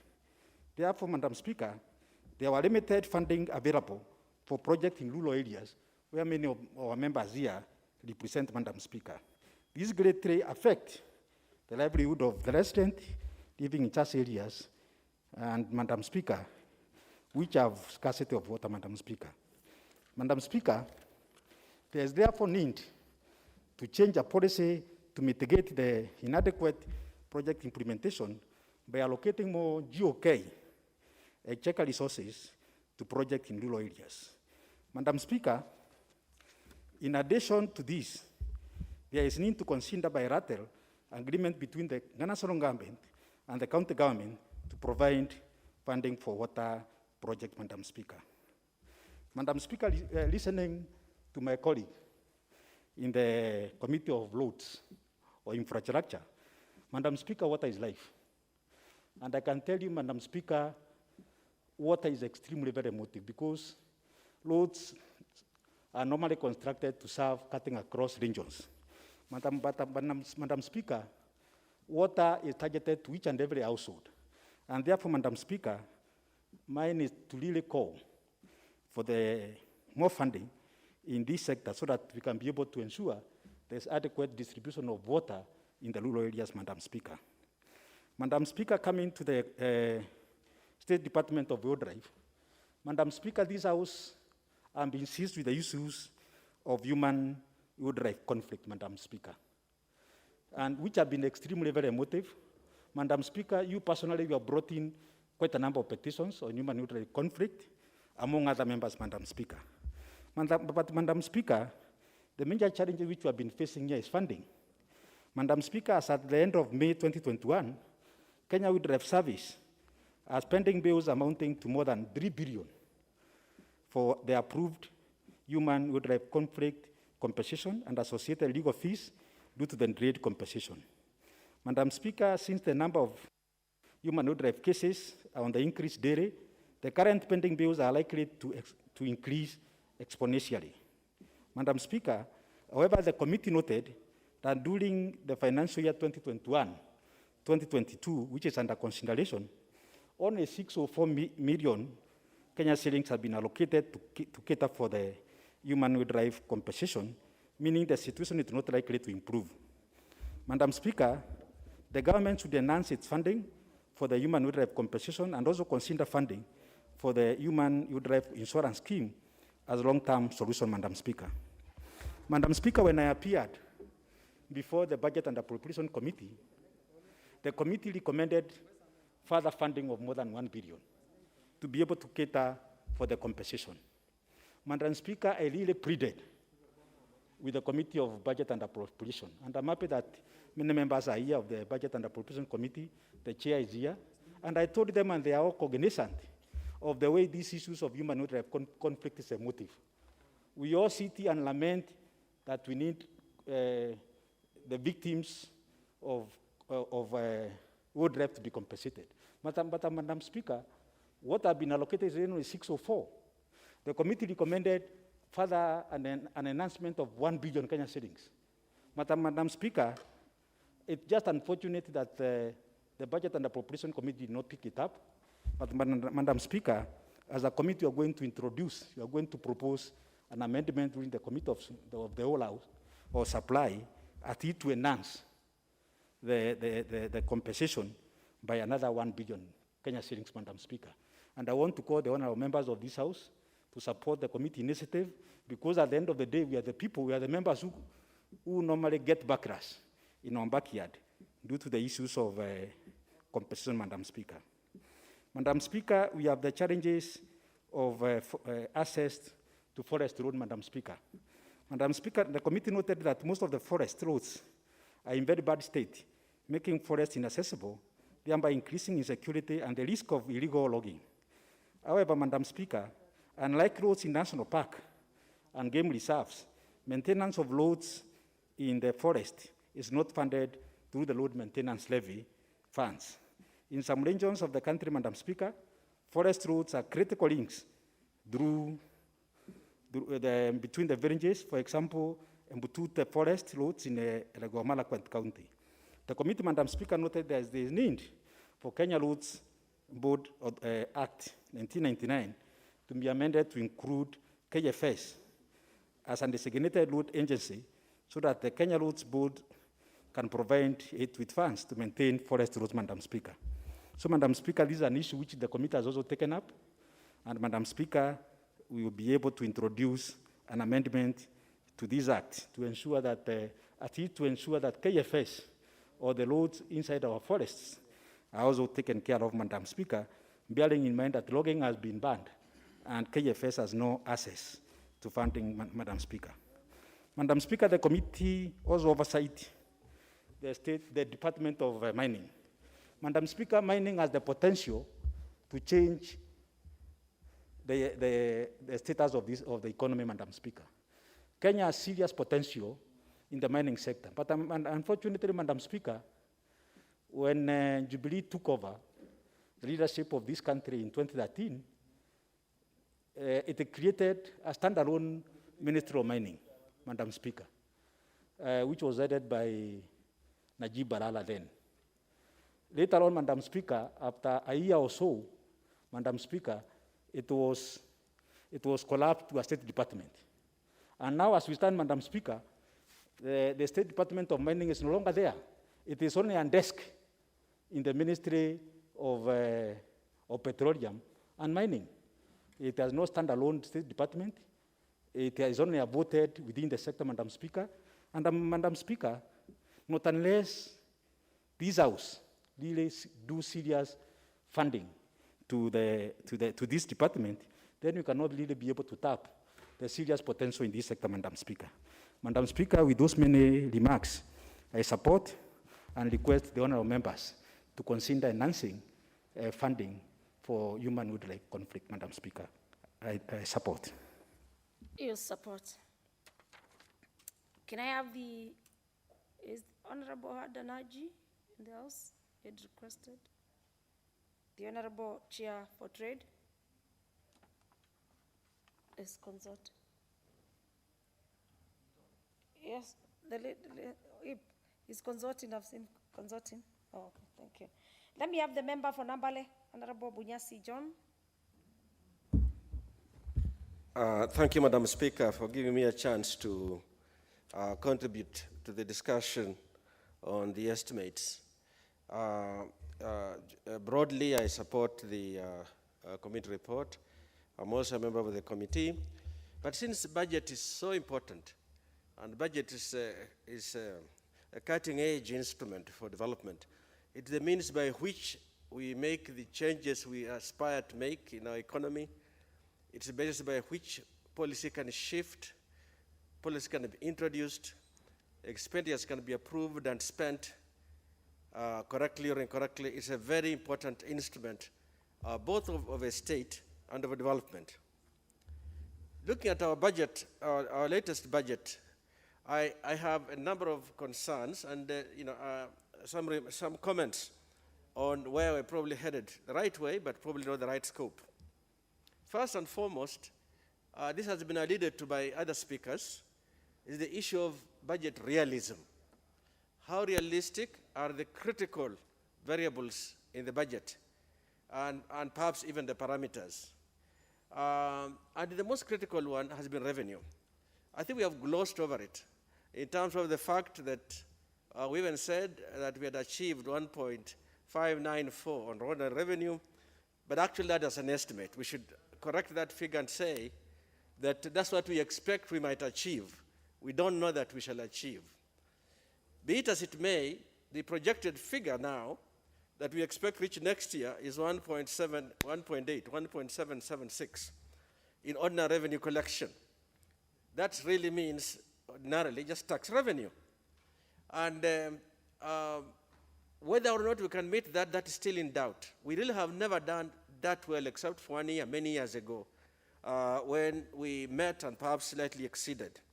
That aspect of that realism on revenue is very crucial because it's the basis upon which we estimate how much we can fund of our own budget, of course, plus A in A if you want to put icing on the cake, and that what we can't fund, we're going to borrow, essentially. We may get some grants, they are normally quite small. And two, it drives the size of the budget. The confidence that we are going to be able to collect 1.8 trillion, and that in fact our gross revenue including A in A will be over 2 trillion, has made us go with big strides into a 3.66 trillion budget. These huge budgets we have are attractive at the time of presentation. What we must look at as Parliament, A, is it achievable, and at what cost is it going to be achievable? Two, for the Kenyan would be, who is going to fund that? That should be the first question. How are you going to fund that? Of course you're going to go through taxation. And even if you borrow, you're just delaying the time when you'll have to tax to be able to borrow it. So that's my first concern, the degree of realism. And despite the confidence expressed by prior speakers, I still have serious concerns that the estimates on revenue particularly and the size of the budget this year are probably not one we could have afforded or might afford. Two, the report has talked very eloquently about the fact that, in fact, the Treasury has not followed the medium-term expenditure framework. That's a 3-year rolling plan. You project 3 years ahead.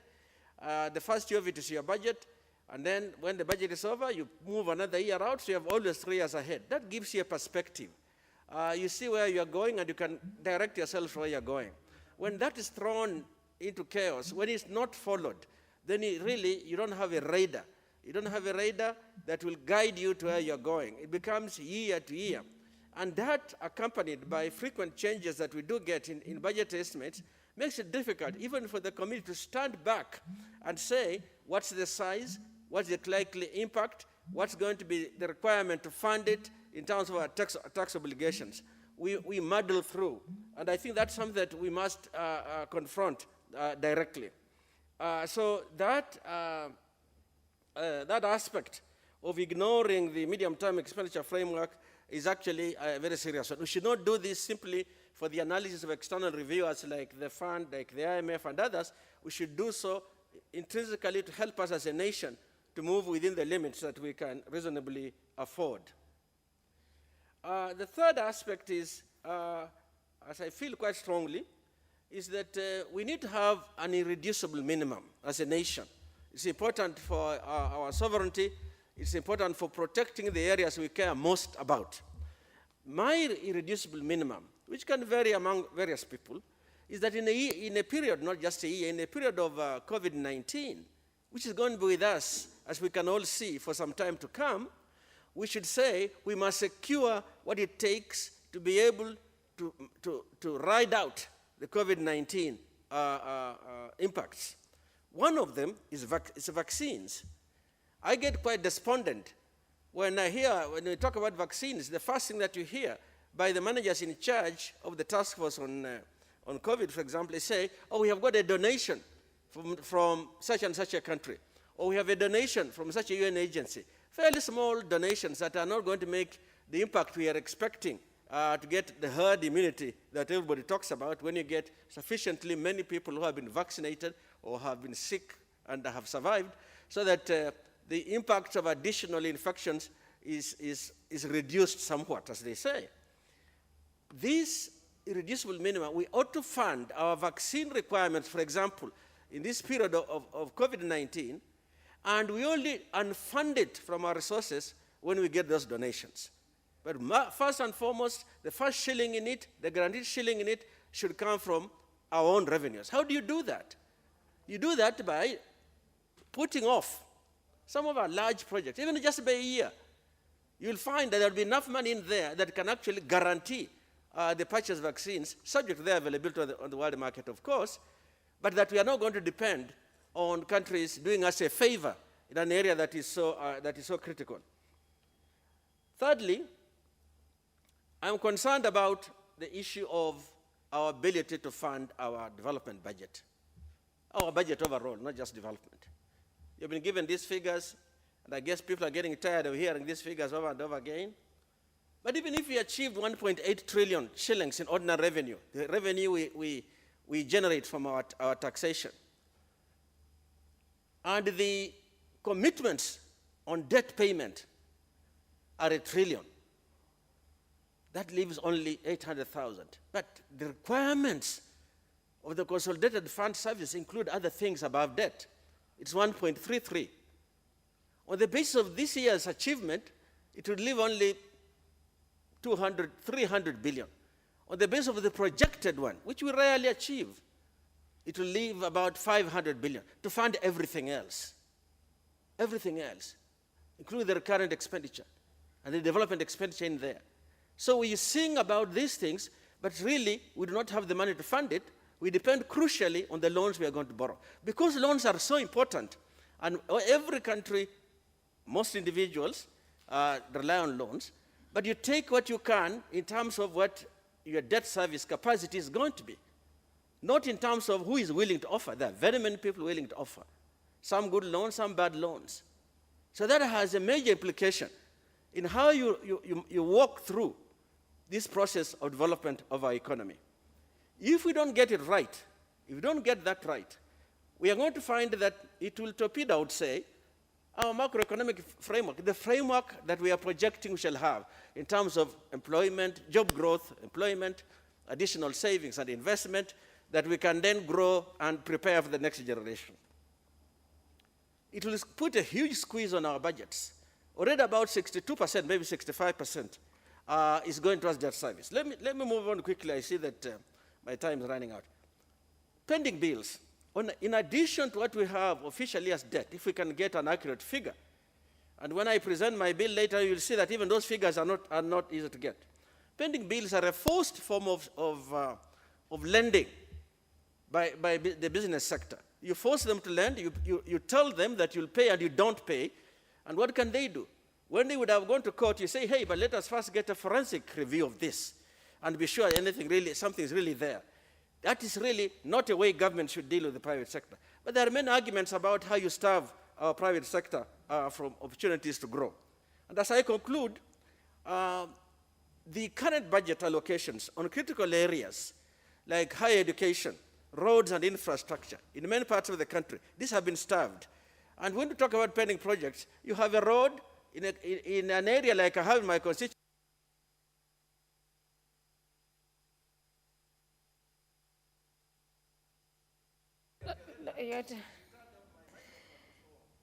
Your time is off. Yeah, but we thank your knowledge in the finance sector. Let me have the member for Tharaka, the Honorable Murugara Gitonga. Thank you. Thank you very much, Madam Speaker, for allowing me to rise and make a contribution. And you're not speaking for JLAC? You're speaking for yourself? I'm speaking for myself. Okay. Make a very important contribution to the budget making process that we are engaged in now as we prepare for another financial year, 2021-2022. Out there, Kenyans are watching us. They are anxious to know exactly what we are doing, and especially what the Cabinet Secretary is coming to tell Parliament tomorrow as regards expenditure in their country. From time immemorial, it has always been that budget-making process is a process where Kenyans are burdened by the government through heavy taxation, heavy borrowing, and increase in the prices of consumables, which are a daily livelihood of Kenyans. And it is vitally important for us to note that from the 2010 Constitution, Parliament was granted the sole role of budget making in the country.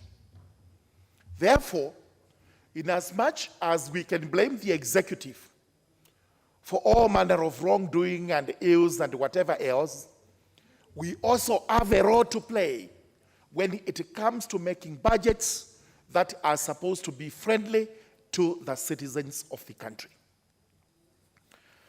So tomorrow, we will be actually given budget estimates to the tune of 3.6 trillion, out of which we informed that through our own internal revenue collection processes, we may be able to raise about 1.8 trillion or so, while the rest definitely is going to be funded through borrowing. There is hue and cry in this country when it comes to borrowing, because every Kenyan feels we have actually overborrowed, and it is the high time we put a close to this borrowing menace or spree that we get into every day. And at the same time, Kenyans are also saying they are overtaxed. Therefore, there must be a remedy from Parliament as regards taxation.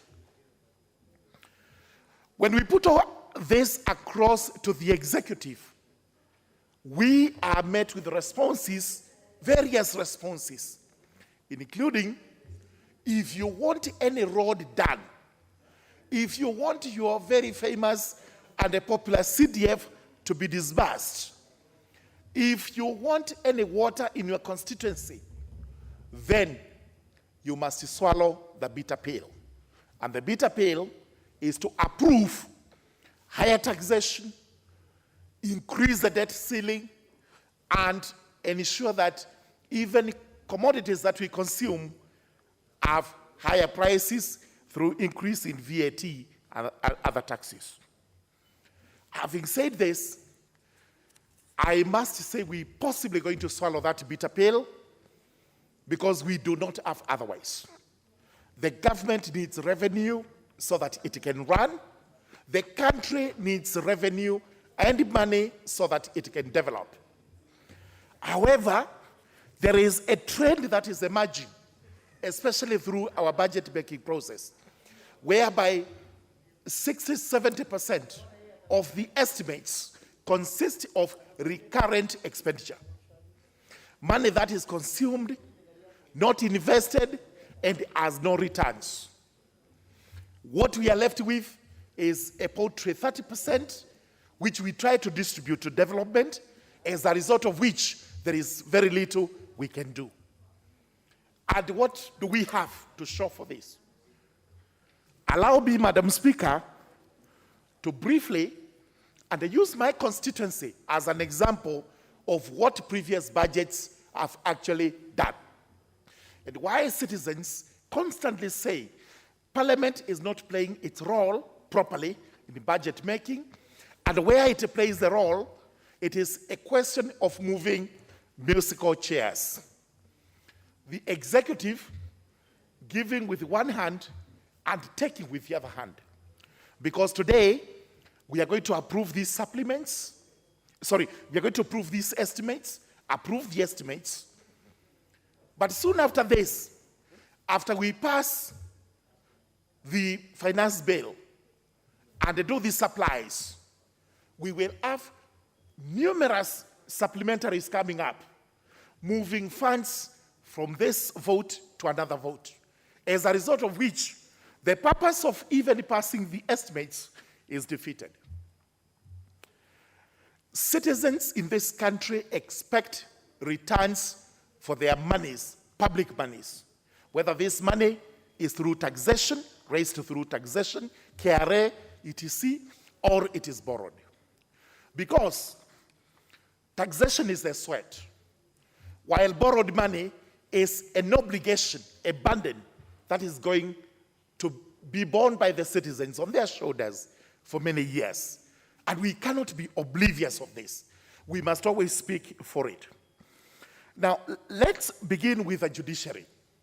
And this one allows me to speak as a mere member of the Justice and Legal Affairs Committee. Year in, year out, we allocate very little monies to the judiciary. Last year it was 17 billion. This year it is 17 billion. Money meant for recurrent expenditure only. While we know for sure, and through the committee, that we have almost 80% of our court works in the various counties and constituencies which have stored. How then do we expect these courts to actually be completed, and after completion, we will be able to receive justice services from such places if we are not allocating money? I would plead that at the Committee of Supplies, we find a way of allocating development money to the judiciary so that courts, including my own stored court at Marimanti, a prefabricated courtroom, which is now fodder for termites in the dry areas of Tharaka, is actually completed. It is renovated, completed, and put into use.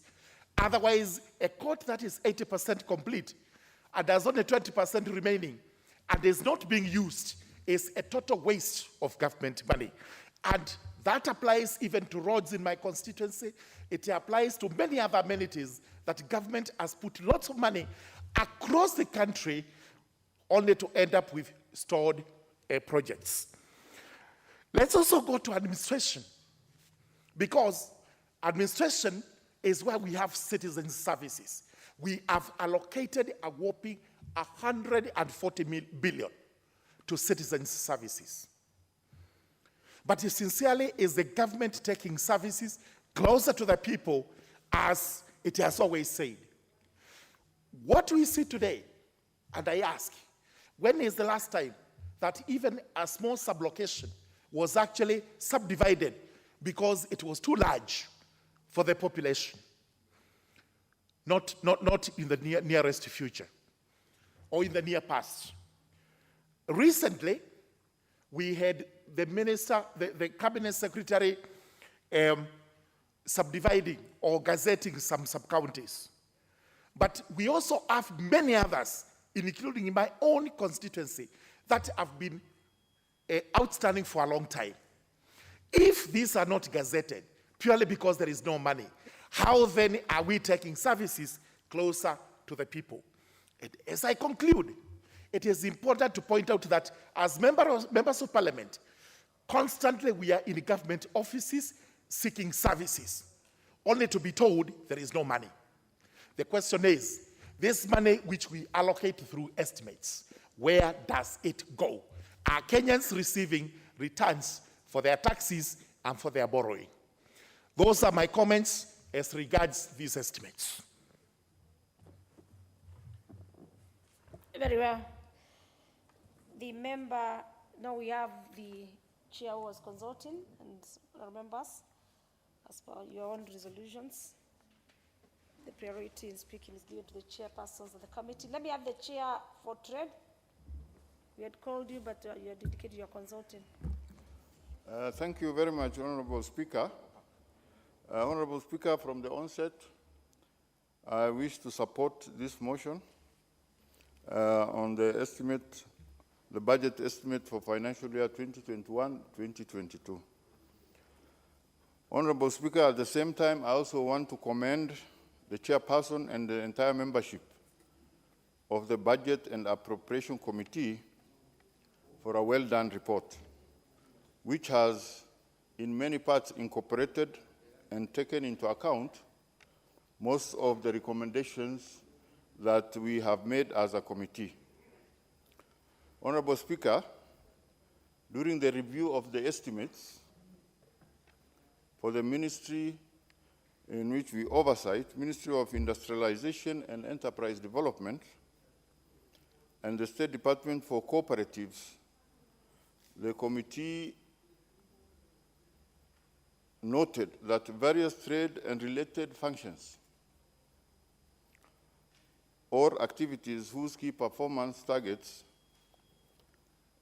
are within the purview of State Department for Trade are scattered all over other ministries. Honorable Speaker, it is our considered view that those functions which are now dotted in other ministries, for example, Ministry of Defense, in terms of the international trade functions, which is currently domiciled in Ministry of Foreign Affairs, as well as elimination of restrictive trade practices in the microfinance sector, which is under the Treasury, be moved to the Ministry of Industrialization and Industrialization and Enterprise Development, Honorable Speaker. That was the prayer of the committee, and we feel that when we consolidate these services under the Ministry of Trade, we will be able to do justice to these functions. Honorable Speaker, from the report, we note that the committee did approve our proposal for reallocation and sometimes also to realign some of the expenses with the recurrent expenses with development expenditure, Honorable Speaker. And a number of key requests for additional funding was also heeded to by the committee, and we thank them very well for heeding our advice and helping us to support, for example, establish value addition centers, the country's participation to the Dubai Expo of 2021, which is coming up in October.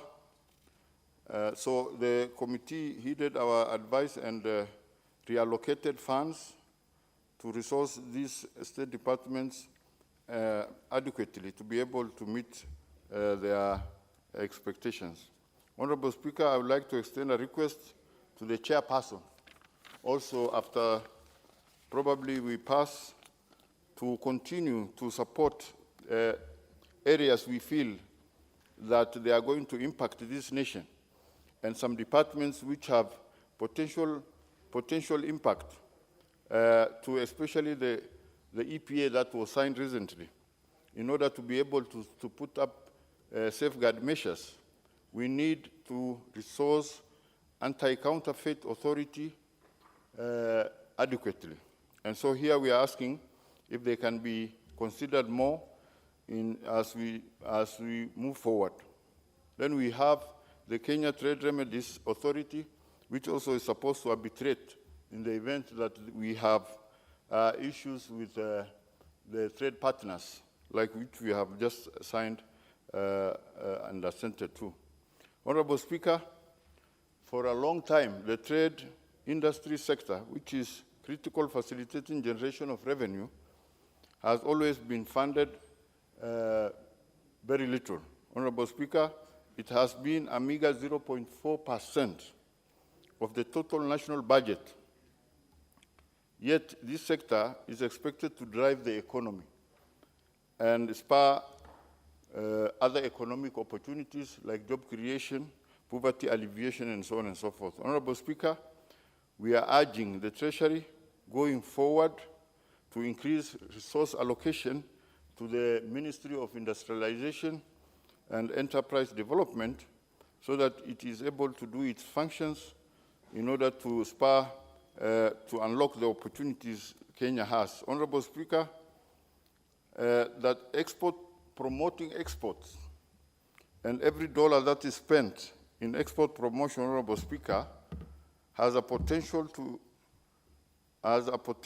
generate $87 of additional exports, Honorable Speaker. So this is an investment which is viable investment that the country must move in order to gain the comparative advantage. Honorable Speaker, the country has in the recent past negotiated and ratified various trade agreements. From the recent Economic Partnership Agreement, EPA, and African Continental Free Trade. We need, as a country, to take advantage of these milestones, Honorable Speaker, that offer huge opportunities to our farmers and pastoralist community like those living in Mandera County. Honorable Speaker,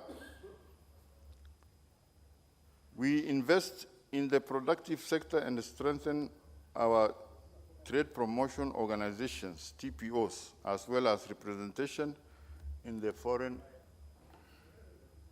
export markets. Honorable Speaker, it is quite worrying that Kenya is unacceptably underrepresented in terms of trade representatives, in which we have only 4 trade attaches in the existing 61 missions, Honorable Speaker.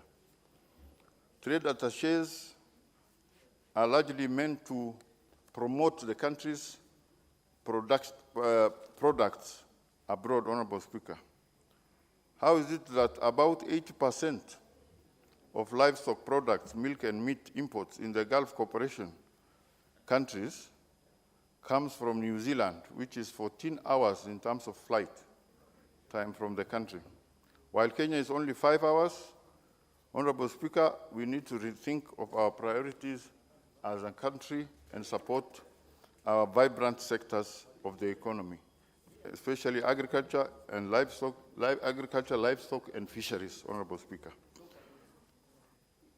Honorable Speaker, it is my hope that going forward, the budget of this important sector will be adequate resources so as to enable the relevant departments to achieve their mandate, Honorable Speaker.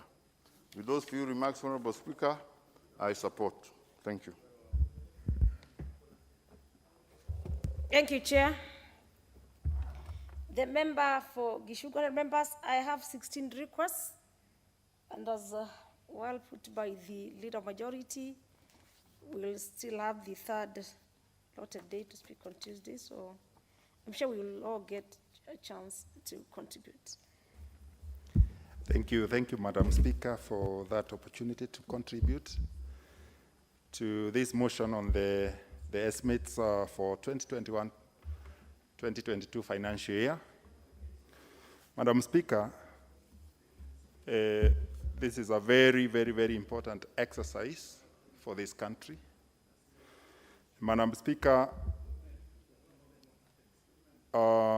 looking at the report that is before this House, we see that there's a shortfall for about there's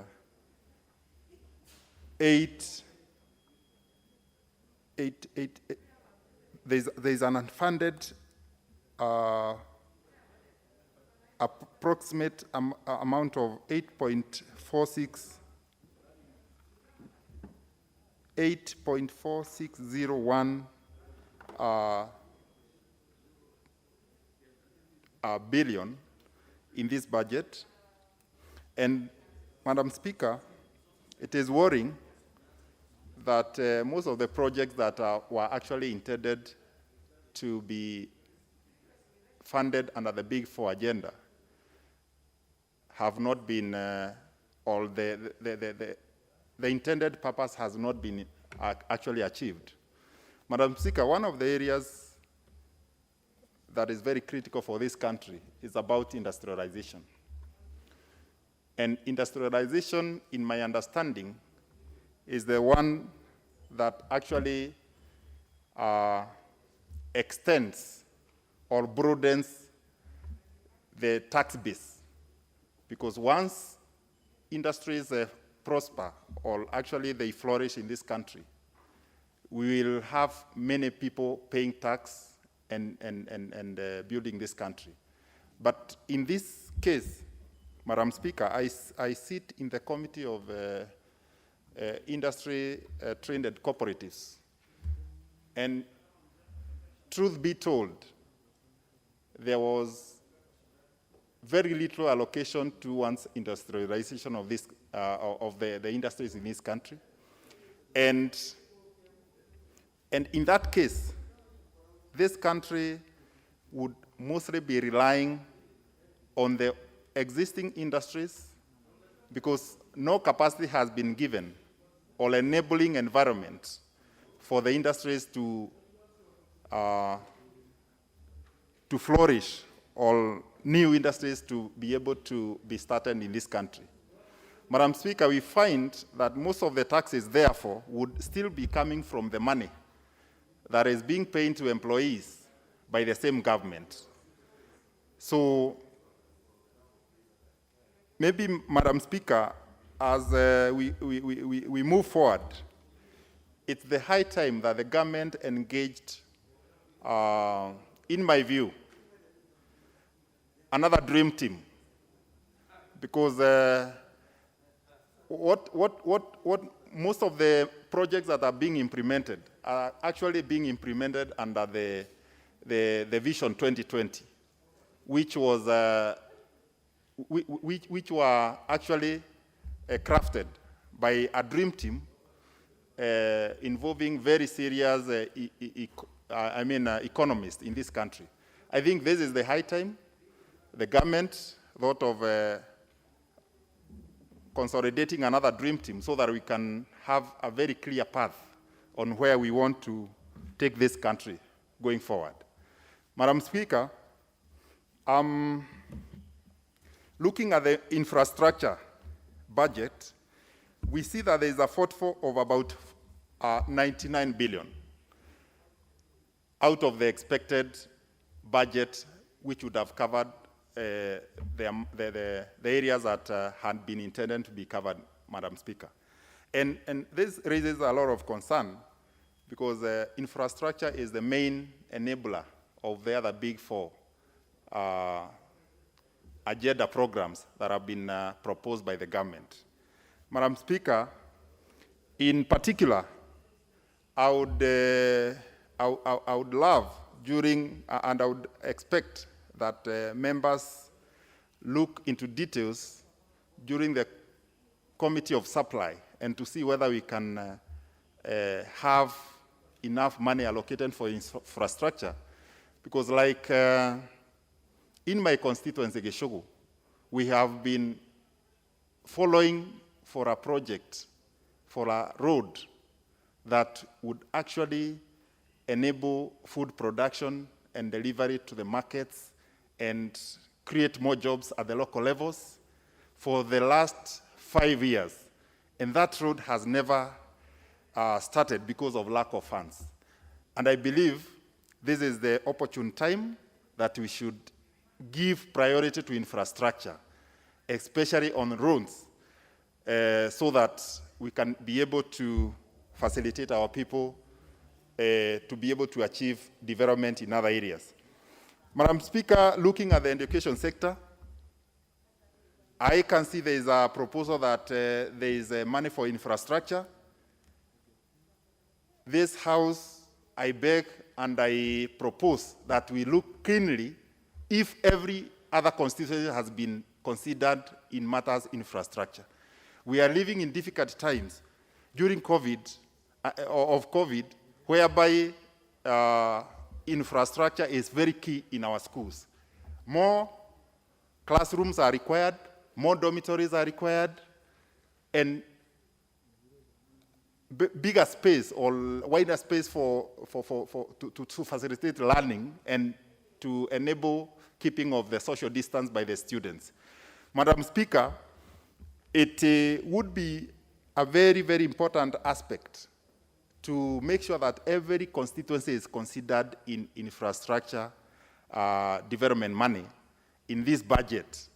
And I believe this is something that we should interrogate during the Committee of Supply to make sure that every constituency does or has some money allocated for the purposes of infrastructure.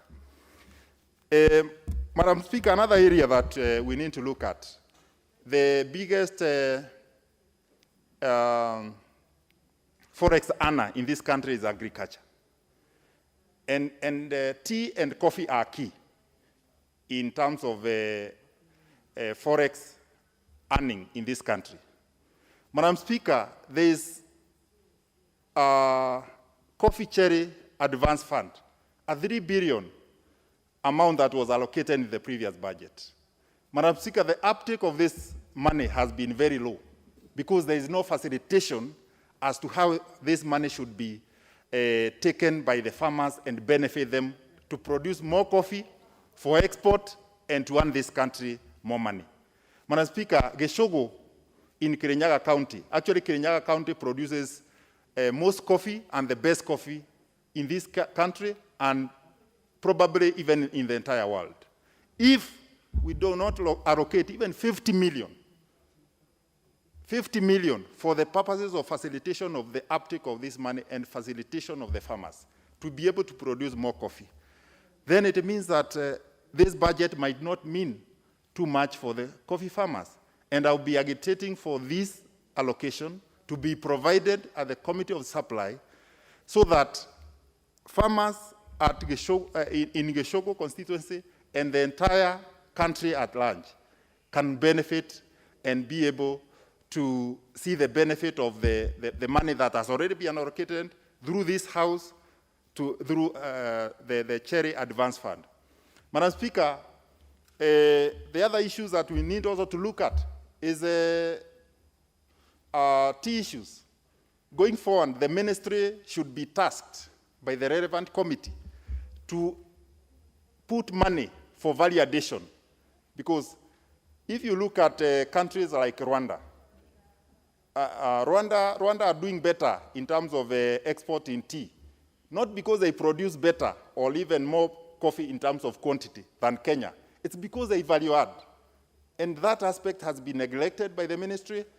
I think the Committee of Agriculture should take up that matter so that we can see as much and as many factories in this country that usually process tea have been facilitated for value addition. Madam Speaker, with those many remarks, I beg to support the report. Thank you. You support the report. Let me have the member for Suba North, Honorable Diambo Akoth. Millie. Thank you, Madam Speaker, for giving me the opportunity. And thank you, Madam Speaker, finally. Actually, I've been waiting for a while, from morning. And you're very patient. And I'm very patient, because the issues that I want to say are important to me, and I came here to do legislative work. But having said so, Madam Speaker, I do support the report by the Budget Committee, of which I am a member.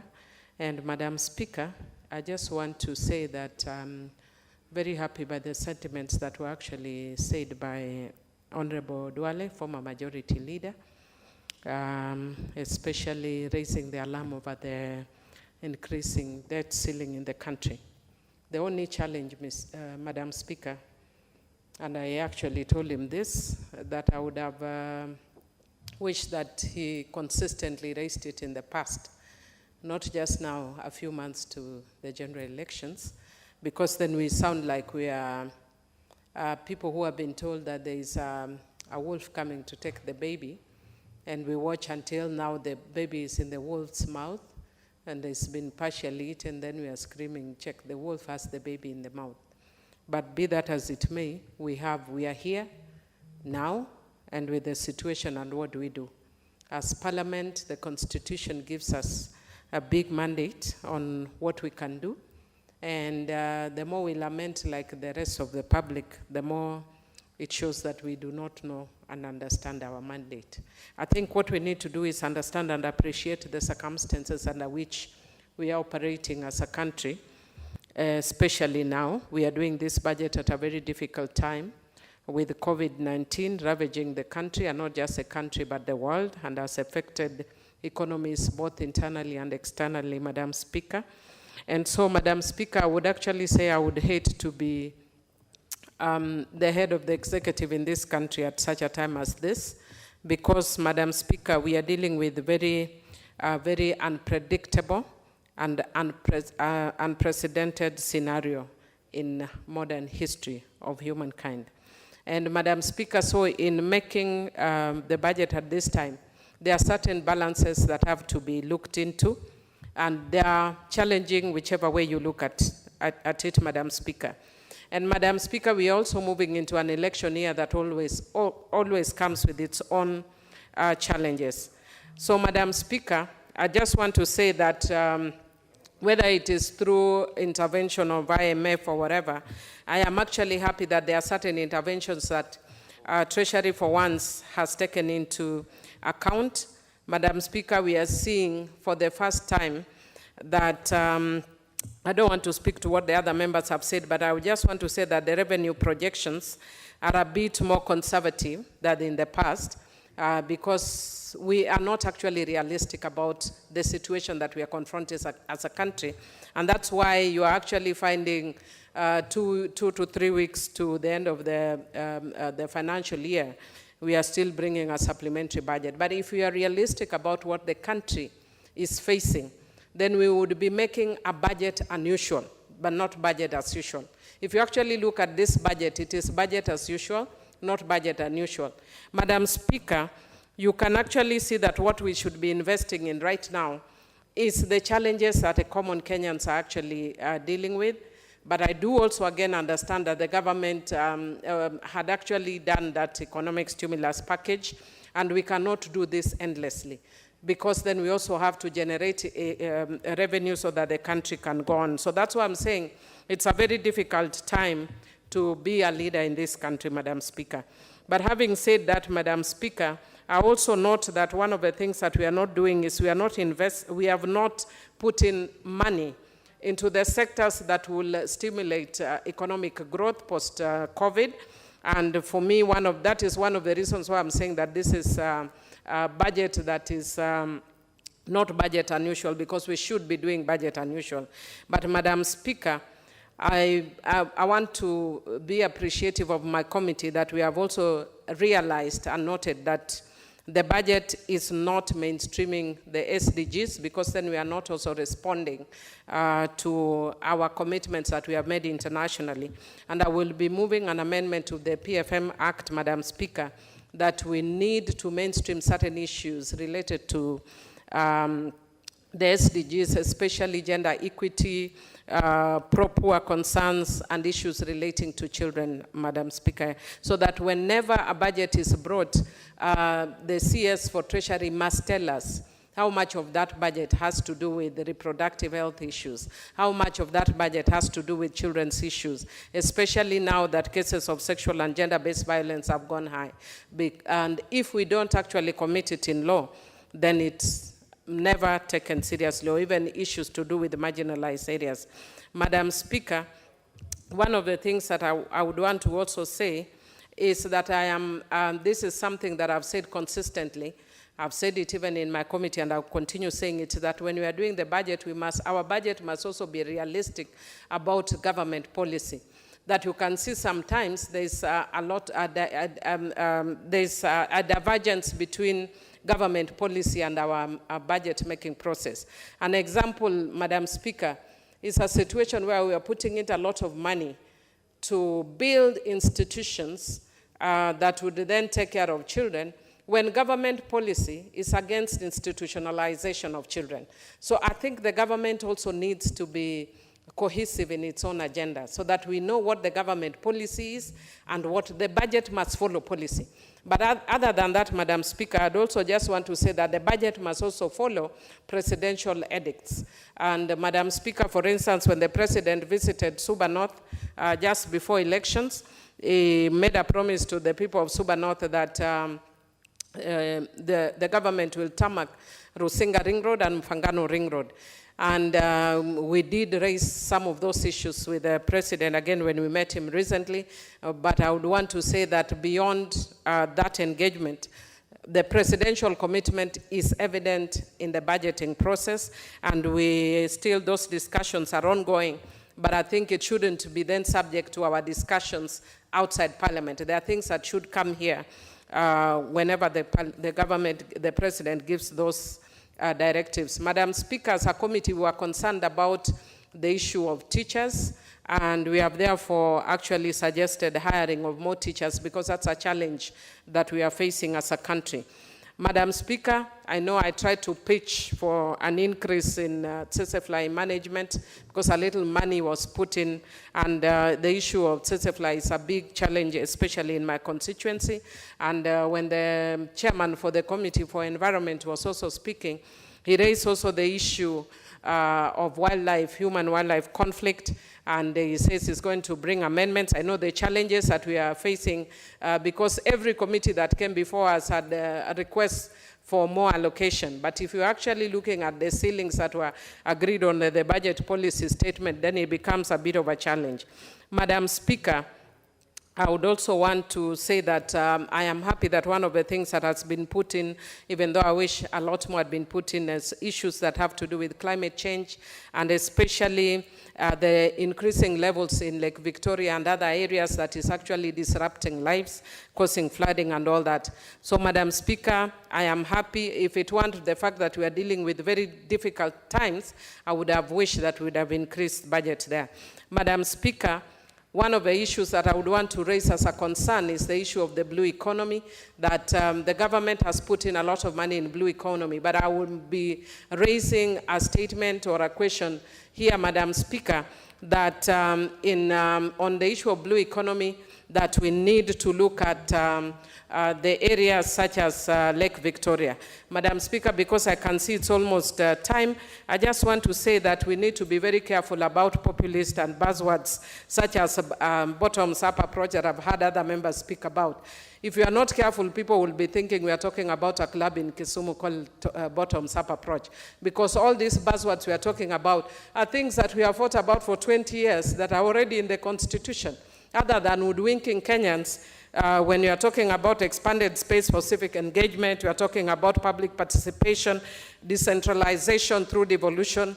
That is all about bottoms-up approach. But if you insist on it, you will probably think we are talking about the Kisumu Club, where people imbibe drinks and meet other people. And it's actually, the honorable member is telling me it's closed. It's so close because it doesn't work. Otherwise, Madam Speaker, our greatest challenge is corruption, and we must deal with that in order that all the things that we are seeking to do are realized. Thank you. Very well. The member for Kiharu, the Honorable Nyoro Ndindi. Thank you very much, Madam Speaker, for this chance. And I think it's good to be back after I was chased away. But fortunately, the same reason that made me... You cannot have been chased away. You were out of order. Thank you, Madam Speaker. I am also happy that that reggae actually stopped. Madam Speaker, I rise to give my contribution to the agenda before this House. And Madam Speaker, on the issue of budget making, both in terms of macro and even micro in terms of our own budget making processes as individuals, Madam Speaker, there is the source, that is the income, and also the expenditure part. There is the in part and the out part, Madam Speaker. And looking at the budget estimates currently that we are discussing, Madam Speaker, I have to say that I am grossly disappointed by the lethargy that has been exhibited by Treasury, Madam Speaker, of course hiding under the behest of this House. Because, Madam Speaker, constitutionally and in theory, this House is a budget-making House. But in practice, as it is happening in other arenas, insofar as this executive is concerned, Madam Speaker, I think it is fair for Kenyans to know that the role of this House actually in terms of budget-making process is that of rubber stamping. And therefore, in theory, yes, we are a budget-making House, but in practice, Madam Speaker, Kenyans need to know that actually the budget of this country is made by the executive, and of course the buck stops with the president, who has appointed the Treasury CS. I say I'm disappointed, Madam Speaker, because looking at the size of the budget that we want to read, and Madam Speaker, the revenues, the mismatch between the revenues and the expenditure, Madam Speaker, it is disheartening. We have continuously been, Madam Speaker, collecting, even last year, just around 1.6 trillion shillings. And I don't know which magic that we are going to undertake for us to actually have revenues in excess of 2 trillion shillings, Madam Speaker. But even historically, it's good for Kenyans to know that when the former President, Mwai Kibaki, took over in 2003, Madam Speaker, the revenues in this country were apparently 200 billion. When he left, Madam Speaker, those revenues were approaching 1 trillion shillings. That is close to 500% increment in the revenues that we collected under the 10-year Kibaki regime. When this regime took over in 2013, the revenues were just around there, 1 trillion shillings. Madam Speaker, as we talk 9 years later, only 1 year remaining, we are talking about 1.6 trillion, Madam Speaker. That is a partly 60% increment for the entire period. And therefore, the percentage or what Kibaki achieved in just half an year, it has taken this administration to achieve the same in 10 years. And those are facts and those are figures. But Madam Speaker, the issue of revenue goes along many facets, because you cannot collect revenue from nowhere. You collect from enterprise and other productive sides of the economy. But Madam Speaker, before I go to that point, allow me to voice the issue of debt that has been voiced by several other colleagues before me. Madam Speaker, as we talk about the debt of this country, Kenyans need to know that this regime has actually overborrowed beyond the limits that we have put in this House. I say so because, Madam Speaker, even checking the data from the Central Bank of Kenya, the mainstream debt in this country, both the domestic and foreign, is almost approaching 9 trillion shillings, Madam Speaker, that we actually instituted in this House. It is just about 8.6 trillion shillings, Madam Speaker. Madam Speaker, there is another side of debt that has not been recognized by this regime and by the Treasury, but this is debt owed by to other people by the government of Kenya, Madam Speaker. And I'm talking about the debt owed by SOEs, that is state-owned enterprises, and like Kenya Power, Madam Speaker, which is majority owned by the government of Kenya, and also the debt owed to other institutions, like the water companies that are domiciled within our county government, Madam Speaker. That debt alone is in excess of 3.4 trillion Kenya shillings. If you add the same debt, that's the mainstream from the Central Bank of Kenya, and the SOEs, stroke county government debt, Madam Speaker, that approaches Kenya shillings 12 trillion. And at the GDP of Kenya being around 10 trillion shillings, Madam Speaker, we are talking about 120% debt to GDP ratio of this country. And therefore, the figures that we peddle around from the Treasury, Madam Speaker, are actually incorrect. We have overborrowed beyond the limits of 9 trillion Kenya shillings. And Madam Speaker, the debt in Kenya is actually 100% in terms of debt to GDP ratio. But Madam Speaker, we have to know and actually talk about it, because many times you hear the so-called experts from the executive and the promoters of their ideologies in this house talking about other countries borrow, and of course they give the examples of Japan and the US, which are in excess of what we have borrowed in terms of debt to GDP ratio, Madam Speaker. But there are some issues that we don't dig to find out. For example, when you talk about the Japanese debt, majority of their debt, almost the entire debt, is actually domestic. And it's not domestic in terms of crowding out the private sector from the banking sector, Madam Speaker, but borrowed from the Japanese funds, NSSF equivalent of Japan, NHIF equivalent of Japan, Madam Speaker, and therefore that money is actually domestically borrowed. And anything accrued from that debt goes into helping those funds, and those are Japanese people. But also, Madam Speaker, there is also something called netting off. Using the same example of Japan, the only debt that is reported that is actually the contrast of Kenya is that we report the gross debt, the debt that has been taken by Japan, especially domestic. But we do not net off the money that is lent by Japan to other economies.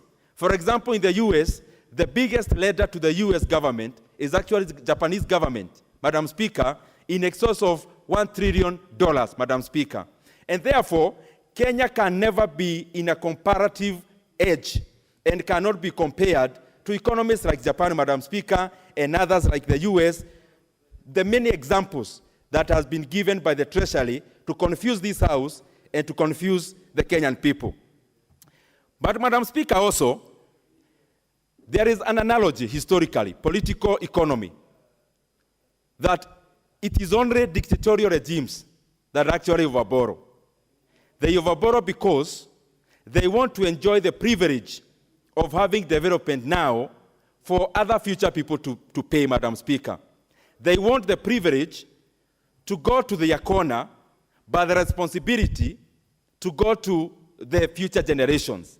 And therefore, Madam Speaker, I am challenging this regime that we have to drop this dictatorial manner of borrowing for us to be clapped at now, and at the same time, we are overburdening the Kenyan generations. I say so, Madam Speaker, because currently, any newborn, born now as I am speaking, the mother, the father, and the child who is born now, Madam Speaker, has a debt around their necks of in excess 250 shillings, Madam Speaker. You have 1 minute. Oh, too bad. Madam Speaker, as I try to condense within that 1 minute, I think we have to be very serious as a country. The macroeconomy, the fiscal discipline is lacking. Madam Speaker, we cannot purport to be reading such a huge budget when, Madam Speaker, we are militarizing our economy, the economy and the enterprise, which is actually supposed to generate monies, Madam Speaker, for KRA to collect. Madam Speaker, as I wind up, I have to say also that we have to regenerate our economy, refocus, Madam Speaker, to the productive side of our economy. If you look at our economy, Madam Speaker, the sectors that are actually thriving are facilitative. the productive side of the economy, Madam Speaker, has been left out there in the cold. As I wind up, Madam Speaker, very well. I think the member of Kisumu West has left the card. Is the member for Kisumu West in the house? Honorable Alago Oluoch. With that, then let me have the member for Kwanza, Honorable Wanyonyi Kevin. Madam Speaker, thank you very much for the opportunity. I've been sitting here as an economic student. Madam Speaker, I want to tell my colleagues here that tomorrow Kenyans are watching and glued to the TVs and radios to listen to this particular budget reading.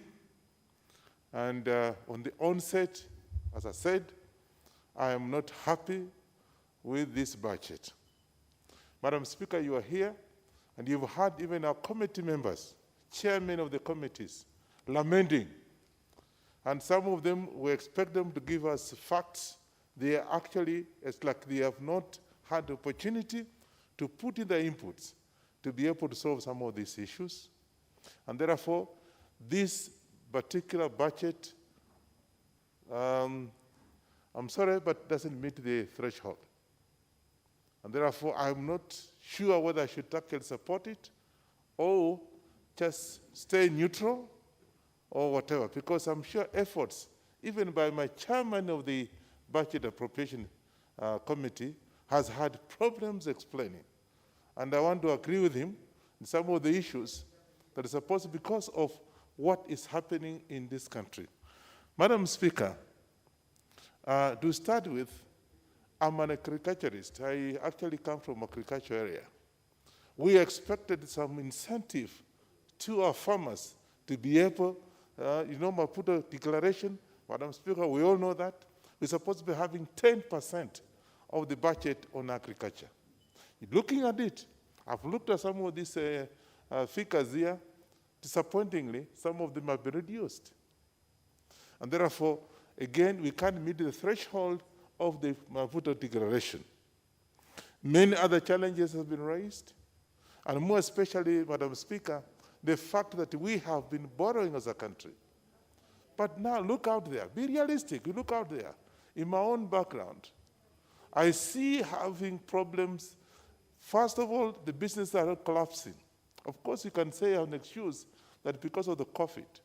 But then the government should have had to be there to be able to give incentives, to be able to raise some hopes that at least as we struggle, we are having a way of actually reviving our economy. Because we have to have somewhere to generate the revenue to be able to have to pay some of the debts. We have talked about figures, and I think I'm even lost how much we owe out there, how much we owe locally, debts locally. Madam Speaker, they are huge. And therefore, we have quite a number of challenges. And I can tell you, and you know it, you don't have to be told. Banks and the financial institutions now are going in for recovery. And of course, when they go for recovery, there's nothing to recover. And then, you see, we expect this budget to be able to have some incentives. That although we're having these challenges, this is what we are going to be able to do to generate the economy, to generate the revenue, so that, little as it is, at least to reduce the cap. It's nothing yet. I've not seen anything. I've yet to be told. I've read through this, and I've not seen anything there. Madam Speaker, the other thing that I am so disappointed about is the fact that ongoing projects, and communication, for example, I think I had the chairman here lamenting, the infrastructure chairman lamenting that there's no, and in my own constituency, my own county, we have roads, and everybody else. We have roads that are supposed to be able to transport goods and services to areas where we can be able to get revenue. Some of those roads have stopped, have stalled. How are we going to raise money to be able to finish the infrastructure? Again, it's a question that actually is people are waiting tomorrow to see what is there. But I don't think there's going to be anything overnight to be able to change some of the concepts that we have been exposed to today. Madam Speaker, I have had cases where we have borrowed money. And this is our country, let's not forget it. People are waiting. We have borrowed money out there, supposedly put in productive economy to be able to, but money has been stolen, misappropriated. Again, what do we do about it? You and I are now forced to pay. I have not seen over time where so-and-so, if it's Ferdinand Wanyonyi, a member of parliament, he is found guilty for having misappropriated money. This is what you have done. He is put in jail. There's nothing. We have cases like that, Madam Speaker. Again, this is our country. Let's talk facts. Let's not wind up. So we have money that have been borrowed, misappropriated. Thieves have not been exposed. And some of them are inside jobs. Again, what have we done to be able to safeguard that? Installed projects. We have installed projects, for example. And of course, as I talk like this, we have the export of coffee and tea out there. And more especially in dairy farming. We have a huge market in the Middle East. I personally was in the Middle East, Madam Chair. As I had an interest there. And we were actually exporting powdered milk to Middle East from this country in the years back, during Kibaki's time and what have you. Today, I can tell you our market for powdered milk in the Middle East has been taken over by Uganda. Of all places, Uganda has taken over our export of milk to Middle East. Why? Because we are laxed. There's no incentive. I give an incentive. I had even a project in my own country, in my own sub-county, of trying to see if I can be able to raise production of milk. No incentive. I went to a parastatal called AFC. Sorry to mention it here, but people are now looking at us. What have we done? AFC is supposed to be able to spur the economies, be able to encourage the farmers, and now I have been there for the last 8 months to get just 6 million shillings to be able to buy the dairy animals from the South Rift to be able to see if they can be able to increase the production of milk for us to be able to send milk to Middle East and get some income. Nothing.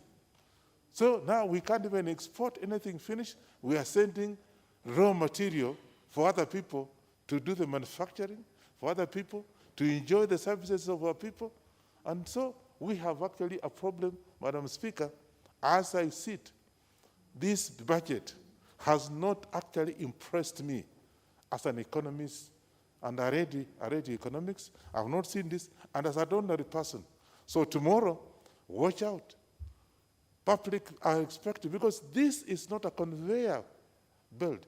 This is a budget-making house, and we're supposed to put in our own inputs. I don't know who has done that.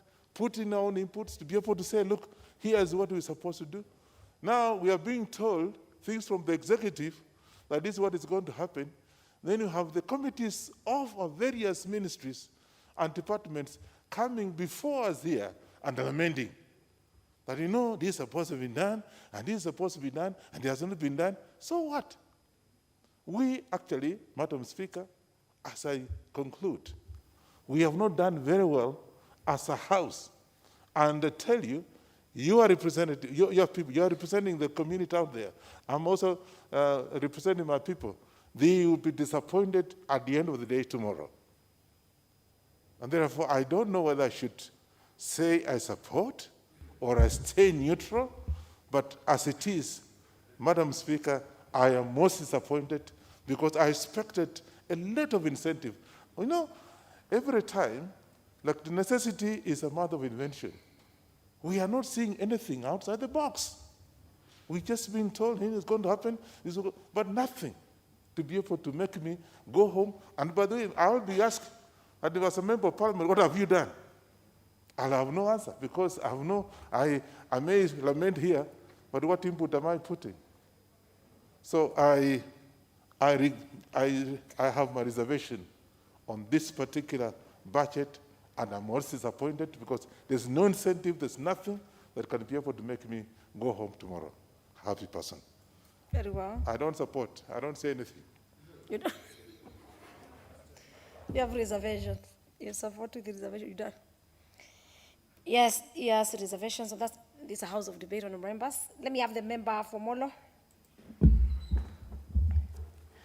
Thank you very much, Madam Speaker, for giving me a chance to contribute to this debate. This is the second last budget, the second last of the 12th Parliament.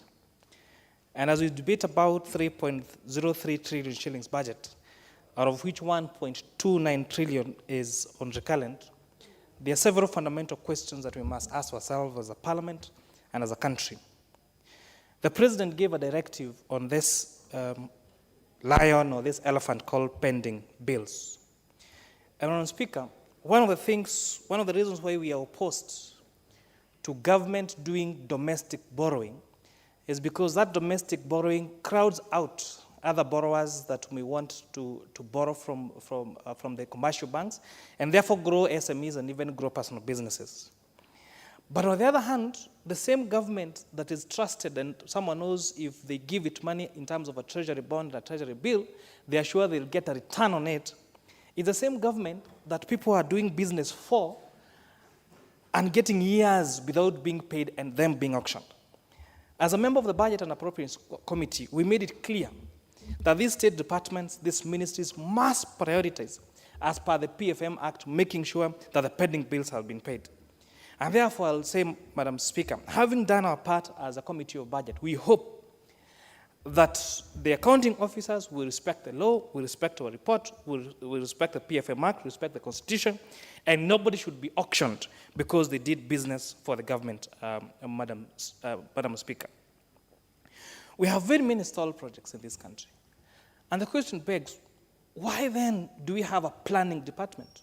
So why then do we get to that point where work has been, money has been invested, someone has been on site, and then the person who gets bashed is us members of Parliament. If I have a project in my constituency, like the Njoro Mall Road, and money is not sent on time, then it is us that get to suffer the wrath of Wananchi. So my hope is that the existing projects, those projects that the government has undertaken to do, that has procured, that the accounting officers are going to be accountable enough, they're going to respect the rule of law, and that those projects will going to be completed and completed on time. Because in the case, Madam Speaker, it saves the country money, it saves the country time, and it's true use of value for money for the taxpayer. I've often said, Madam Speaker, that Kenyans are not afraid and do not refuse to pay taxes. Kenyans are not even afraid of us taking loans, but they are afraid of what this money gets to do. So as long as the rubber meets the road, and that money is put in the right choice, and these great plans that we've put up are done and done properly and on time, then we'll not hear uproar when taxes are increased or when even that borrowing is increased, Madam Speaker. We try to address several issues in our report, especially on the issue of duplication of functions. We find programs that are very wonderful for young people, like the KO program, like the Youth Fund, like the Kazi Mtaani. But you find all these initiatives that are supposed to deal with the issue of unemployment and putting money into the pocket of Wanjiku, and especially of the young suffering Kenyans out there, is staggered in different state departments. And although all these programs are meant to one thing, to shield our young people against unemployment, to make sure they have food on the table, they are scattered all over state departments that becomes difficult to sometimes implement or even track the effectiveness. And therefore, we are calling in our report, we've said all these initiatives, whether it's an initiative to support women, whether it's an initiative to support young people, whether it is our old people program, let them be under one state department, let them have one funding so that we can even benefit from economies of scale, Madam Speaker. In our report, we have emphasized and reallocated money for the need of funding capitation to private universities. Because, Madam Speaker, as we speak, the students that did their KCSE a few months ago, they get admission letter to the universities. They do not choose whether they want to go to a public university or a private university. So that student case who is admitted at Strathmore University or at DESTA or at Kenyatta University, or at whichever other university in this country, the money for their capitation must be released and released on time. And Madam Speaker, we've even been able to see, which also means that the Ministry of Higher Education should sit down and think, how is it that it's even cheaper to educate our students in private universities more than it is to educate them in public universities? That means the cost structure of our universities, we need to sit down and rethink their funding method and rethink how we are going to save money and ensure that at least there is value for money. But I insist that money that is supposed to be for capitation for our students in private universities must be released on time as it is for public universities, because in any case, those students do not necessarily choose to be there. There are several initiatives that have been made to deal with the issue of unemployment. And one of them, through a bill that came through last parliament, through the Young Parliamentary Association, was a national employment bill that was signed into act by the president. This is the first time that we've seen a budgetary allocation to National Employment Authority. And you're hoping that the National Employment Authority will raise to the occasion, that they are going to empower our youth people with capacity building, and that a young person who completes a particular course, who completes a particular training, will have a place, a shoulder to cry on, a government institution that they can go and hoping and be sure that they're going to be placed in some employment. Because, Madam Speaker, our young people are crying. You find graduates out in the village, they're doing very many jobs without employment. And yet, through the wisdom of this House, we passed the National Employment Bill into an act, and we have now put that money to that commission, and you're hoping that they are going to help address this issue. The issue about commercial attaches in foreign ministries have been said. There is a lot of potential of employment overseas. And when we recommend that there must be a budgetary allocation for commercial attaches in these institutions so that we do not leave the employment of young people in these overseas countries to bureaus that go exploiting them. If we employ enough commercial attaches, then you don't need to go through a private bureau to go and work in Saudi Arabia. You do not think to go through a private bureau and pay a lot of money and be exploited to go and work in Qatar and all these other countries. And you're hoping that the recommendations made by this committee and by this House will be taken into consideration, that these commercial attaches are going to be recruited and our young people are going to be assisted to get employment in these foreign countries. Madam Speaker, at the committee stage, we had a challenge of allocating money whether for infrastructure projects or for employment of teachers. And as a committee, we were clear that when you employ teachers in this country, you solve three problems. You solve the great problem of unemployment. You solve the second problem of quality of education. Because no matter how many classes we build, as long as there are not teachers in those classrooms to teach those students, then we will not have an educated generation. So employing more teachers by the Teacher Service Commission will ensure that we have solved the problem of unemployment, will ensure that we have quality education, and most importantly, Madam Chair, these teachers pay taxes, and therefore it's going to lead to an increase in our revenues, Madam Speaker. Lastly, we cannot have a budget that does not allocate money for emergencies. We cannot have people doing harambes when people drown because of floods. We must allocate money for emergencies so that we're able to take care of emergencies when they happen in this country. And with that, I support Madam Speaker. Members have 12 requests. The majority whip. Thank you, Honorable Speaker. Honorable Speaker, whereas my colleagues could not say they want to support or not, I want to be on the very, very front line to say I rise, Honorable Speaker, to support this report by the Committee on Budget and Appropriation, especially tackling the issue of our 2021-2022 budget. Madam Speaker, this budget is coming at a time when there is COVID-19. COVID-19 is a pandemic that we don't know the origin. We hear of the origin, but we cannot ascertain. It came to us, it's here with us, and we don't know for how long. Therefore, it's something that we need to work with. It is something that we must accept and move forward. Madam Speaker, this budget is a 3.6 trillion budget. And it's a heavy budget to the Kenyan people, a budget which we all must appreciate and say we either work with it or force it, Madam Speaker, to know how do we propel our Kenyan people through this turbulence, Madam Speaker. Madam Speaker, this budget is addressing very many good items or good issues. Issues to do with the agriculture, whereas many of my colleagues are saying, talking in terms of the agriculture not having been considered, and various treaties that Kenya has entered into, Madam Speaker, without really defining what the 10% has been mentioned on the floor. But Madam Speaker, 10% covers both agriculture farming and the forestry. Therefore, when you combine it and look at what has gone into the forestry budget, together with agriculture, Madam Speaker, the 10% of our said is even more that's covered in the budget. However, Madam Speaker, the issue of incentives to our farmers is very key. It is something which is lacking in this budget, which we need to look at. And Madam Speaker, it is us, the makers, the lawmakers, who define this budget and who interrogate this budget, Madam Speaker. We cannot now tell Kenyan people that we are unable. Yet the Kenyan people, Madam Speaker, after voting this report, Madam Speaker, we will be going for the Committee of Supplies. All MPs or members of this House, Madam Speaker, shall contribute to the Committee of Supplies, and whatever issues they have can now finalize this budget through the Committee of Supplies, Madam Speaker. Madam Speaker, Article 221 simply gives the national government, Article 221 of the Constitution, gives the national government power and authority to originate the framework, Madam Speaker. But to align the framework of the budget to the needs of the people, Madam Speaker, it's us, the representatives of the people, that undertake that. Therefore, Madam Speaker, as members of this House, we will not give away our power. Instead, I want to urge my colleagues to come out very strong and express their opinion and the ideas that they have during the Committee of Supply, Madam Speaker.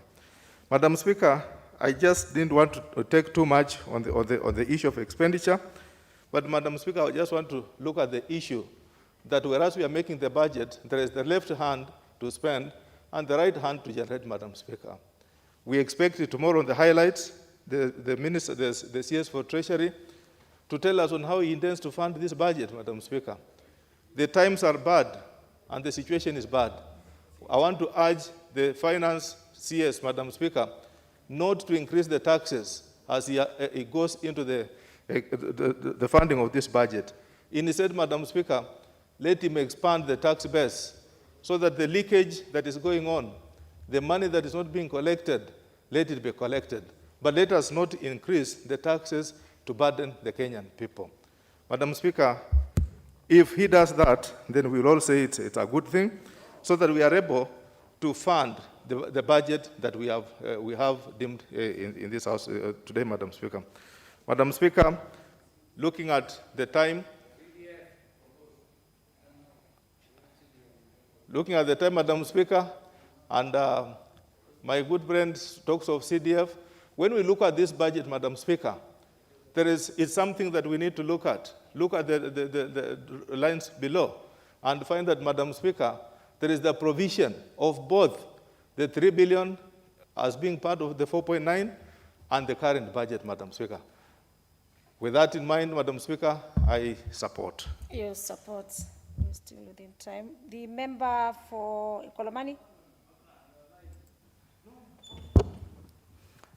Thank you, Honorable Speaker. On the outset, I want to say I support this report. Well, as a member and a vice chair of Budget Committee, report presented to this House by my chair, I will have a few comments I wish to make, Madam Speaker. The first one, I want to comment on human-wildlife conflict, Madam Speaker. In several parts of this country, Madam Speaker, we have had animals coming from the park and destroying people's property, and which causes a lot of conflict between human and wildlife, and even killing human, Madam Speaker. And in the final end, we launch our complaints, and we would want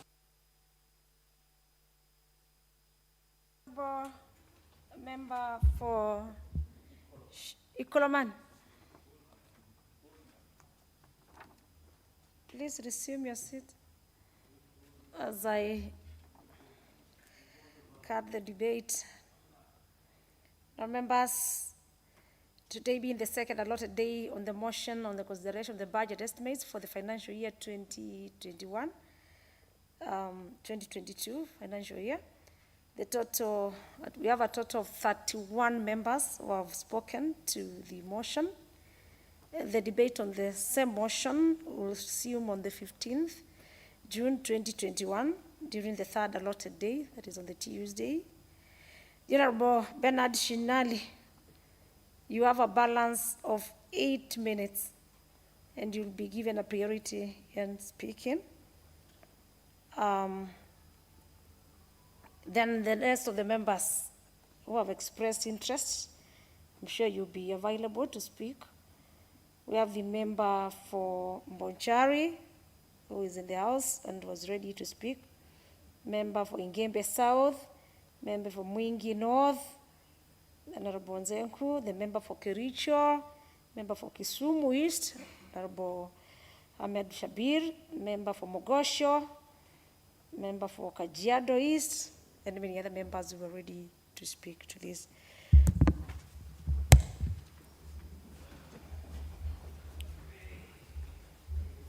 Our members, the time being 7 p.m., this House stands adjourned until the Thursday, 10th June 2021 at 2:30 p.m. Thank you.